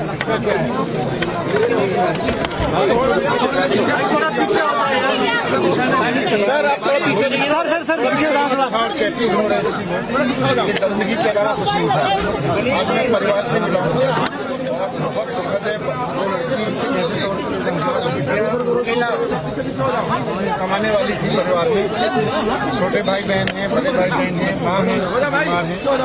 कल सीएम साहब ने भी मीटिंग और जो भी उनके इलाज में जरूरत पड़ेगी वो सरकार की ओर से पूरा करवाएंगे। उनका डायलिसिस होता है वो सरकार की ओर से लगातार होता रहेगा। सरकार की ओर से जो 10 लाख रुपए इस पॉलिसी के तहत दिया जा सकता है, मैडम थोड़ा नीचे रहना, घोषणा की है। साथ साथ हमारे परिवार में किसी व्यक्ति को मेरे परिवार से कुछ लोगों को जी थोड़ा नीचे करो और भाई दिलाने की कोशिश मेरे कैमरे के आगे आ रहा है, नीचे बहुत गरीब है। अभी भी तो मैंने अपने पार्षदों को और MLA को कहा है कि यहाँ से लोकली सामाजिक रूप से भैया पुलिस वाले भैया हट जाओ ना, थोड़ा पीछे हो जाना। माइक आएंगे यार, माइक नहीं आ रहा। पुलिस वाले भैया हट जाओ ना यार, मारा गया है भाई, हटो यार माइक अरे यार हटाओ ना पुलिस वाले को यार, ऑडियो नहीं आ रहा। मैडम आप नीचे रहो, नीचे रहो, हट जाओ ना यार, आप हट जाओ ना, पीछे हो जाओ, माइक नहीं आ रहा यार। और गिरा दो क्या अपनी सारी शक्तियों को विपक्ष को, मैडम माइक लिया हुआ आगे, जबकि इन शक्तियों का इस्तेमाल अरे पुलिस को कंट्रोल करने में, law and order control. Sir आप थोड़ा पीछे हो जाना सर जी। गृहमंत्री और उनके MD को इस बात की चिंता ही नहीं है कि यार इसके कंडक्ट को देखना भी है, लॉ एंड ऑर्डर को देखना भी है। 4 दिन हो गए।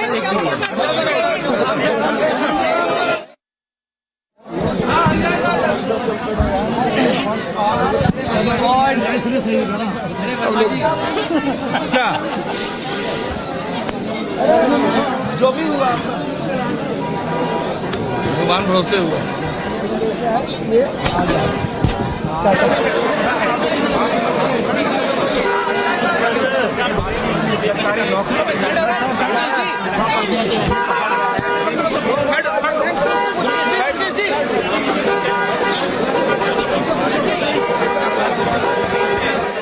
All right, we just heard the Delhi Deputy CM Manish Sisodia speak right over there after visiting Anjali's residence. Saying a couple of important points. Let's tell our viewers what he said. He said it's a horrific, shocking incident. He also said that there will be financial help given to the family and has said that some compensation will be paid to the deceased's family. So Manish Sisodia just had met the victim's family a short while back. We showed you those visuals right now. After meeting, he spoke to the media present, he spoke to everyone present there, and he has said it's a horrific, shocking incident and some kind of financial assistance will be given to the family members of the deceased, viewers. So still we're getting those visuals coming in from Sultanpuri where Manish Sisodia is at Anjali's residence. We have a reporters on ground as well. Remember that the family has once again claimed that the entire accident was a conspiracy and the mother has refuted the accident angle of the police. At the same time, Republic TV has accessed the autopsy report, which also brings out a couple of important points. Especially, it says that there was no alcohol content found in the postmortem report. And that means, in a way, that Anjali was not intoxicated. But there were a couple of injuries on her body because of blunt force. For example, bone-deep lacerated wounds, fractures, many fractures, multiple fractures, 14 injuries in total have been listed in the post-mortem report. And these are the details we're getting for you right now, viewers. Now, of course, as we continue our live and rolling coverage on the Delhi hit and run case, many questions have also been posed when it comes to security and women's security in particular, viewers. So we are seeing those visuals come in at this point of time. And when it comes to the other person who was present with Anjali, the police have said that she's being interrogated and she's cooperating. She's going ahead and cooperating with the investigation. So we are seeing all these visuals come in right now, where we can see Manish Sisodia at the residence of Anjali, and the mother has spoken to Republic TV, and she has said a couple of things, saying that Anjali had said that she will come back home in the morning and she was not yet done with work. So multiple versions coming out, and of course piecing together the pieces. There's an effort on even by the investigative agencies to make sure that the case is cracked. Remember, Home Minister Amit Shah had asked for a detailed report and quick and swift action on this case without any fear. Let's go to Anuj. Anuj, we just heard what Manish Sisodia has said. Just take us to what he said. He has said that some financial help will be given to the family. Sir मैं sir एक minute सब बैठ जाइए, हम इसको बहुत अच्छे से देखिए। आई वांट टू सी, देखिए मेरी बात सुनिए, मैं ये बोलना चाहता हूँ, मनीष सिसोदिया साहब ने क्या बोला, मोदी जी ने क्या राहत दी, या आने वाले टाइम पे केजरीवाल जी क्या बोलेंगे, ये इससे मेरा पर्सनली कुछ भी लेना देना नहीं है, वो परिवार का लेना देना है। मेरा इस मैटर पे जो मेरा इस चीज से मेरा जो एक इमोशनल अटैचमेंट है वो है कि अंजलि को इंसाफ दिलाना। तो अगर आप लोग कोई भी राहत की बात करते हैं, केजरीवाल जी ने क्या राहत दी, एलजी साहब ने क्या राहत दी, क्लेम कर रही है कि अल्कोहल कंटेंट एक मिनट मैम क्लेम कर रही है। जी जी जी जी जी अब आपके हाथ में पोस्टमार्टम रिपोर्ट है, वो लाइन बताइए जहाँ पर लिखा है कि अल्कोहल नहीं है। जी जी जी मैम।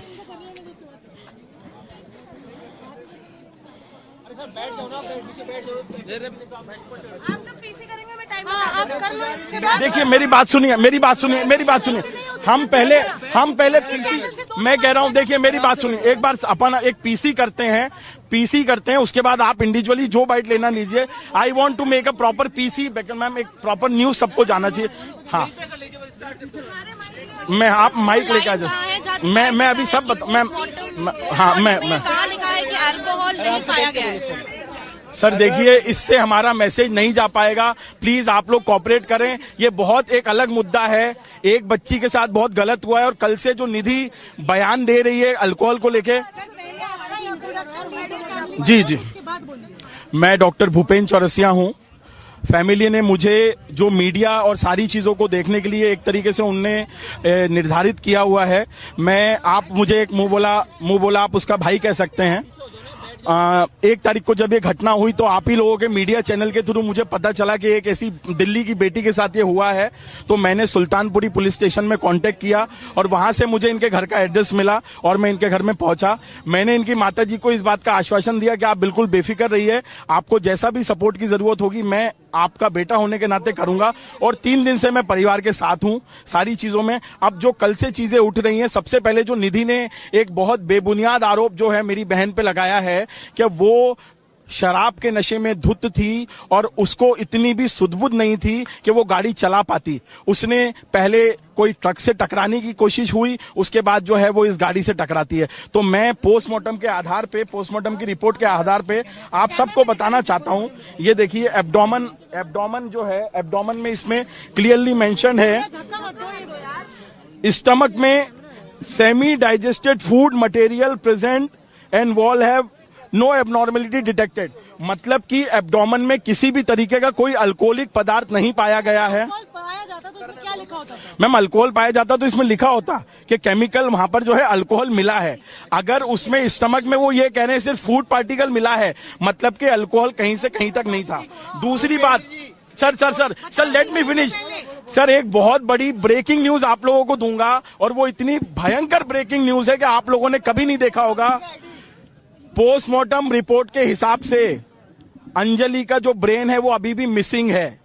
जो उसका भेजा था, जिसको हम ब्रेन कहते हैं, वो 5 से 6 किलोमीटर की बर्बरता के बाद कहीं कंजावाला रोड पे गिर गया और ब्रेन जो है वो मिसिंग है। और ये ब्रेन मिसिंग होने के बाद में जब मैंने पोस्टमार्टम में देखा, इसको भी मैं आपको बताऊंगा, brain matter missing, brain matter missing. और डॉक्टर भूपेंद्र चौरसिया जो भी बात करेगा वो तथ्यों के आधार पे करेगा, कोई निधारादार बात नहीं करूंगा। जब से मुझे ये पता चला है कि मेरी बहन का ब्रेन ही मिसिंग है, अभी तक उसकी पोस्टमार्टम में ब्रेन नहीं मिला, दिल्ली पुलिस ब्रेन भी नहीं देख पाई, तो मैं इस मर्डर को अब सिर्फ मर्डर नहीं कहूंगा, मैं इसको एक नाम दूंगा जो मेडिकल टर्मिनोलॉजी में होता है, सैडिज्म मर्डर।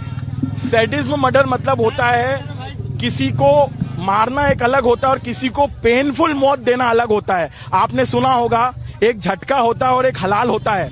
झटके में जो होता है एक ही बार में हम उसको मार देते हैं और हलाल में हम धीरे धीरे धीरे करके उसको मारते हैं। तो यहाँ पे अंजलि के साथ जो हुआ है, that is not a simple murder, it is a sadism murder in which उसको धीरे धीरे पेन देके मारा गया है। पोस्टमार्टम रिपोर्ट के हिसाब से उसके शरीर पे तकरीबन 40 इंजुरीज आई हैं। मैं ये भी आपको दिखाना चाहता हूं, सारे मीडिया जो हैं इसको देखें। टोटल 40 इंजुरीज जो हैं उसकी पूरी बॉडी में आई हैं। इस 40 इंजुरीज में जो उसकी बॉडीज में आई हैं, इसमें तकरीबन 20 से 25 जो हैं वो ग्रेज्ड एब्रेशन है। ग्रेज्ड एब्रेशन जो टर्मिनोलॉजी मेडिकल में होती है, आप इसको इस तरीके से मान के चलिए कि जब 13 किलोमीटर में बॉडी जो थी वो घिसटा रही थी, तो जमीन और बॉडी के बीच में हीट जनरेट होती है और हीट जनरेट होने के बाद वो एरिया जो है स्किन का वो जल जाता है। कम से कम बॉडी में 25 से 26 ऐसे मार्क्स है जहां पर उसको ग्रेज एब्रेशन हुआ है। 40 इंजुरीज टोटल नोट डाउन हुई हैं। अच्छा, पोस्टमार्टम रिपोर्ट में इस बात का भी खुलासा हुआ है कि some injuries are inconspicuous due to blackening, smudging and brush burn. Burn means जब ये 13 किलोमीटर की बर्बरता हो रही थी तो उसकी बॉडी और जो जमीन का सरफेस था वो इस तरीके से टकराया कि वहां हीट जनरेट हुई है और काफी जो बॉडी पार्ट है वो ब्लैकनिंग भी हो गई है, जिसमें पोस्टमार्टम में वो सब चीजों का पता उनको नहीं लग पाया। कुछ ऐसे पार्ट्स भी हैं। अच्छा, इसमें जो फाइनल अच्छा, अगर मैं आपको चेस्ट के बारे में बताता हूं तो रिब्स जो है वो पीछे से एक्सपोज हो चुके थे, expose from the back, grinding effect of ribs, sharpening, और जो सबसे इंपॉर्टेंट है आपको जानना बहुत जरूरी है, दोनों लंग्स जो हैं वो बाहर आ चुके थे। लंग्स जो एक बहुत इंपॉर्टेंट ऑर्गन होते हैं किसी की भी बॉडी के लिए। आपने देखा कि कोविड में कैसे कोविड-19 वेरिएंट ने जो है लंग्स में जाके लोगों को ब्रीथिंग प्रॉब्लम कराई और कोविड सेकेंड वेव में कैसे लोग मरे। तो इसका जो लंग्स था, एक्सपोजिशन ऑफ लंग्स, लंग्स की पोजीशन चेंज हो चुकी थी और वो मर चुकी थी। 5 से 6 किलोमीटर की बर्बरता तक वो सहन कर पा रही थी, उसके बाद जो था वो सब खत्म था, सिर्फ एक शरीर का हिस्सा था। इसमें एक और पॉइंट मैं ऐड करूंगा, फाइनल कंक्लूजन। जब ये 13 से 14 किलोमीटर की बर्बरता हो रही थी तो इस बीच में बॉडी में ब्लड लॉस हुआ है और ये ब्लड लॉस की वजह से उसको शॉक हुआ है, हीमोरेज हुआ है और एंड में कुछ जो इंजुरीज हैं वो एंटीमॉर्टम इंजुरीज हैं। मेडिकल टर्मिनोलॉजी में एंटीमॉर्टम इंजुरीज वो होती हैं जो किसी की बॉडी में मरने के बाद आती हैं। तो 15 से 16 ऐसी इंजुरीज हैं जो मरने के बाद डिटेक्ट हुई हैं। Injuries produced by blood and the last word जो आपको नोट करना पड़ेगा, जो ये प्रूफ करता है कि ये जो है एक सैडिज्म मर्डर है, that is the death is due to vehicular dragging. आप ये वर्ड नोट करिए, it is a vehicular dragging. So ये जो 13 किलोमीटर की बर्बरता हुई है इसके कारण ये मर्डर हुआ है, प्रॉपर प्लान मर्डर था। मैं मीडिया के माध्यम से निधि के सारे आरोपों को बेबुनियाद बताता हूं। और एक चीज और मैं बोलना चाहता हूं मीडिया पे, एक इंसिडेंट होता है, 2 लोग एक ही स्कूटी पे हैं, एक बच्ची के साथ इतना घनन अपराध हो जाता है वो मर जाती है और एक बच्ची जो है वो सडनली एक साइड हीरोइन की तरह 75 घंटे 80 घंटे गायब होती है और सडनली प्लांट होती है कि भैया मैं भी उस वाक्य में थी और ऐसा ऐसा हुआ। तो मैं निधि के सारे आरोपों को बेबुनियाद बताता हूं। मैं अपनी प्रेस कॉन्फ्रेंस को इसी तर्ज पे खत्म करता हूं। उसके बाद आप जो भी क्वेश्चन आंसर है आप पूछ सकते हैं। सर, अल्कोहल वाले पॉइंट पे 1 minute, let me finish then you last. End में मैं यही कहूंगा कि निधि के सारे आरोप बेबुनियाद हैं। अंजलि को जो है इंसाफ मिलना चाहिए। और मैंने फिर से, मेरे से काफी मीडिया वालों ने पूछा, सर मनीष सिसोदिया जी आए थे जो डिप्टी सीएम हैं, उनने क्या बोला, क्या कहा? परिवार चाहता था कि जब कोई पॉलिटिकल नेता आए, एलजी साहब आए, केजरीवाल साहब आए या मनीष सिसोदिया जी आए, तो मैं उसमें इन्वॉल्व रहूं, मैं उनसे बात करूं। मैंने परिवार को ये कहा कि देखिए मेरी जो लड़ाई है वो सिस्टम से है, मेरी जो लड़ाई है वो ये दिल्ली के सिस्टम से है, चाहे ये केजरीवाल का दिल्ली हो, चाहे ये मोदी जी का दिल्ली हो। तो मैंने कहा वो आपका पर्पस है, उस पर्पस से आप फैमिली से बात करिए। मेरा सिर्फ एक ही पर्पस है कि अंजलि को इंसाफ मिलना चाहिए और हम अंजलि को इंसाफ दिलवा के रहेंगे। आरोप लगा, एक बार उस पर बताइए डॉक्टर चौरसिया, वो कह रही थी अंजलि ने शराब मना कर रही थी। सर देखिए मेरी बात सुनिए, हम सब बहुत एजुकेटेड लोग हैं। अब तो आप सबको भी पता है कि अंजलि जो है अब इस दुनिया में नहीं रही, तो सिर्फ एक ही तथ्य पे हमें पता चलेगा कि उसने अल्कोहल ली थी या नहीं ली थी। अभी मैं 5 मिनट के आसपास आप सबके साथ ये पूरे 10 पेज की जो पीडीएफ है इसको शेयर करूंगा, जो व्हाट्सएप पे चाहेगा उसको व्हाट्सएप पे भी दूंगा। आप अभी इसको नोट डाउन करिए। ये लाइन जो है सर मैं दिखाता हूँ, ये लाइन जो है ये निधि के सारे जो आरोपों को जो है बेबुनियाद प्रूफ करती है। ये देखिए प्लीज आप इसको देखिए, इसको लाइन अप करिए।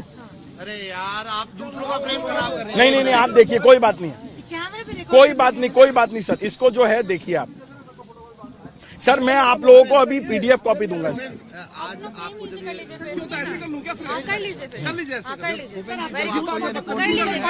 तो फिर आप इसके बाद अब कानूनी लड़ाई क्योंकि और लड़नी होगी। ठीक है चलिए, धाराएं जो है वो सर मैं फिर से इसको रीड ऑफ, एक मिनट।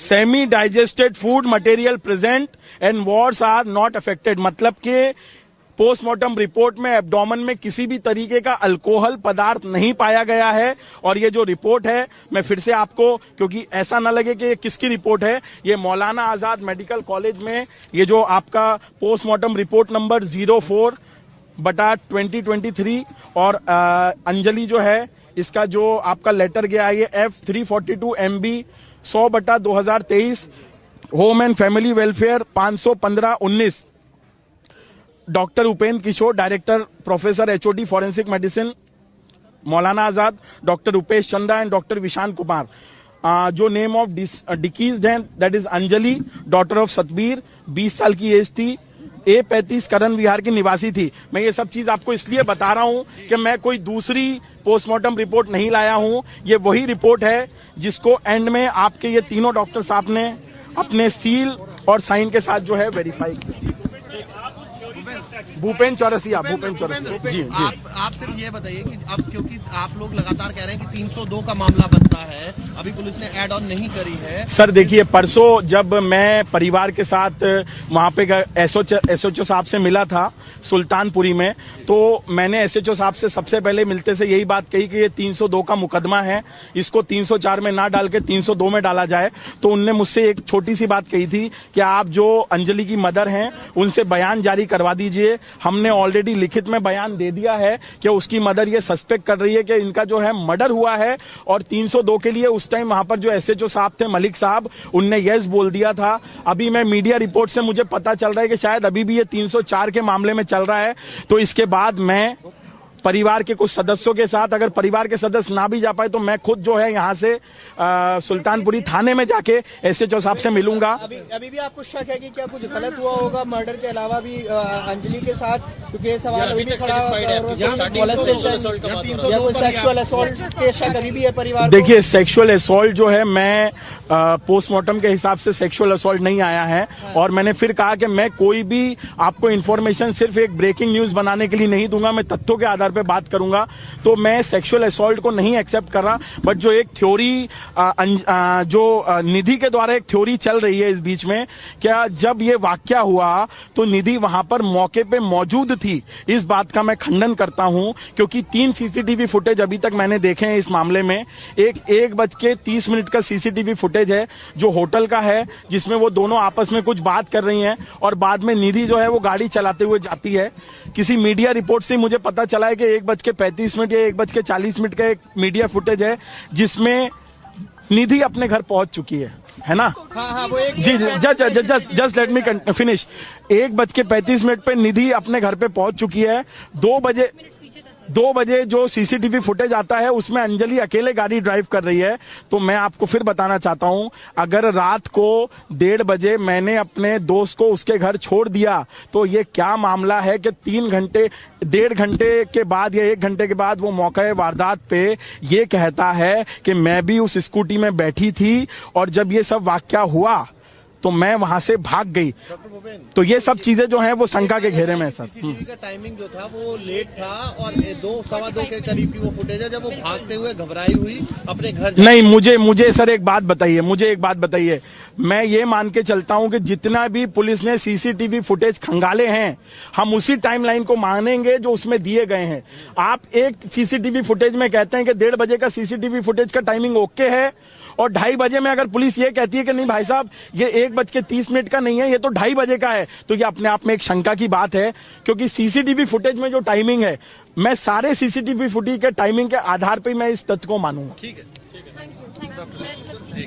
जी हाँ, टोटल जी पहली बात तो एक बहुत दर्दनीय घटना है, ब्रेन मिसिंग है। ये जब 13 घंटे का ये जो वारदात हो रही थी उस बीच में जो अंजलि का जो दिमाग था, जो ब्रेन था, वो उस रोड पे गिर गया। Brain is missing in the postmortem report.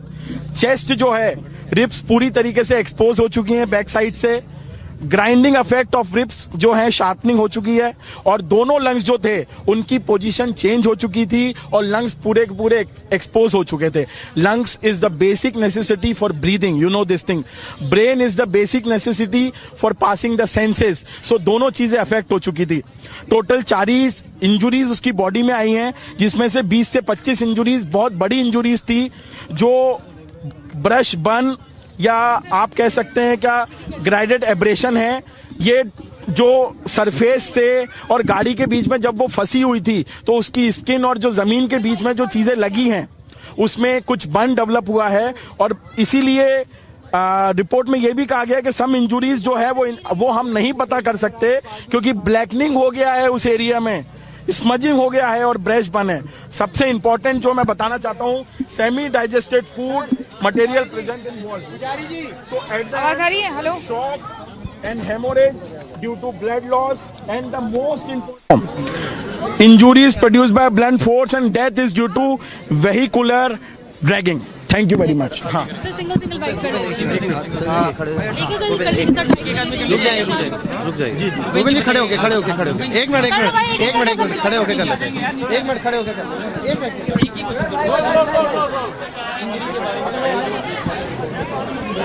सबसे पहले तो एक बेसिक चीज है अंजलि का जो All right, so that was a family representative speaking there where he has questioned the friend Nidhi's claim, saying that there was no alcohol found. He's also saying that it definitely was a case, a very, very brutal case. The kind of injuries were because of the dragging of the body. He also mentioned that brain matter was not there. It was missing when the mortal remains had come in of Anjali, when the body had come into the hospital. So a lot of question marks being raised by the family representative right there in that press briefing that we just saw right now. And also saying that alcohol was not found. Remember that there were some claims being made by the friend Nidhi that the victim was in a drunk state. So many questions being raised right now by the family representative after the post-mortem report is out. Remember the post-mortem report, we showed you the details of that, where it says that there was no alcohol found in the post-mortem report, and also saying that bone deep lacerations were found. There were many wounds which are completely bone deep. That is something the family representative has said once again, that they are bone deep wounds, including the spine, the chest area, and also a lot of fractures present in the lumbar region. Many injuries have been listed in that post-mortem report, viewers.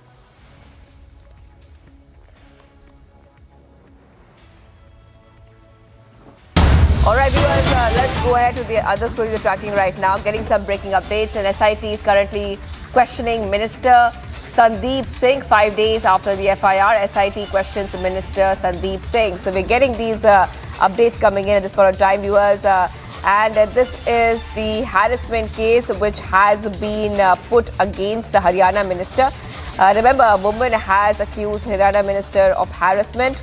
And let's go to Amandeep, who's joining us live as well. Amandeep, just take us through the details we're getting right now. This is the Haryana minister Sandeep Singh case. Now we know that an SIT will be questioning the minister. Well, absolutely, Shivangi. We are just outside the residence of Minister Sandeep Singh, and you can see the visuals that SIT has already arrived here, and in fact the questioning is underway. And even, Shivangi, this is happening just 5 days after the FIR has been registered against Minister Sandeep Singh. And even after 5 days, this is the first visit of SIT at the residence of Minister Sandeep Singh. And even, Shivangi, the most important point is that this is only the crime spot where the sexual harassment case take place, according to the statement of victim.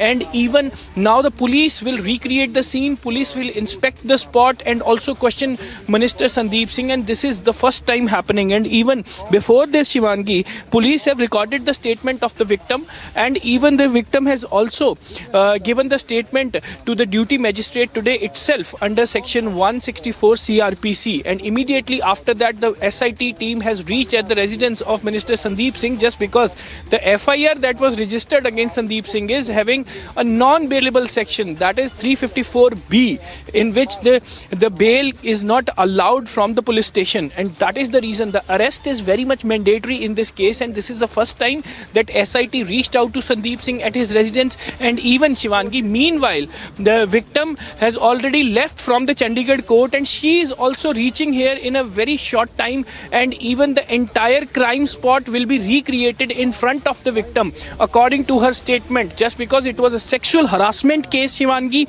and even this case is against the minister. But this is a big question, that how SIT remained silent for 5 days. It was 31st December evening when the FIR was registered against Sandeep Singh, Minister Sandeep Singh in fact, and even till now this is the first time they are here to question minister. And even till 4 days they are completely, their investigation is completely taking rounds around the victim statement only, just because 5 times police have recorded the statement of the victim, and this is the first time they have arrived at the crime spot and questioning Sandeep Singh. So let's wait and watch. Either they are going to arrest Minister Sandeep Singh, or they are just here to question him. They are just here to recreate the scene, scene, according to the statement of victim, just because the entire sexual harassment case take place at this very much residence at July 1st, and when in the evening when victim was here called by Minister Sandeep Singh, and further she was sexually harassed, and in fact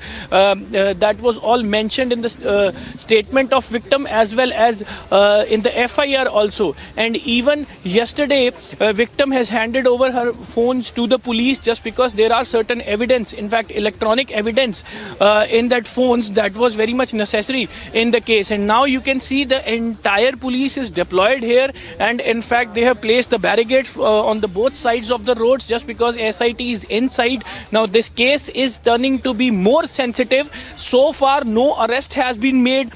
So far first time they are questioning the accused, and before this they have questioned 5 times to the victim, Shivangi. And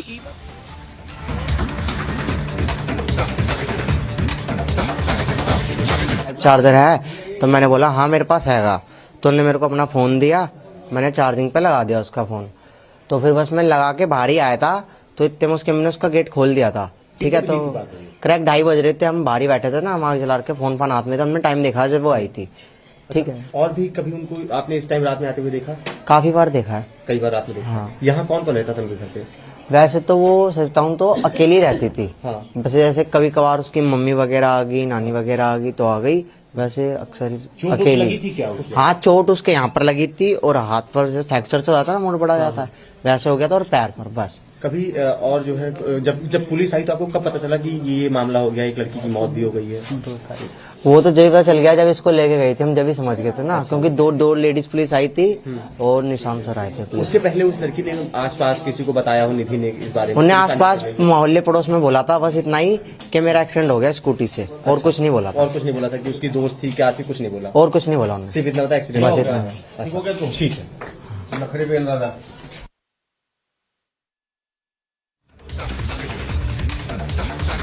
All right, so one of the witnesses, eyewitnesses have spoken right now, saying couple of things, couple of points that has been made, that she had some injuries. And this is the one who was seen running behind Nidhi in a CCTV footage. So an eyewitness has spoken, and also adding that she used to stay alone and she had. फिर उसने मेरे से पूछा, जब उसके मैंने gate नहीं खोला था, तो जब उसने मेरे से पूछा कि निशान तेरे पास C-type चार्जर है, तो मैंने कहा हाँ मेरे पास C-type चार्जर है। तो उन्होंने मेरे से बोला कि अपना मेरा फ़ोन है ना चार्जिंग पे लगा दे, ठीक है। तो मैंने उसको उन्होंने बोला ना अपना फ़ोन चार्जिंग पे लगा दे, तो फिर मैंने उसका फ़ोन ले जाके चार्जिंग पे लगा दिया। उन्होंने मेरे को फ़ोन देने आई थी, तो मतलब उसके यहाँ पर छिला हुआ था और यहाँ पर हाथ पर चोट लगी हुई थी और पैर पर चोट लगी हुई थी, ठीक है। चोट लगी हुई थी? हाँ चोट लगी हुई क्या थी। उसे कोई कॉल वगैरह करनी थी? हाँ तो फिर जब जैसे मैं चार्जिंग पे फ़ोन लगा के बाहर आया तो इतने में उसके मैंने गेट खोल दिया, ठीक है। तो उन्होंने पर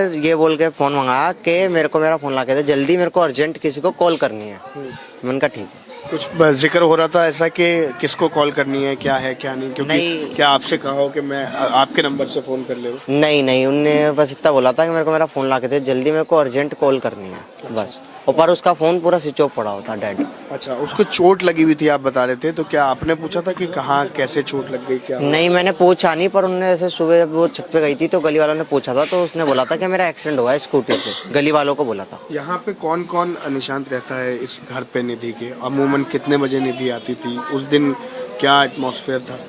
मतलब वो आया करती थी, कोई टाइम नहीं था रात में, ये नहीं कि पहली बार आई है वो। अच्छा। आया करती थी। अच्छा। वो घर पर उसकी मम्मी नानी कभी कभार आया करती थी, बाकी वो अकेली रहती थी। तो रात में 2:30 बजे आपने देखा था? हाँ। कि जिस समय निधि अपने घर में एंटर हुई और आपसे उसने चार्जर मांगा? हाँ। अच्छा, इस घर में कौन कौन रहता है? क्योंकि आप बोल रहे थे कि निधि कई बार अकेली रहती है, और उसके घर में और कौन कौन? वैसे वो अकेली रहती है इसी घर में? हाँ इसी घर में। कितने टाइम से यहाँ रहती है? 2-3 महीने हुए होंगे। ठीक है। और कौन कौन कभी कभी कोई आता हो जैसे? तो कभी कभी तो उसकी ऐसे मम्मी और नानी बस, और कोई नहीं। अच्छा, क्या अंजलि को कभी देखा था यहाँ? नहीं। क्या अंजलि के बारे में कभी कोई जानकारी के, जैसे अगर उसकी दोस्त थी तो कभी यहाँ पे दोनों जने आते हो? नहीं आज तो कोई नहीं। अच्छा, टाइमिंग मैं एक बार फिर से क्लियर करूँगा, क्योंकि सीसीटीवी में जो टाइम है वो थोड़ा डिफरेंट। सीसीटीवी में इसलिए वो जो सीसीटीवी है ना उसका थोड़ा टाइमिंग में डिफरेंट है, 1 घंटे का आगे पीछे का फर्क है उसमें। अच्छा। उस वाले सीसीटीवी में। अच्छा। ठीक है। पर जो हमने टाइम देखा था फोन में करेक्ट 2:30 बज रहे थे, 2:30 और थे करेक्ट। क्या निधि के हाव भाव से कुछ ऐसा आपको लगा कि उसने अल्कोहल ले रखा और ड्रिंक कर रखी हो या कुछ ऐसी चीज? नहीं, वैसे वो नॉर्मल ही थी। अच्छा, ऐसा कुछ नहीं? ऐसा कुछ नहीं था, नॉर्मल थी, ना ही डरी हुई थी ना ही कुछ था, मतलब ऐसी नॉर्मली ऐसे हम लोग होते हैं। कुछ डरी भी नहीं लग रही थी बिल्कुल भी कि कोई हादसा हो गया हो या कुछ भी? नहीं, बिल्कुल भी वैसा नहीं था। ऐसे नॉर्मली अक्सर आया करती थी ना, तो मैं रातों को जगह रहता हूँ तो अक्सर ही ऐसे दिखती थी, वो वैसी ही थी। अच्छा, कोई फर्क नहीं था। क्या काम करती थी निधि, कुछ ऐसी कोई जानकारी आपको? ऐसा कुछ नहीं पता, वो तो उसको ही पता होगा। 1-1.5 महीने अमूमन किस समय निकलना, किस समय आना जाना? अक्सर ऐसे वो शाम के टाइम ही निकला करती थी, शाम को निकल गई या दोपहर में निकल गई, मतलब कोई टाइम नहीं होता, जब मर्जी आना जाना। और ड्रिंक आप कह रहे हैं निधि ने नहीं करी? नहीं कर रखी थी। अच्छा, ठीक है। So he is the one who could be clearly seen in the CCTV footage which has been accessed by Republic Media Network, and there, this is the boy name is Nishant. He was at that point in time he was there only at 2:30. I've been asking him कि मैं दोबारा आपसे एक बार पूछ रहा हूँ, अभी मैंने आपसे पूछा भी था कि क्या आप अंजलि को भी जानते हैं? नहीं, अंजलि को नहीं। क्या निधि के साथ कभी अंजलि को देखा? नहीं, आज तक नहीं। कभी नहीं देखा। अंजलि और निधि को साथ में कभी नहीं देखा? कभी अंजलि को यहाँ आते हुए भी नहीं। किसी और ने भी कभी, जैसे किसी ने नहीं देखा आज तक, नाम ही नहीं सुना। नहीं सुना था अंजलि? नहीं सुना आज तक। तो मतलब इतना ये इंसिडेंट हुआ, जैसे आप लोग जानते हैं 1-1.5 महीने से तो आप जान ही रहे हैं, तो क्या कभी इस तरीके की पहले भी कोई बातचीत हुई कि कहीं झगड़ा हुआ हो या कुछ इस तरीके की बात हुई हो? कभी पहले कुछ संदिग्ध कुछ चीज़ देखने को मिली हो? नहीं, इससे पहले तो ऐसा कुछ नहीं हुआ। रात में 2:30 उस समय आप बता रहे हैं कि बज रहे? करेक्ट 2:30 बज रहे थे। तो 2:30 बजे अमूमन रात में 2:30 बजे ही आती थी? नहीं, ऐसे रात में आया करती थी, पर जैसे कभी 4 बज जाते, कभी 5-6, टाइम का नहीं कोई पता। तो कोई यहाँ पे मतलब ये घर किसका है? जो ये घर तो rented इसी का ही नहीं, ये खरीदा हुआ अपना। तो कोई मतलब ऐसा नहीं होता था कि कभी कोई टाइमिंग हो, फिक्स टाइमिंग 1:30 बजे, 2 बजे, सुबह 4 बजे भी आती थी? हाँ, कोई फिक्स टाइम। कोई ये जानकारी नहीं कि वो करती क्या थी? नहीं, इतना मतलब नहीं रखा करती थी, किससे घर में रहा करते थे। अच्छा, और उस रात उसने क्या कहा आपसे आके, एक बार अगर दर्शकों को फिर से बताओ। वो आई, ठीक है, पहले तो उन्होंने अपना गेट खटखटाया, ठीक है, तो उन्होंने मेरे से पूछा निशान तेरे पास सी टाइप चार्जर है? तो मैंने कहा मेरे पास हैगा, ठीक है। उन्होंने मेरे से पूछा, तो फिर उनने हमारे पास आई फ़ोन देने के लिए, चार्जिंग पे लगवाने के लिए, ठीक है। तो मैं बस उसका फ़ोन चार्जर पे से लगाकर बाहर ही आया, इतने में उसकी मम्मी ने गेट खोल दिया। तो उनने हमसे बोला कि मेरे को मेरा फ़ोन ला के दे जल्दी, फटाफट मेरे को फ़ोन करना है किसी को अर्जेंट। मैंने कहा क्या ऐसी कोई जानकारी मिली कि किसको फोन करना है? कोई ऐसी बात? ऐसा कुछ ना हमने पूछा, ना ही उसने बताया। उसने जैसे कभी इंसान कहता है कि भाई मेरा फोन डाउन हो गया यार, मुझे किसी दोस्त को बात करनी है, कुछ इमरजेंसी में बात करनी है, ऐसी कोई बातचीत हुई? नहीं, उन्हें सिर्फ इतना बोलता अर्जेंट कॉल करनी है किसी को, और कुछ नहीं बोला। अच्छा, तो फिर उसके बाद कितनी देर बाद ये गेट खुल गया था?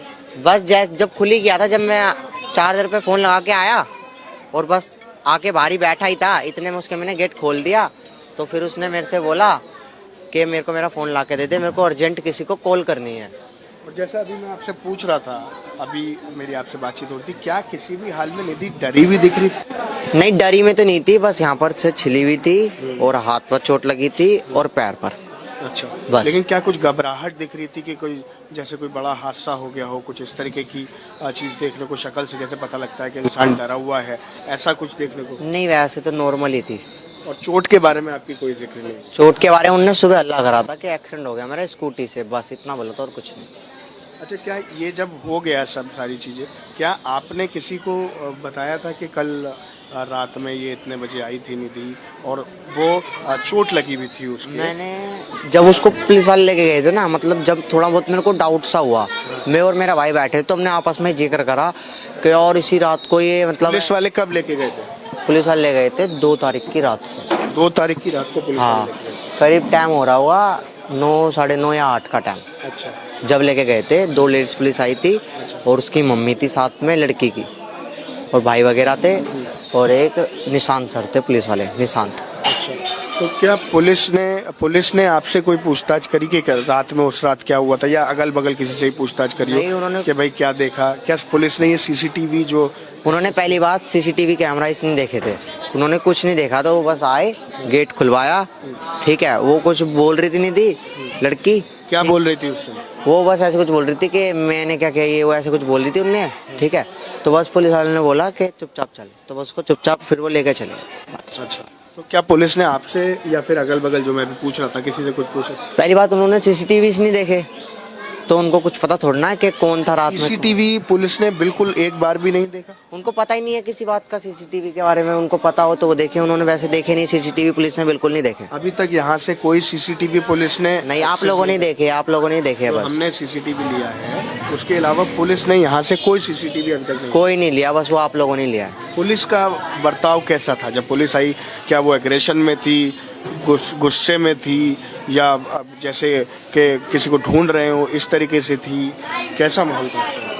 ऐसे ही थी, मतलब जैसे ढूंढ रहे हैं ना, तो वो आगे जा रहे थे, तो जब भी मैं वहीं पे खड़ा था जब उसको लेके जा रहे थे। अच्छा, जब भी वहीं खड़ा, जब भी आगे चला रखी थी हमने, तो बस वो पीछे मुड़े, तो उसकी मम्मी ने बोला ये अलग घर है, तो वो अंदर गए, उन्होंने गेट खटखटाया पुलिस वालों ने, तो लेडीज पुलिस थी 2 साथ में, तो बस फिर उसको लेके चले। और यहाँ किसी से कोई बातचीत पुलिस ने नहीं, कोई किसी का कोई स्टेटमेंट रिकॉर्ड? कोई नहीं।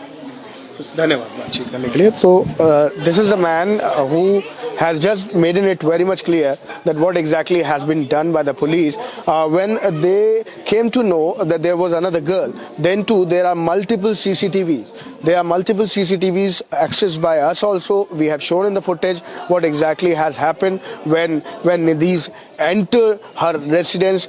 She met with this boy Nishan and he was very much there. It was at around 2:30. He stayed telling us that there was some injury on Nidhi's body, and after that her mobile was switched off. There was no battery in that. She asked for the charger, but later her mother opened the door and she went inside. That's something what we are talking to Nishant at this point in time, but the lapses, as we are telling it from the day one, could be clearly seen again, because the police landed here. When police came to know through the media reports that there is some another girl, then they landed here, and finally they have taken the girl for the questioning. We are reporting live on the story from the ground. Time for a short break. We'll be right back. Stay tuned. This is Samiksha Srivastava reporting from Mumbai, and this is Republic.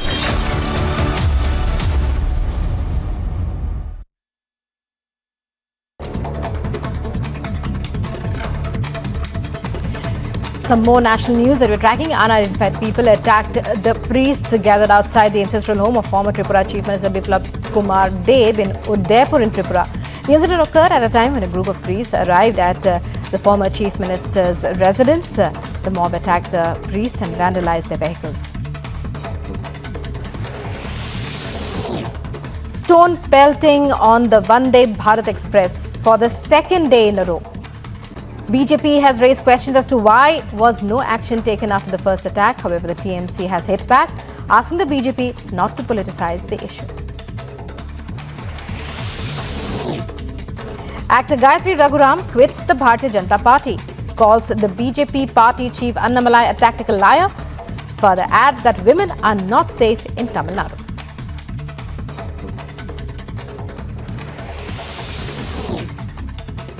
On the third day of the Delhi hit-and-run probe, victim's friend Nidhi gives testimony before Delhi police, reveals the victim was in a drunken state and insisted on driving the two-wheeler.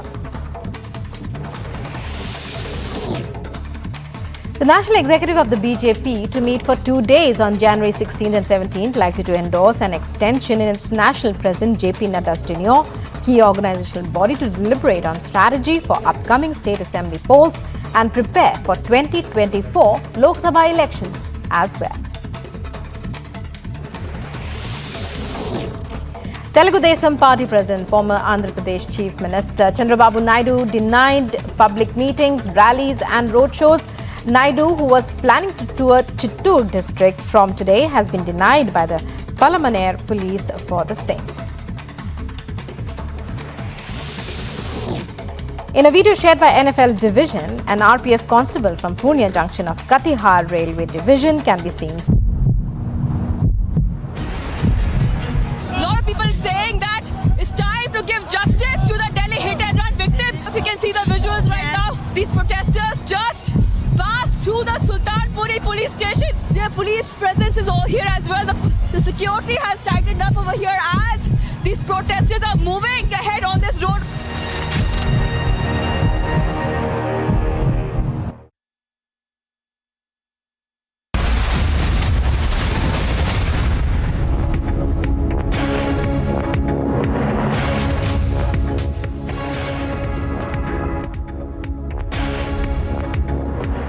Viewers, we are live and breaking, getting in visuals of the Delhi Deputy CM Sisodia at the residence. Of course, we showed you those visuals when the Deputy CM had come to meet the victim's family right now. Now we're getting more details coming out, viewers, where we have also accessed CCTV footage of Nidhi arriving at her residence after the incident, and more details coming in, back-to-back updates coming in. We just saw that our correspondent Anuj, he spoke to a key witness where he made a couple of points. Number one, that Nidhi had sustained some injuries and Nidhi was in a hurry to call somebody. So getting these visuals coming in, getting these top updates on the story that we are getting every second of every update, every second, every minute of the developments, a twist and turn in the story. Many reactions coming in. Let's play them out. मैं ये बोलना चाहता हूँ, मनीष सिसोदिया साहब ने क्या बोला, मोदी जी ने क्या राहत दी, या आने वाले टाइम पे केजरीवाल जी क्या बोलेंगे, ये इससे मेरा पर्सनली कुछ भी लेना देना नहीं है, वो परिवार का लेना देना है. मेरा इस मैटर पे जो मेरा इस चीज से मेरा जो एक इमोशनल अटैचमेंट है वो है कि अंजलि को इंसाफ दिलाना. तो अगर आप लोग कोई भी राहत की बात करते हैं, केजरीवाल जी ने क्या राहत दी, एलजी साहब ने क्या राहत दी, कर रही है कि alcohol content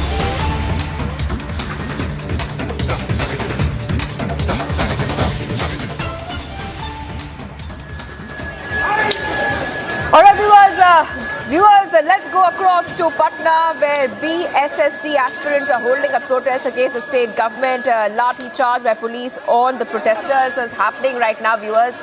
You can see the visuals coming in on your screen where there's massive lathi charge on the protesters. Now, these are BSSC aspirants who are going ahead and they're holding a protest. These visuals coming in from Patna, Bihar. Now, they're protesting against the state government. Visuals coming in. These are first visuals coming in on Republic TV. We can see that there's a protest against the Nitish government in Patna, where multiple demands are being made by the BSSC aspirants, viewers.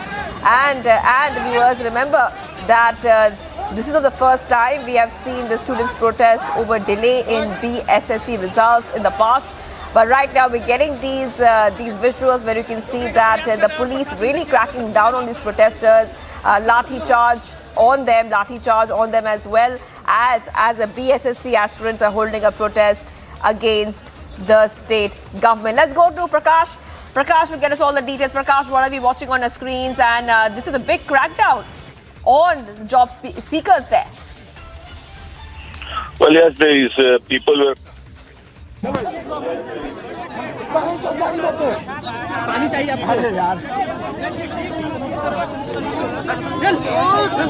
gathered near the Bangla Choraha of Patna, where they had gathered a large number, and since it's a prohibited area, so इसलिए इनको यहाँ पर रोक दिया गया। इन लोगों के लाठी चार्ज की गई है सर, थोड़ा उसके बारे में बता दें। क्या लाठी चार्ज हुई है भाई? वो लोग अगर वायलेंस पे उतारू होंगे, हिंसा पे उतारू होंगे, तोड़ फोड़ करेंगे, तो फिर तो कंट्रोल करने के लिए जो कानून को गिरफ्तारी भी कुछ हुई है।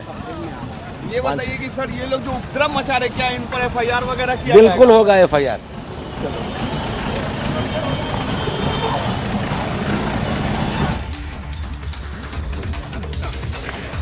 All right, let's go back to Prakash. Prakash, our viewers are watching these visuals where we can see that the police is cracking down on those job seekers. Barricades have also been put up. Tell us what's happening. well, the people concerned, the BPSC protesters, the examinees were protesting against the paper leak and the delay in examination that has happened in the recent past. And they were protesting, they had gathered in large numbers and they were trying to enter into the prohibited area.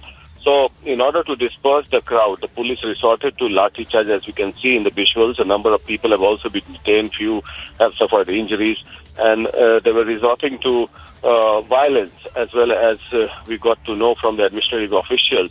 And now, all the protesters have been chased away, as you can see in the visuals, and some of them have been detained as well. Now, the major demand of these BPSC examinees, the Bihar Public Service Commission examinees, are that the exam should be held on time, as well as there's been a continuous leakage of examination paper, due to which, one, the students suffer a loss of time, as well as they undergo mental duress, as well as they lose on their age, because there is a certain age limit, prescribed age limit to appear for an exam. So that is what they were angry about the entire system and the entire delay system and the continuous demands for the job opportunities in Bihar. So that is what they were demanding, and as a result of which they were trying to enter into the prohibited area, and the police resorted to lathi charge. The students have been chased away from this spot. It's a bit biting cold afternoon here in Patna, and thereafter now the situation is under control. Right, and Prakash, but what we see on the screen is the way these job seekers there, the job seekers, the BSSC aspirants, the way they're being lathi charged. It's very dramatic. They're being lathi charged, and they're being lathi charged in a very brutal manner. Yes, it's in a very brutal manner, and the people were protesting, and they were trying to enter into the prohibited area. So the police resorted to lathi charge, and last a few months back also in a similar incident, some administrative officials had brutally assaulted the job seekers as well, and the concerned administrative official was suspended.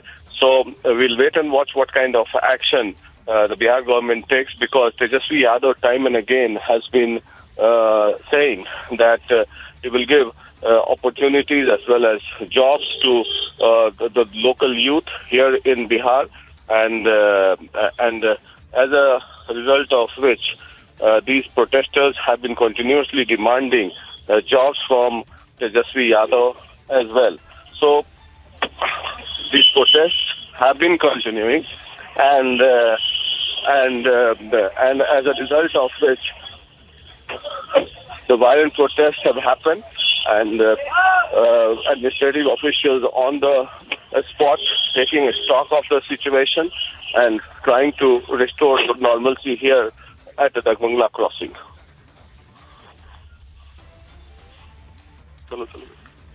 Right. Okay, Prakash. Thank you for getting us these details for us. The dramatic protest on your screen, viewers. Protest against Nitish government in Patna, where we are seeing that the job seekers are demanding the exams be cancelled. The BJP has also cornered the government right now on the kind of brutality which has been unleashed on these protesters and the job seekers. So thank you, Prakash, for getting us all the details.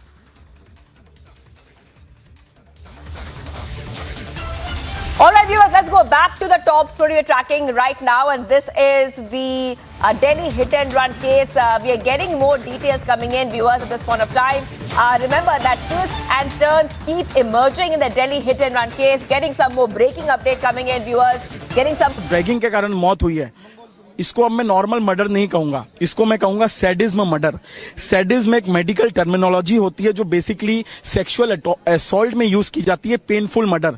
तो यहाँ sexual assault तो नहीं हुआ, पर जो सारा वाक्य postmortem report देखने के बाद मुझे लगता है वो यही है कि ये एक सैडिज्म मर्डर है। अब दिल्ली सरकार के ऊपर भी लगातार निशाना साध रहे थे कि उनकी एम्बुलेंस वहाँ हर वक्त घूमती रहती है, लेकिन उस रात कहाँ थी? क्या बोल? मैम देखिए, नहीं, वो मेरा मुद्दा अलग था। कल जब हम अंजलि का पार्थिव शरीर लेके क्रीमेशन के लिए घर आ रहे थे, तो हमको एम्बुलेंस का ड्राइवर ये कहता है कि भैया मेरे पास जो है गैस नहीं है, मुझे गैस डलवाना है। हमने कहा चलिए गैस डलवाइए। गैस डलवाने के बाद 10 मिनट तक वहां उसने अपनी एम्बुलेंस चालू करने की कोशिश की, और दिल्ली पुलिस के नौजवान उसकी एम्बुलेंस को धक्का लगा रहे थे, वो चालू करने की कोशिश कर रहे थे। 10 से 15 मिनट ये वाक्य हुआ। उसके बाद दूसरी एम्बुलेंस बुलाई गई और मैंने अपने हाथों से हाथ में भी लगी हुई इसके चोट, पट्टी बंधी हुई है इसके आँख के पास। यहाँ ज्यादा चोट नहीं है इसको, बस आँख के पास लगी हुई है और हाथ में लगी हुई है चोट इसके। अच्छा, तो क्या कुछ आपने पूछा कि कैसे चोट लग गई, कहाँ एक्सीडेंट? उसने बताया ना, स्कूटी से गिर गई, बस इतना बताया। ये नहीं बताया कि कहाँ? ज्यादा जानकारी नहीं दी हमारे को। अच्छा, एक पूजा जी, बड़ा सवाल ये है कि अंजलि के साथ निधि थी, हाँ, जो बात सामने। हाँ, साथ में थी। तो क्या कभी अंजलि को आपने देखा है? नहीं, अंजलि यहाँ नहीं आई कभी। अंजलि नहीं आई, क्योंकि इनको मकान लिए हुए 2 महीने हुए। ज्यादा कौन रहता है यहाँ? कौन रहता है? इसकी मम्मी और ये दोनों रहती है। मम्मी इसकी सुबह 6 बजे चली जाती है काम पे, फिर रात को आती है इसकी मम्मी 7-8 बजे, और ये निधि अकेली रहती है घर में। ये भी पूरे दिन सोती रहती है। तो 1 तारीख को आप अगर एक बार दर्शकों को फिर से बता दें कि किस समय आप मिले थे 1 तारीख को, करीबन क्या टाइम हो रहा है? शाम को 7 बजे बोलते, सुबह 7 बजे मिले थे। और 7 बजे? नहीं, शाम को 7 बजे। शाम को 7 बजे पूरे दिन निधि घर पे? जनवरी वाले दिन पूरे दिन निधि घर पे ही थी, मगर निधि का मुंह उतरा हुआ था, है ना, डरी हुई सी लग रही थी उसके फेस से। हाँ, ऐसे क्योंकि वो हंसमुख है ना, उस दिन हंसमुख नहीं थी, मुंह भी उतरा हुआ था। मैंने पूछा भी था मगर उसने कुछ बताया नहीं। अंजलि के बारे में कभी कुछ नहीं बताया, कोई जानकारी नहीं दी। अच्छा, क्या निधि क्या काम करती थी? निधि कोई जॉब नहीं करती, कुछ नहीं करती, इनकी मम्मी करती है जॉब। अच्छा, निधि जॉब ये नहीं करती जॉब। अच्छा, और उस रात ना, जैसे अभी हमारी और लोगों से बातचीत हुई, लेट नाइट जब ये पहुंची तब क्या उस समय की भी कोई जानकारी आपको यहाँ? नहीं, 31 जनवरी की और 31 दिसंबर की नहीं, कोई जानकारी नहीं है। अच्छा, जब ये हुआ घटना कि पुलिस यहाँ आई, तब आप लोगों ने देखा था कि पुलिस आई है? हाँ जी, पुलिस देखा था। जब हम हैरान हो गए थे कि क्या बात हो गई, मगर हमारे को इतनी जानकारी नहीं थी कि इसके साथ अंजलि केस में इसका ये साथ में थी, इतना पता नहीं था हमारे को। पुलिस का क्या रवैया था? पुलिस का क्या रवैया था? आप लोगों से पूछताछ कर रहे थे? नहीं करी पुलिस ने पूछताछ, बस आए। हाँ, उनकी मम्मी बाहर खड़ी थी और उसको निधि को बुलाया और कपड़े वड़े पहने और चली गई लेके, बाकी कोई पूछताछ भी नहीं हुई। आप लोगों से अड़ोस पड़ोस से नहीं, कहीं पूछताछ नहीं। उसे यहाँ एक सीसीटीवी सामने आया है जिसमें निधि रात में घर में एंटर होते हुए नजर आ रही है, तो क्या पुलिस ने कोई वो सीसीटीवी वगैरह यहाँ से लिया? सीसीटीवी की बातचीत या कोई भी तरीके की जांच पड़ताल पुलिस ने यहाँ से नहीं ली। पुलिस आई, उसको लेके चली गई। बस पुलिस आई, उसे लेके चली गई। और उसके बाद कोई सवाल जवाब नहीं हुआ। जो कल रात से हुई है, कल 3 तारीख से जानकारी हो रही है, बाकी ऐसा कुछ नहीं हुआ। यहाँ पुलिस ने कोई जानकारी नहीं ली। बहुत बहुत धन्यवाद बातचीत करने के। So that was Pooja who was telling us the neighbour of Nidhi who saw her on the first, and it was at around 7:30 when she saw her, met her, and she was telling us what exactly had happened. She was having some injuries, but she did not tell anything to Pooja also. That's something what Pooja is saying. Yes. All right, Anuj, stay on with us. I'm coming back to you. You're getting us exclusive interviews. A short while back, you spoke to a key witness as well, where the key witness said a couple of very important things. That Nidhi, the friend, had sustained some injuries, very, very important. Also that Nidhi was in a hurry to call somebody. Take us through all the exclusive details you're picking up while talking to eyewitnesses.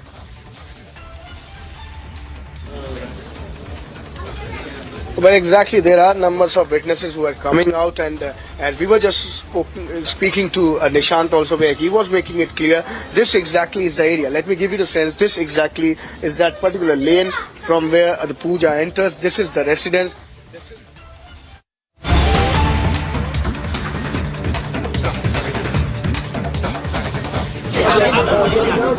All right, viewers, getting some more breaking news coming in, where we are seeing visuals coming in, viewers, right now, getting some visuals coming in at this point of time, where Rishabh Pant has been discharged from the Max Hospital. These visuals are coming in from Dehradun. He's being airlifted to Mumbai. Viewers. So we are seeing the visuals come in of Rishabh Pant being airlifted to Mumbai. And of course, remember, we have tracked the story very, very closely for you here, Republic TV, getting to the top updates. Remember, Rishabh Pant was involved in a car accident, and now he is being shifted to Mumbai as well, viewers. Let's go to Harsha. Harsha, take us through what we are seeing on the screens. We know the Indian cricketer will be shifted to Mumbai very soon, and he has been discharged from the Max Hospital where he was being treated.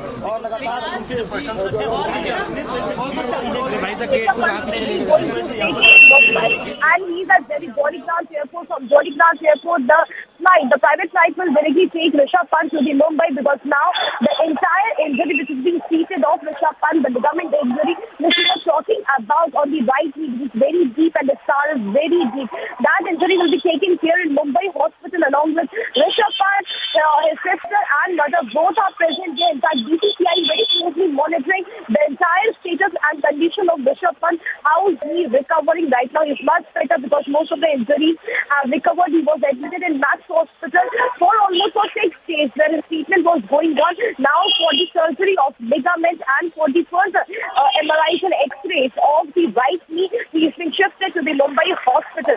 Where exactly this hospital in Mumbai is yet shared by BCCI official and BPCA. But yes, at around in another 10 to 15 minutes, Rishabh Pant will be going to Mumbai from Jolly Grant Airport, which is in Dehradun. Shivangi, back to you. Right. Well, Harsha, these visuals, all our viewers are watching it right now. Rishabh Pant being airlifted to Mumbai. And remember, viewers, Indian cricketer was involved in a near-fatal car crash on December 30th, and he suffered multiple injuries, including a ligament tear on his knee. But Harsha, right now the BCCI panel of doctors are also involved, and in fact, the BCCI may consider overseas treatment for Rishabh Pant. The BCCI had come out with a statement saying they're monitoring what's happening when it comes to the treatment of Rishabh Pant very, very closely.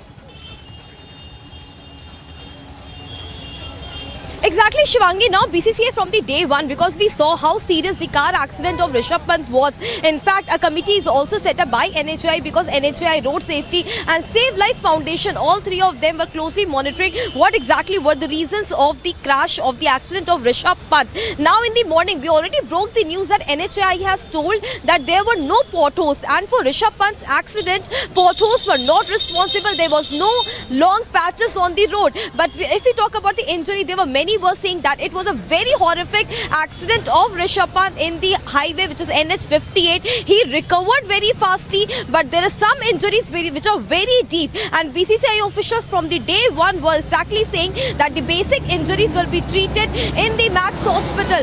But the serious injury, because ligament is one thing in the knee, which is completely tear of Rishabh Pant, Shivangi. Therefore, this surgery is very important, because Rishabh Pant is a wicket keeper, is a very important person in the Indian cricket team. He was supposed to play in February for the Gavaskar Trophy, which he couldn't. Now, if he will play or not play, but he has to recover very soon, because there are many series which are coming in this year after June and July, for which he has to prepare and he has to train himself. So right now, BCCI is trying that how he can be treated in Mumbai, how his ligament injury could be treated, and therefore from Max Hospital, now when the other recoveries of the plastic surgery has already been done of his forehead, chin and shin, all these parts have been treated. Now he is being shifted to Mumbai, and the further treatment will be done in the Mumbai hospital. Yes, Shivangi, back to you. All right, well, thank you so much, Harsha, for getting us all the top details right now. So we can see Rishabh Pant being airlifted to Mumbai, and the BCCI is supervising the treatment of Rishabh Pant. We'll take a very short break, viewers. We continue to be live and breaking and getting you all the top updates on India's #1 news channel, Republic TV. I am Suesha Sawant reporting from New Delhi. This is Republic.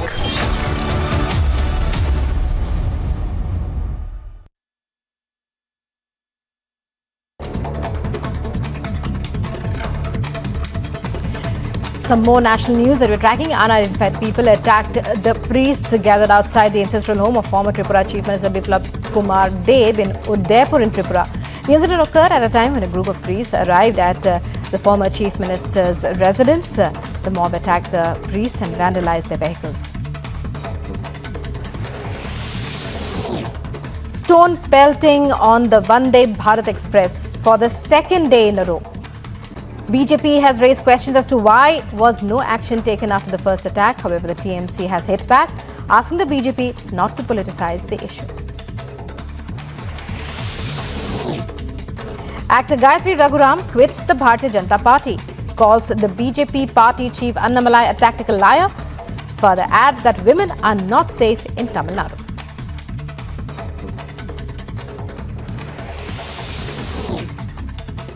On the third day of the Delhi hit-and-run probe, victim's friend Nidhi gives testimony before Delhi police, reveals the victim was in a drunken state and insisted on driving the two-wheeler.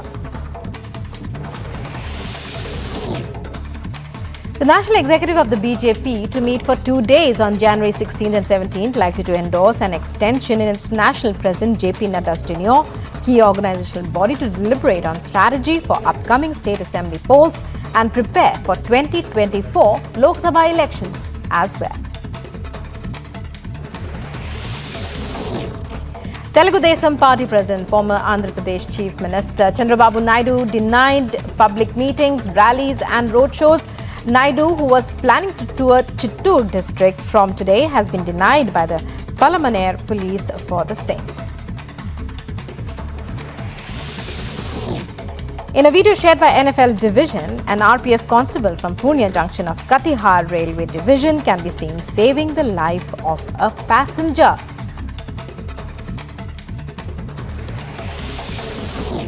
BJP Chief JP Nadda to be on a 2-day visit to poll-bound Karnataka on January 5th and 6th. Will also be visiting some key marts, including a prominent Veera Shaiva seminary of Siddhaganga.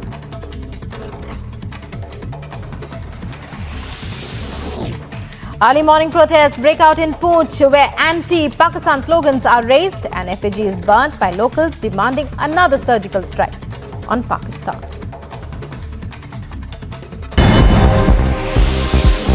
Former BCCI President Saurav Ganguly will be returning to the IPL as Director of Cricket with the Delhi Capitals in the upcoming edition. Sources close to the development reported. The former India captain who stepped down from the BCCI President's post in October will also oversee all the cricket verticals of the franchise, along with the IPL T20 team, Dubai, and the SA T20 League side Pretoria Capitals.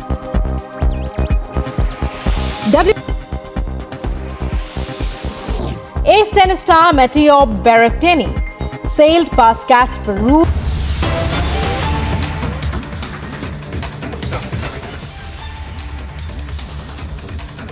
All right, viewers, getting the visuals coming in right now where we can see that the Samajwadi Party delegation is in Haldwani. Exclusive visuals coming on Republic from Haldwani. The first visuals of the SP delegation in Haldwani coming in for you. Remember, the Supreme Court has agreed to hear a matter related to eviction of about 5,000 people from Haldwani, allegedly from railways land, and the plea for urgent hearing is made by Advocate Prashant Bhushan. A massive protest had broken out as well in Uttarakhand's Haldwani over the anti-encroachment drive. That happened yesterday. And the Supreme Court has fixed January 5th as a date for hearing the petition challenging the Uttarakhand High Court's decision ordering the state authorities to remove encroachment from railway land in Haldwani. At the same point of time, we are seeing that the SP delegation has arrived right now in Haldwani in Uttarakhand. Madhurima, take us through what's happening on ground.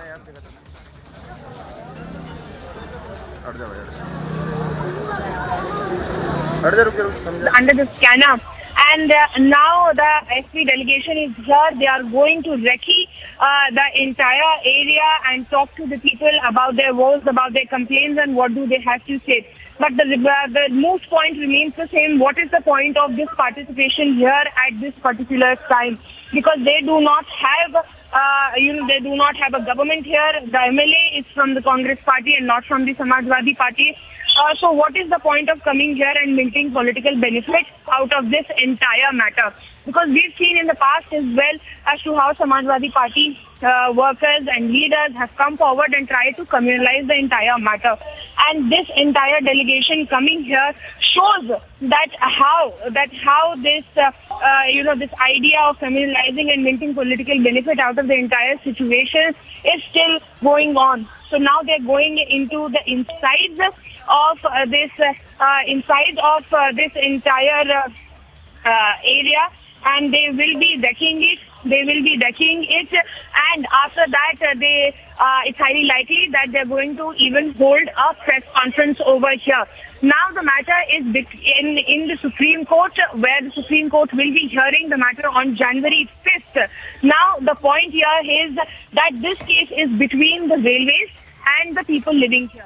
But why are political parties here? But are political parties participating and trying to mint political mileage out of the entire very vulnerable situation here? As you can see, the kind of crowds over, I request my camera person to show you that the kind of crowds that has gathered here on the road, that after the party delegation arrived, it was not like this in the morning. People were minding their business, but as soon as the Samajwadi Party leaders arrived, a lot of crowd came here. Right behind me are the vehicles. As you can see that the Samajwadi Party tag is there. This is the convoy in which MP from Moradabad, HT Hassan. Hold on for a second. Madhurima, please hold on for a second. We are being joined by Sumit Hridesh, MLA Haldwani from the Congress. Thank you for joining us. Now we are seeing the SP delegation भी आ गया है. SP delegation भी आ गया है. वहाँ पे आपका reaction क्या है? My reaction is that we are all in Delhi because we've been on this since the last 6 months when the PIL was, when the interventions on the PIL were being held by the Honorable High Court. We kind of figured out that the state government isn't showing any kind of interest in protecting its citizens' rights. So we asked Mr. Salman Khurshid to represent us in the Supreme Court, and the SLP was being drafted for the last 6 months. And now, I mean, delegation is coming there. I'm in Delhi, I just heard. The Congress Party delegations, its leaders, its MLAs, our state president, our leader of opposition have all been there during the protests and been there with the public. So, I mean, if they're coming here, I don't know. The real fight is in the court. So I think, I don't know what the Samajwadi people are doing there. I think their interest should be more what's happening in the court. Hello? Right. Also, you have also gone ahead. You have also gone ahead, appealed to the Prime Minister Modi and the Chief Minister Pushkar Singh Dhami to take a humane view of the issue.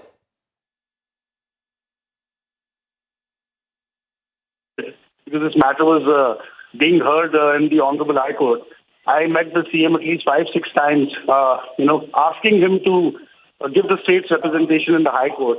Because see, all the big cities, the municipal corporations of Uttarakhand, 70% are on revenue land, Nazul Bhumi.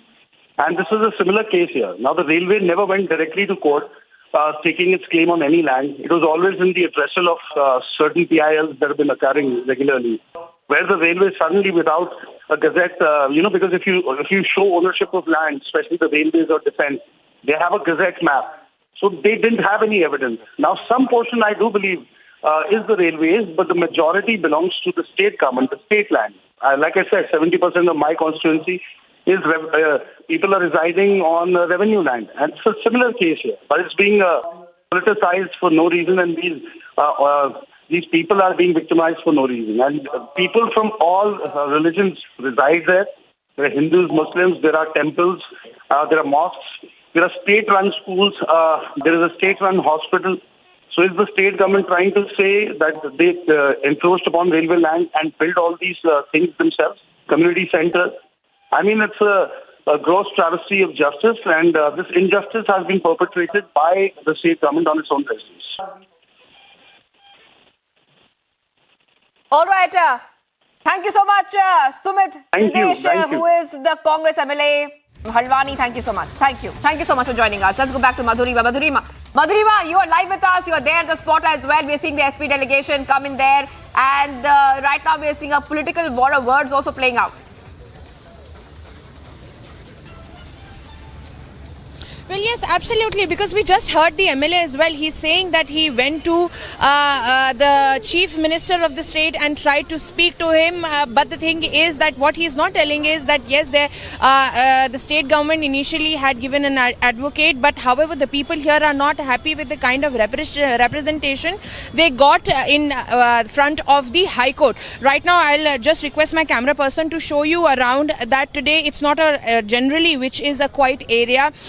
Yesterday I was here the entire day. There was not much crowd, but as you can say today, there's a lot of crowd right on the road, and this is only because of the SP delegation that has arrived here, Shivangi. Now, like I was saying, the moot question over here is that what is the reason behind this recce? What is the entire agenda? What is the purpose of coming here and speaking to people when you have no authority whatsoever in any capacity? Because they have not been elected here by the people. It's a Congress MLA over here. It's a BJP government in the state, and central, we know that it's a BJP government.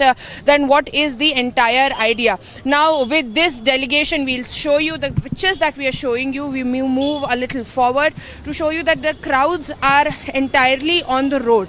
So you can see that otherwise, like yesterday, it was a quiet area, but because today of the SP delegation over here, everybody has poured out on the streets here in Banbhulpura in Haldwani. And now as we are showing you the pictures, all these pakka houses that we are showing you, these multiple businesses, banks, schools, all this is under the scanner. This is the part of the 78 acres of road that has been demarked by the railways, and they are contending it is theirs. So if the demolition drive happens, this is the entire area that's going to go down. So the situation here remains sensitive, vulnerable, and the people coming out in the street to see what is the SP delegation up to, if they are going. And I sincerely hope that if the SP delegation has come here with a motive to help these people, that better be it, because we've seen in the past that the agenda behind this entire recce and the kind of statesmen that have been coming in, they're nothing but communal, and they tend to create unrest in such a volatile situation. You can see right all across me is just crowd and crowd. The people have poured out on the streets here in Banpulpura, leaving their businesses, leaving their work, just to see what is happening and what is the idea behind the Samajwadi Party's delegation coming here, Shivangi. As per, if we talk about the fact, the Nainital High Court in 2017, then once again in the Delhi High Court, and then once again the last ruling that came out in December 2022, they all have said that people living here have not been able to produce enough evidence in front of the court that the court could rule in their favor. However, the railway have been able to produce such kind of architectural plan and arguments from their side that the court ruled in their favoring. Now an eviction notice has already been published in the newspapers over here on January 1st. The court had advised the Delhi High Court as to the court had advised the railway to issue a notice 1 week ahead of demolition. That has been done, but these people people living in the vicinity have approached the Supreme Court. Now Supreme Court has agreed to hear the matter, and they will be hearing the matter tomorrow. It's a very crucial day, January 5, Shivangi. But let me tell you the kind of unrest that prevails in this area. My VJ Manish is bringing you all these visuals, the kind of unrest that prevails in this area as soon as the SP delegation came, because I'm here since 9 a.m. in the morning, and the people were minding their business. Everything was as it's supposed to be. But as soon as the SP delegation came, you can see the kind of unrest on the street. People have came out, leaving their work, and they are moving in and around the delegation of the Samajwadi Party. The Samajwadi Party delegation has moved inside. They are speaking to people, listening to their woes, but I sincerely doubt as to what is the real agenda behind it, Shivangi, because this is what we have been questioning since yesterday as to why such political participation when the case is a non-political one. It is between the railways and the people living here, and it's a very, very old case. It's in the courts. It's doing rounds in the courts since 2007, and it has gone through the correct legal hierarchy from lower courts to high court to Supreme Court, and all the legalities are being followed. The railways are also looking into it and following all the rules and the directions of the court.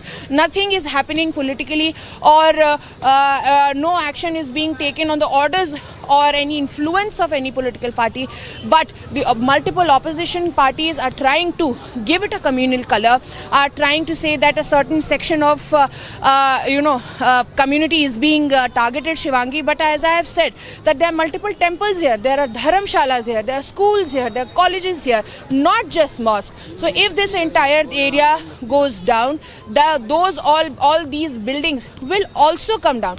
It is not a communal issue at all. There should not be any political participation, because trying to give it a communal color is creating unrest in such a volatile situation, and that is something that should be pointed out. And that is what we are doing here, is that there is no need to politicize the entire matter. There is no need to spoil the peace and harmony in this area, because the matter is in court's hand. It's sub judice. The courts will hear, the courts will give orders, and those orders shall be followed. The law of the land will be followed, Shivangi. So we have to wait and watch as to what happens today. But as you can see right behind me, all around me, that there's a lot of unrest today on the streets of Haldwani, Banpulpura area over here. That is the entire 78 acres under the scanner, Shivangi. Rest we have to see what does the Supreme Court has to say tomorrow. Back to you.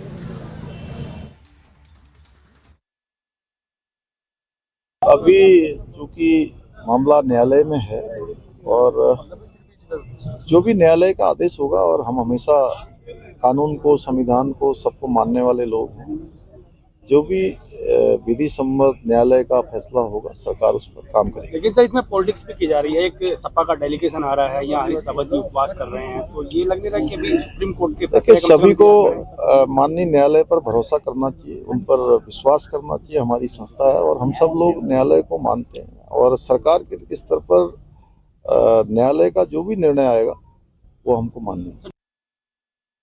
और हमारे प्रदेश में यदि 50-55 हजार लोग, जिसमें बच्चे भी हैं, गर्भवती महिलाएं हैं, वृद्ध महिलाएं हैं, वृद्ध पुरुष हैं, इस ठंड में सड़कों पर आएंगे, उनके घर तोड़ दिए जाएंगे, तो ये बहुत ही दुखद होगा, बहुत ही अत्यधिक दुखद होगा। इसलिए ये जो मेरा मौन उपवास है, ये 1 घंटे का जो है, ये माननीय मुख्यमंत्री को समर्पित है। मैं देवी का पाठ करके, उनका भजन गा करके जो है ये अपने उपवास को प्रारंभ करूंगा। हमारा कहना यह है कि हमने जो है रेलवे की जगह में कोई इंक्रोचमेंट नहीं किया गया है। सरकारी आदेशों के मुताबिक सरकारी पट्टों के हिसाब से रह रहे हैं। मेरे हाथ में जो है पेपर हैं, सरकार ने जो है इसका सर्वे करा करके हम लोगों को पट्टे दिए हैं। ये देखिए सर, ये सर्वे करा हुआ पेपर है, ये जिसमें आपको जो है ये लाइन नंबर 18, ये लाइन नंबर 17 दिखाई दे रही है ऊपर। उसके बाद ये जो है सर्वे करा है और रेलवे की दूरी जो बताई गई 30 मीटर बताई गई है और इसमें 34 मीटर बताई गई है और इसके अलावा और भी सर्वे के नक्शे हैं।